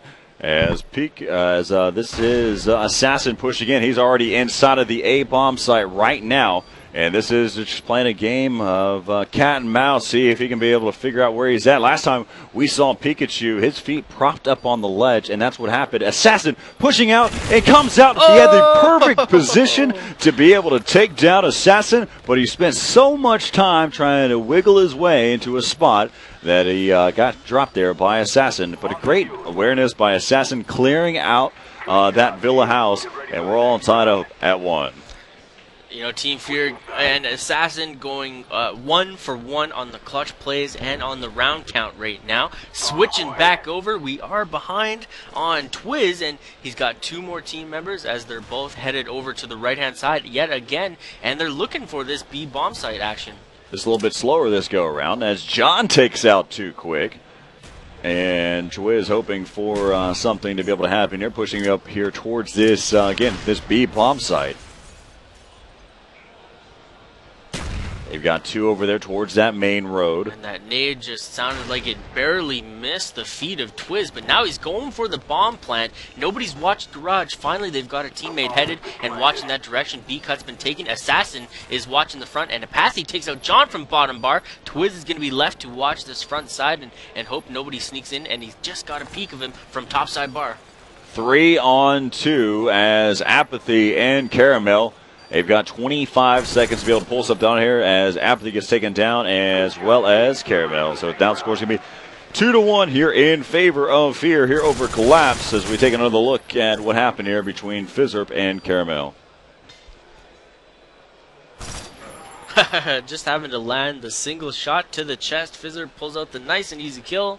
And we are moving into round number 4. As right now, you look at it, we'll see what they can be able to do here on the offensive side here for Collapse. They pay attention, a lot of attention here towards the A-bomb site. Last time they struggled to be able to get something started here. Too Quick goes straight in. A lot of frag grenades coming in on all sides. As John takes down Caramel last time, this is what it comes down to. It's hard to be able to hold this retake here on this A side. Assassin able to take down Pikachu. Apathy all by himself down to a 1-on-2 as he narrows things down here. He's able to take out Assassin. He's looking for picking up the ace here as Apathy holds inside of Villa. Taking a look, he's working back and forth. He spots one. He needs to take his time. He's able to take down Assassin. Now coming down to a 1-on-1 against Fizzerp. Apathy comes up big, picks up the ace, shuts down Fear all by himself. It's hard to watch that A-bomb site and worry about a retake, but Apathy defends it on his own. The LMS to be able to pick that one up, ties it back up at 2. He managed to pull that one off against all odds against one of the best teams to nail out clutches in previous events. What a play. Just his placement overall, moving and navigating the map throughout that bomb plant was beautiful. As right now we're back over here with Twiz. Taking a look as, this is their setup except for the fact that they had John push over there towards the A side. He got taken out there by Too Quick. As now we got a 1:05 left to play here as Assassin answers back with a nice little frag grenade as well. That was, I'm still stuck on that play, and I'm sure everybody else is just wondering, what does it take to get to that point where you can single-handedly take a bomb planet and defend it against 4 of the best players in the world? Pikachu now taking out Twiz, and they're trying to pull out the victor here. Assassin now moving his way through the center cut, exchanging stuns with another member in the center of the map, and just getting a bit of a peek. 30 seconds coming down to the wire here, and time is running out. Bomb is down. He's down to a 1 versus 3. As Assassin sees that bomb over there next to the B-bomb site and still wrapping up. He knew that one member was there for the over towards the A side. And right here he's going to get caught in the back there by Pikachu.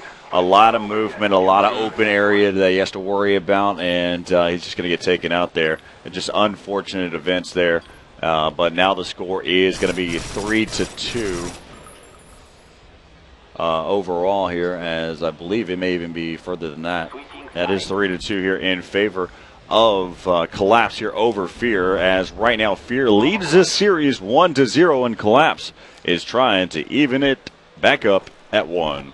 So Caramel's now grabbed the bomb, and they've headed back over onto this offensive side, and some exchanging being made, and Assassin picks up the early kill on the right-hand side through the gateway, forcing one member to back up, but Caramel is charging the way, and a nade bounced off and just narrowly escaped. Too Quick nailing out Assassin, and this is going to be a hard road to get towards this B, as all members are set up in a very defensive route trying to defend this plant. As Caramel thinks that he spots one there through the railing, and right now again it's down to a 3-on-3. Too Quick is going to get taken down there by John.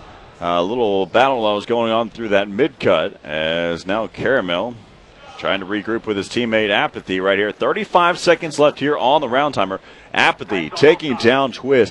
He's sitting at 9-3 right now, as let's go ahead and see if he can be able to battle up here against Fizzerp and John, as he's wrapping here towards this B bomb site. His teammate's already inside the site. He's moving in now. A lot of frag grenades are utilized early here by Fear. Let's see if they have anything left in their equipment base. As right now, Caramel will be able to get that bomb down, able to move away. He was on the chase. One of the members there, whether it was Fizzerp or John, as John takes down Apathy. Caramel pushing up now, waiting for somebody to be able to get that going for the defuse. He's going to probably try to draw him in. As he pushes in, that was exactly what happened there. John went for the fake defuse, drew him in, and be able to pick up the round. Now the score is going to be all tied up at 3 and pushes us into yet again another overtime. Is that my first prediction that's ever gone right this event? Maybe. Meh.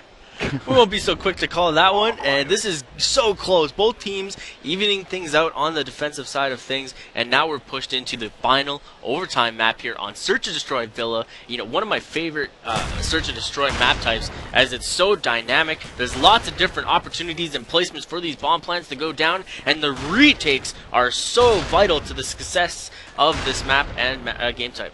As right now we're back over here with Twiz. We're watching on the defensive side here for just a moment. Take a look here as you can see them trying to be able to defend over there towards that A side. As you can see, he got a stun there. They're still working together. As let's go ahead and see if Twiz can be able to pull this one off. He knows that one's over here towards this A side. Almost connects as he was able to get some markers out of the area. But let's see if he is still in this region. He's got a teammate that's going to go ahead and try to be able to regroup. He's down to a 2v3 as he peeks out on the bomb carrier. Bomb's going to get planted as now it's going to be left up to Assassin 1-on-2 as Pikachu's over there towards the top villa, and he's just behind Assassin right now. Assassin's trying to feel out these points, the main points that mostly used for backing up and waiting for the defender, and engaging on the first one, taking out Caramel with the jump shot, and now he's left here trying to bait the player coming out here, and it is a one-on-one. Pikachu is trying to hold it out here. Time's going away. He's baiting him with the bomb pickup time and time again, and he goes down, picking up the win. Assassin proving again. Up He's big, so clutch. Shuts them down, and Assassin doing such a great job coming in here. He wraps back around, tries to draw in the member right there, Pikachu, at the very end. They're up on top villa. They're on the balcony. Falls back, goes in with another fake defuse, pulls him in, and this go around, he was able to take him out and pick up the round, and so that means Fear has a 2-0 lead here over Collapse. Amazing, amazing last round there. Assassin is so smart. You know, the first bait didn't work. Let's try it again, and it worked perfectly. Pikachu left himself vulnerable and open as he tried to throw the cook nade to land on the bomb defuse, but didn't expect Assassin to wrap around the corner and grab that kill. We're just adding to his second highlight reel as it seems right now. That's such a great job. That is his second opportunity to be able to pull off a 1v1 or 1v situation. Again, a 1 versus 1. That was his second go-around for that. Yeah. He was actually 2 for 3 out of his series for 1v1s, and it proves evident that he was able to come up big there whenever it counts. And so this is what it comes down to it. Domination firing range here with Fear and Collapse. Can Collapse keep this one alive? We'll find out next here in the winners finals, or here in the finals here for Championship Sunday for Call of Duty Black Ops, as we right back.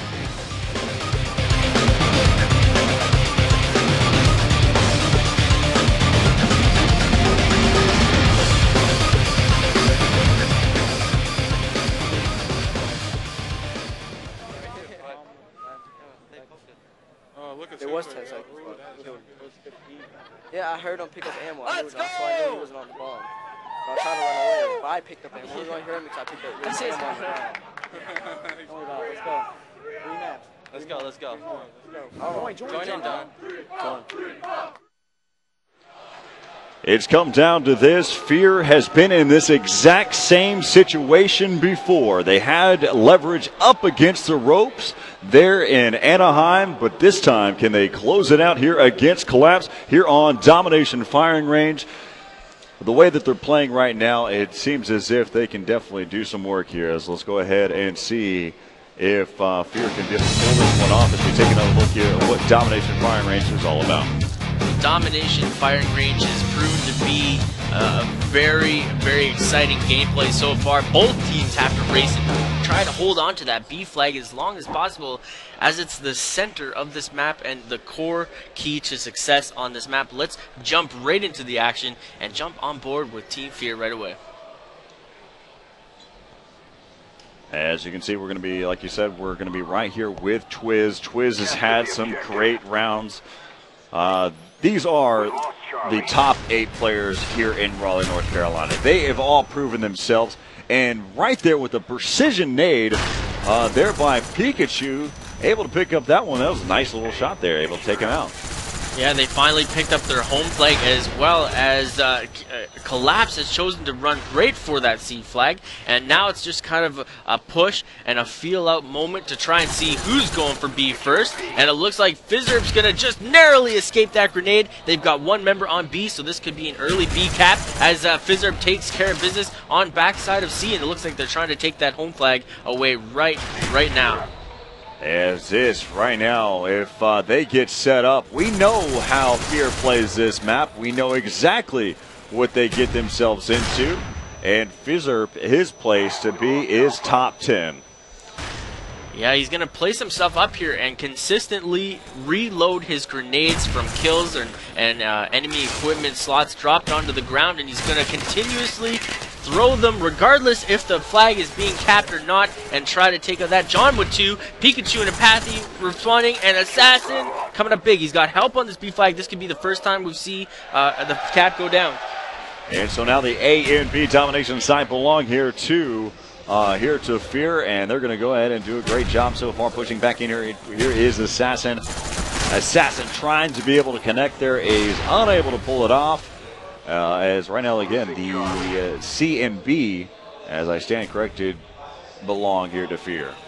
Wow, they're starting to lose C. Fizzerp headed his way over there, defending it once, but then dropping down is one other member. Assassin now pausing himself on backside, looking to get B. B's getting touched, just barely a tease moment. Too quick, Pikachu with 1. Assassin defending the B flag. He's got help, but they've started to spawn on both sides. Now they're on the backside. This is a dangerous spot to be in. They're about to lose B. C's getting contested. John's last man alive, but Fizzerp coming up big, defending along with Twiz. Perfect execution on the respawn routes here. $10,000 is on the line here for Fear, as they continue to be able to put a lot of pressure here on Collapse. They lead this series 2-0 in this best of 5. And right now, they're doing such a great job. They're leading this one 44-27. 4 minutes left to play.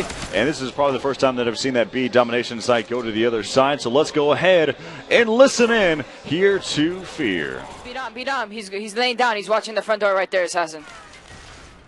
He's like laying in front of the half wall. One in trailer, Yeah, front trailer. still there. Front Still trailer, out- front still out trailer, the back half wall. trailer. Still at the half wall by B.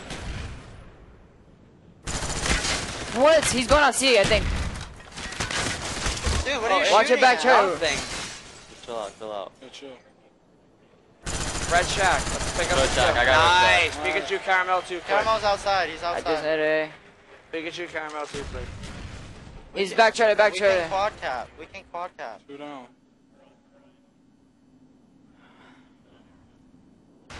When they top wood. He's in trailer. Get on that. Nice. Nice. One more. Trailer One dead. more. Bottom wood! Bottom wood! That's the last one. Get on that. Hop get it, on let's that. get it, Hop let's on get it. that. Run. They spawn down low. Down low, yep, I already got it done. He's behind CG. He's stunned. Oh, got him, whatever. He's going up jungle, I think. I'm bottom 10 right He's now. inside C bunker going to trailer. Yo, top There's wood, two. top wood, There's top two wood. at C. 2 at C. Alright, we need They're to jumping on we need it. to stop going 2 down. We need to stop. Bottom 10. Bottom 10. Oh my god, he's 2C, 1B, 2C. Watch out, drop the nade. Run. Yo, you didn't. We gotta nowhere get near. this nade. On B now. Stun. Pick up the kill. There he is. There might be a third. No. Respawn down low. Top 10. Hopping on C. One hop on with you. Watch bottom 10 then. He's top 10. Just drop down. Yeah, middle. Stay alive, Don. Top Stay one alive, and middle. Don. Top one and That's what you middle. need to do. Top one and middle. Alright, yeah, let's get a flag.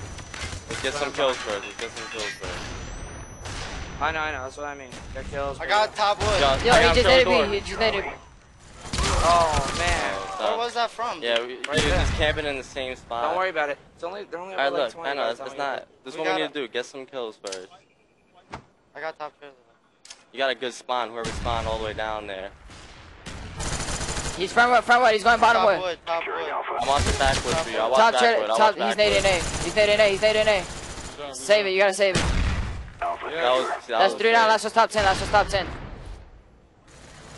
get some points back. That's all we need. He's back in trailer. Middle.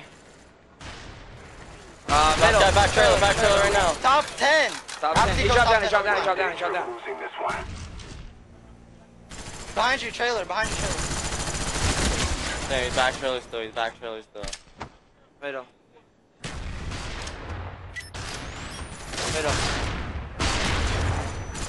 If anything, camp A. Middle, one shot.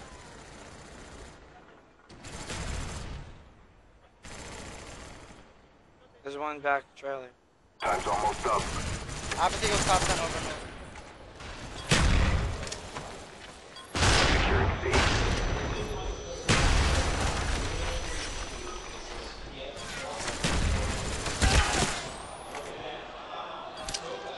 So we listened in as Team Fear was unable to come out on top of this first half. Pikachu proving to be so powerful at taking advantage of every time that Team Fear tried to cap a flag and grabbing these kills. Came up with some huge plays, some three-piece. Look at all of the defense. Pikachu with 3 caps, 6 defense, 17 and 7 overall.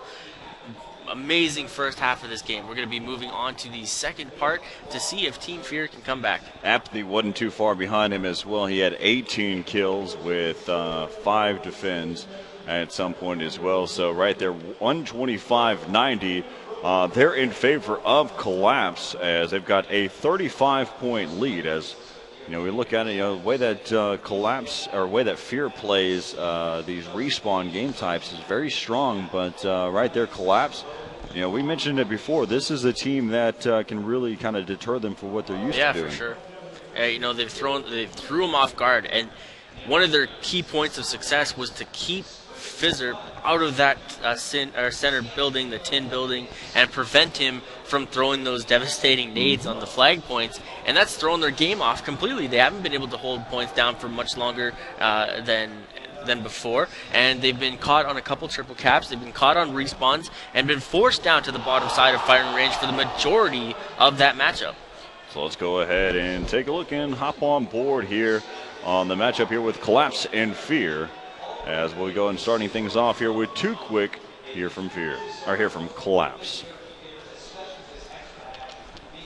So Too Quick is going to be at the back of the spawn points, but we took a listen in on for Team Fear. Let's go ahead and listen into what Collapse is doing and how they're navigating and communicating right now.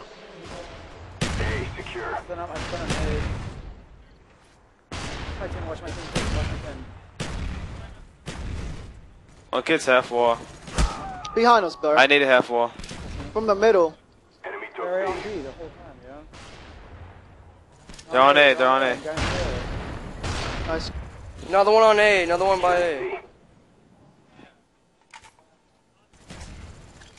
He's going to bottom 10, he's going bottom 10, twice. Hit that kill. Good shit. 2 down. 2 down, 2 down, 2 down. Let's go. Losing Charlie. On C. One on C, One C. One C. That's an A, that's both. Hop on B, hop on B. Oh, wow, what? Let's hop on it. Help him. Oh, I ran off, my fault. Stay on it. Watch your trailer. Good cap, good cap. I'm stunned. Mid. Twiz is on it, he's on it. I know. He ran back.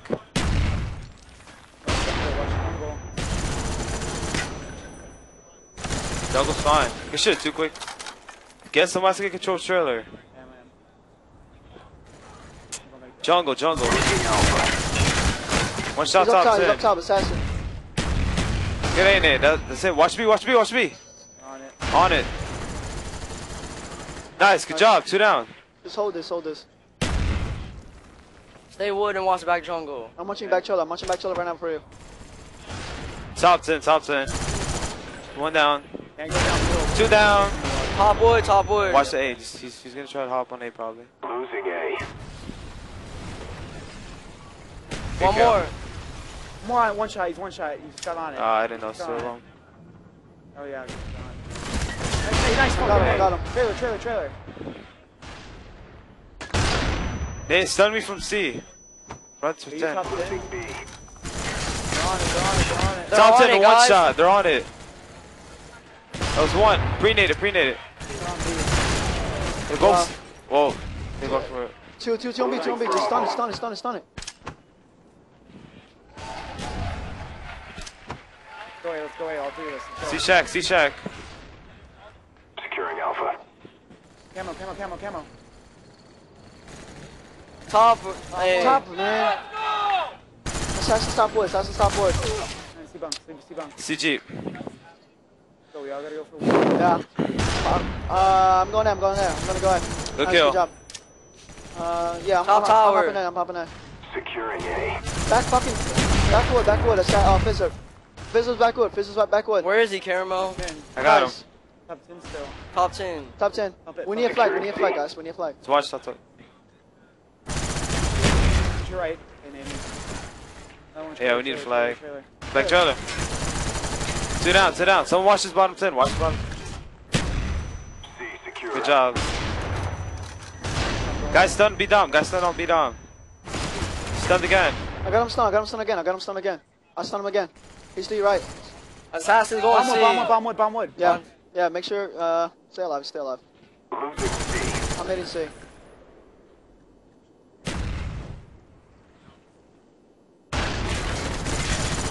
One shot bottom wood. Middle English, John. He rushed behind you, bottom 10. Middle English, John too. You got him. Nice, good kill. In trailer. Back trailer. We gotta go get fucking A or something, Get some kills, that's what we gotta do. Gotta buff flags, put pressure on them. Inside shoulder, one shot. Yeah, me stunning. There's no one back shoulder too. We need to get big. Securing Bravo. As right now you've got Fear, who's done a great job. They were able to pick up that 3 cap at 1 point. They're still trailing from the first half by 35 points. But that lead has been definitely narrowed down to just 5. Possibly even 6 right now at this moment. And again, they're just working it out. They've got a lot of time. They've got 2 minutes to be able to pull this off here.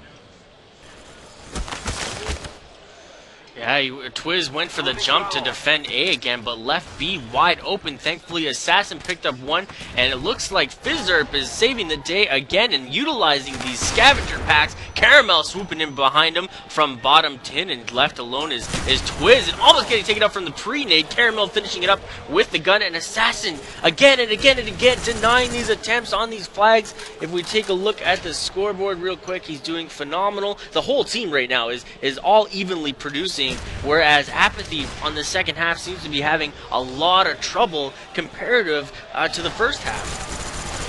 As right now we're here with John. He's going to get taken down by Too Quick. And again, a lot of grenades, they've just fallen into play. This really has been a complete flow here for Fear, and this could be the way this one ends. This will be the first time that a winner bracket team comes in to be able to become the champions here. And that being a 3-0 sweep at that. Look at how well they're playing, taking the challenge to come back with, and Fizzerp with a 3-piece, taking everybody out. Possible for it, not able to hold on, so close. Amazing Team Fear. Team Fear, every time that they come to an event, has managed to make leaps and bounds at their gameplay and provide us with, so much more than just a stream. We're educating, showing so many different elements to this game, and this is a team. A dynasty is back and formed. We haven't seen this Team Fear since Call of Duty 4 Nationals, and I know every Team Fear fan out there is cheering them on. They have taken the championship. The trophy is about to be presented here today to Team Fear. Everybody can congratulate this team right now.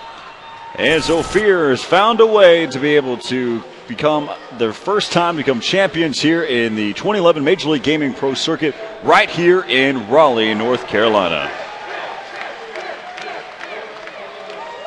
And the crowd is cheering them on.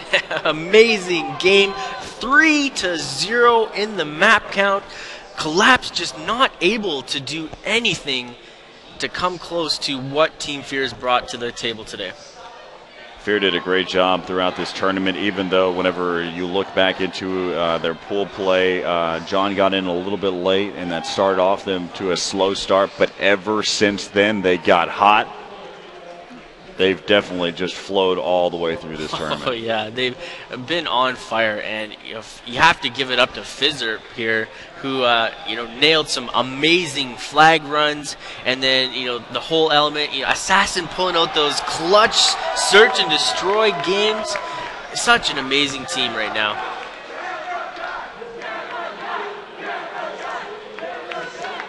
And so Fear, again, your 2011 Major League Gaming Pro Circuit here in Raleigh, North Carolina, champions here for Call of Duty Black Ops as they take that series against Collapse 3-0. They had a complete sweep, so let's go ahead and let's get out there and give them this trophy here. Whoa. Oh, sorry, my bad. We're going to go down to the main stage and present this trophy to the champions here today. Join us in just a few seconds as we make the way down there. We'll be right back here in just a moment.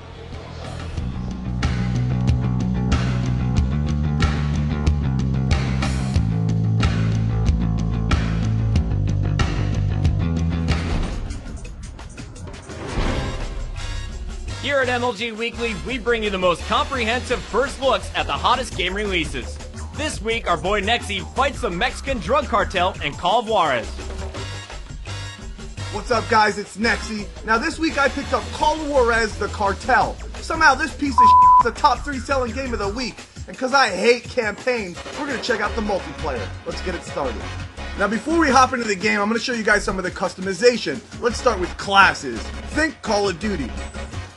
So I've got my 3 classes here, and some haven't been unlocked yet. You'll unlock these as you get more kills and complete challenges when you're playing multiplayer. There's actually a lot of customization in this game. First, you choose good guy or bad guy, but then you can change their skin. Check this out. So right now I'm the bad guy. I want to choose a bad guy that represents me. Oh, perfect! It's the cast of the Jersey Shore! I'm going to play as the Situation. Alright, now that I finally got into the game, I'm going to give you guys my 3 tips. Number 1, change your controls. Hit start, hit Y, go over to controls, and you'll see here there's look dead zone. Drop that all the way down. You don't want any look dead zone, and I personally like to drop my sensitivity just a little bit. You guys toy around, find what you like, but just get rid of look dead zone. It's worthless. Alright, here's my second tip. You see the guy with the little green marker on him? That's your partner. The closer you are to your partner, the more beneficial. Your abilities are boosted and you can resupply ammo. So always stick next to your partner. Check the evidence room. Yo, what's up, partner? Come on, man, boost my abilities. What's this guy doing? Yeah, I'll help my wounded partner. Fine. Come on. Get up! Alright guys, here's tip number 3 for you. Because the maps are so big and open, there's so many little crevices you can get behind, it's really easy to set up the spawn trap. So every single game you play, just run into your enemy's spawn and set up for the spawn trap.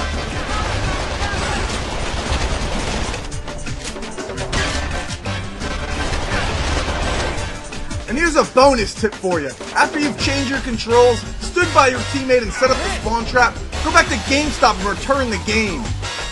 Alright guys, there you have it. Those are my thoughts on Call of Juarez, the Cartel. I'm coming to you live from my mama's house. I'm Nexi, and I'll see you next time.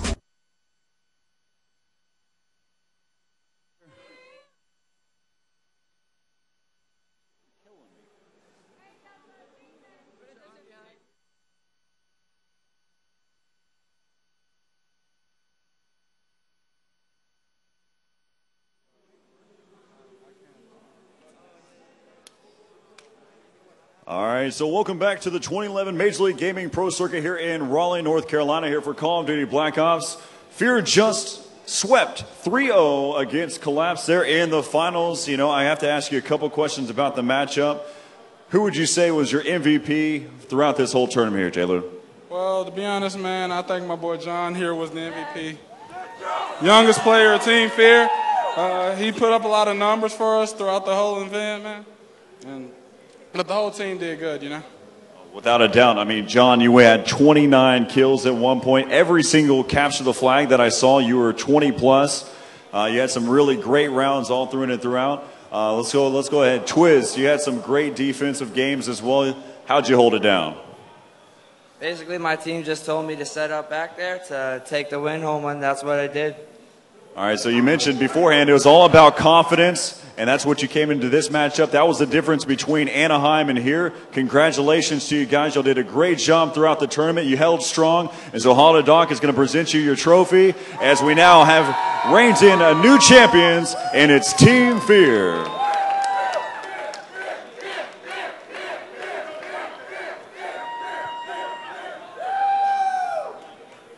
All right, so you guys, again, Team Fear taking it here in Raleigh, North Carolina, but make sure you're here at Orlando, Florida at October 14th through the 16th here on the 2011 Major League Gaming Pro Circuit. Until next time, I'm Corey Doan alongside Holiday Doc. We'll see you next time.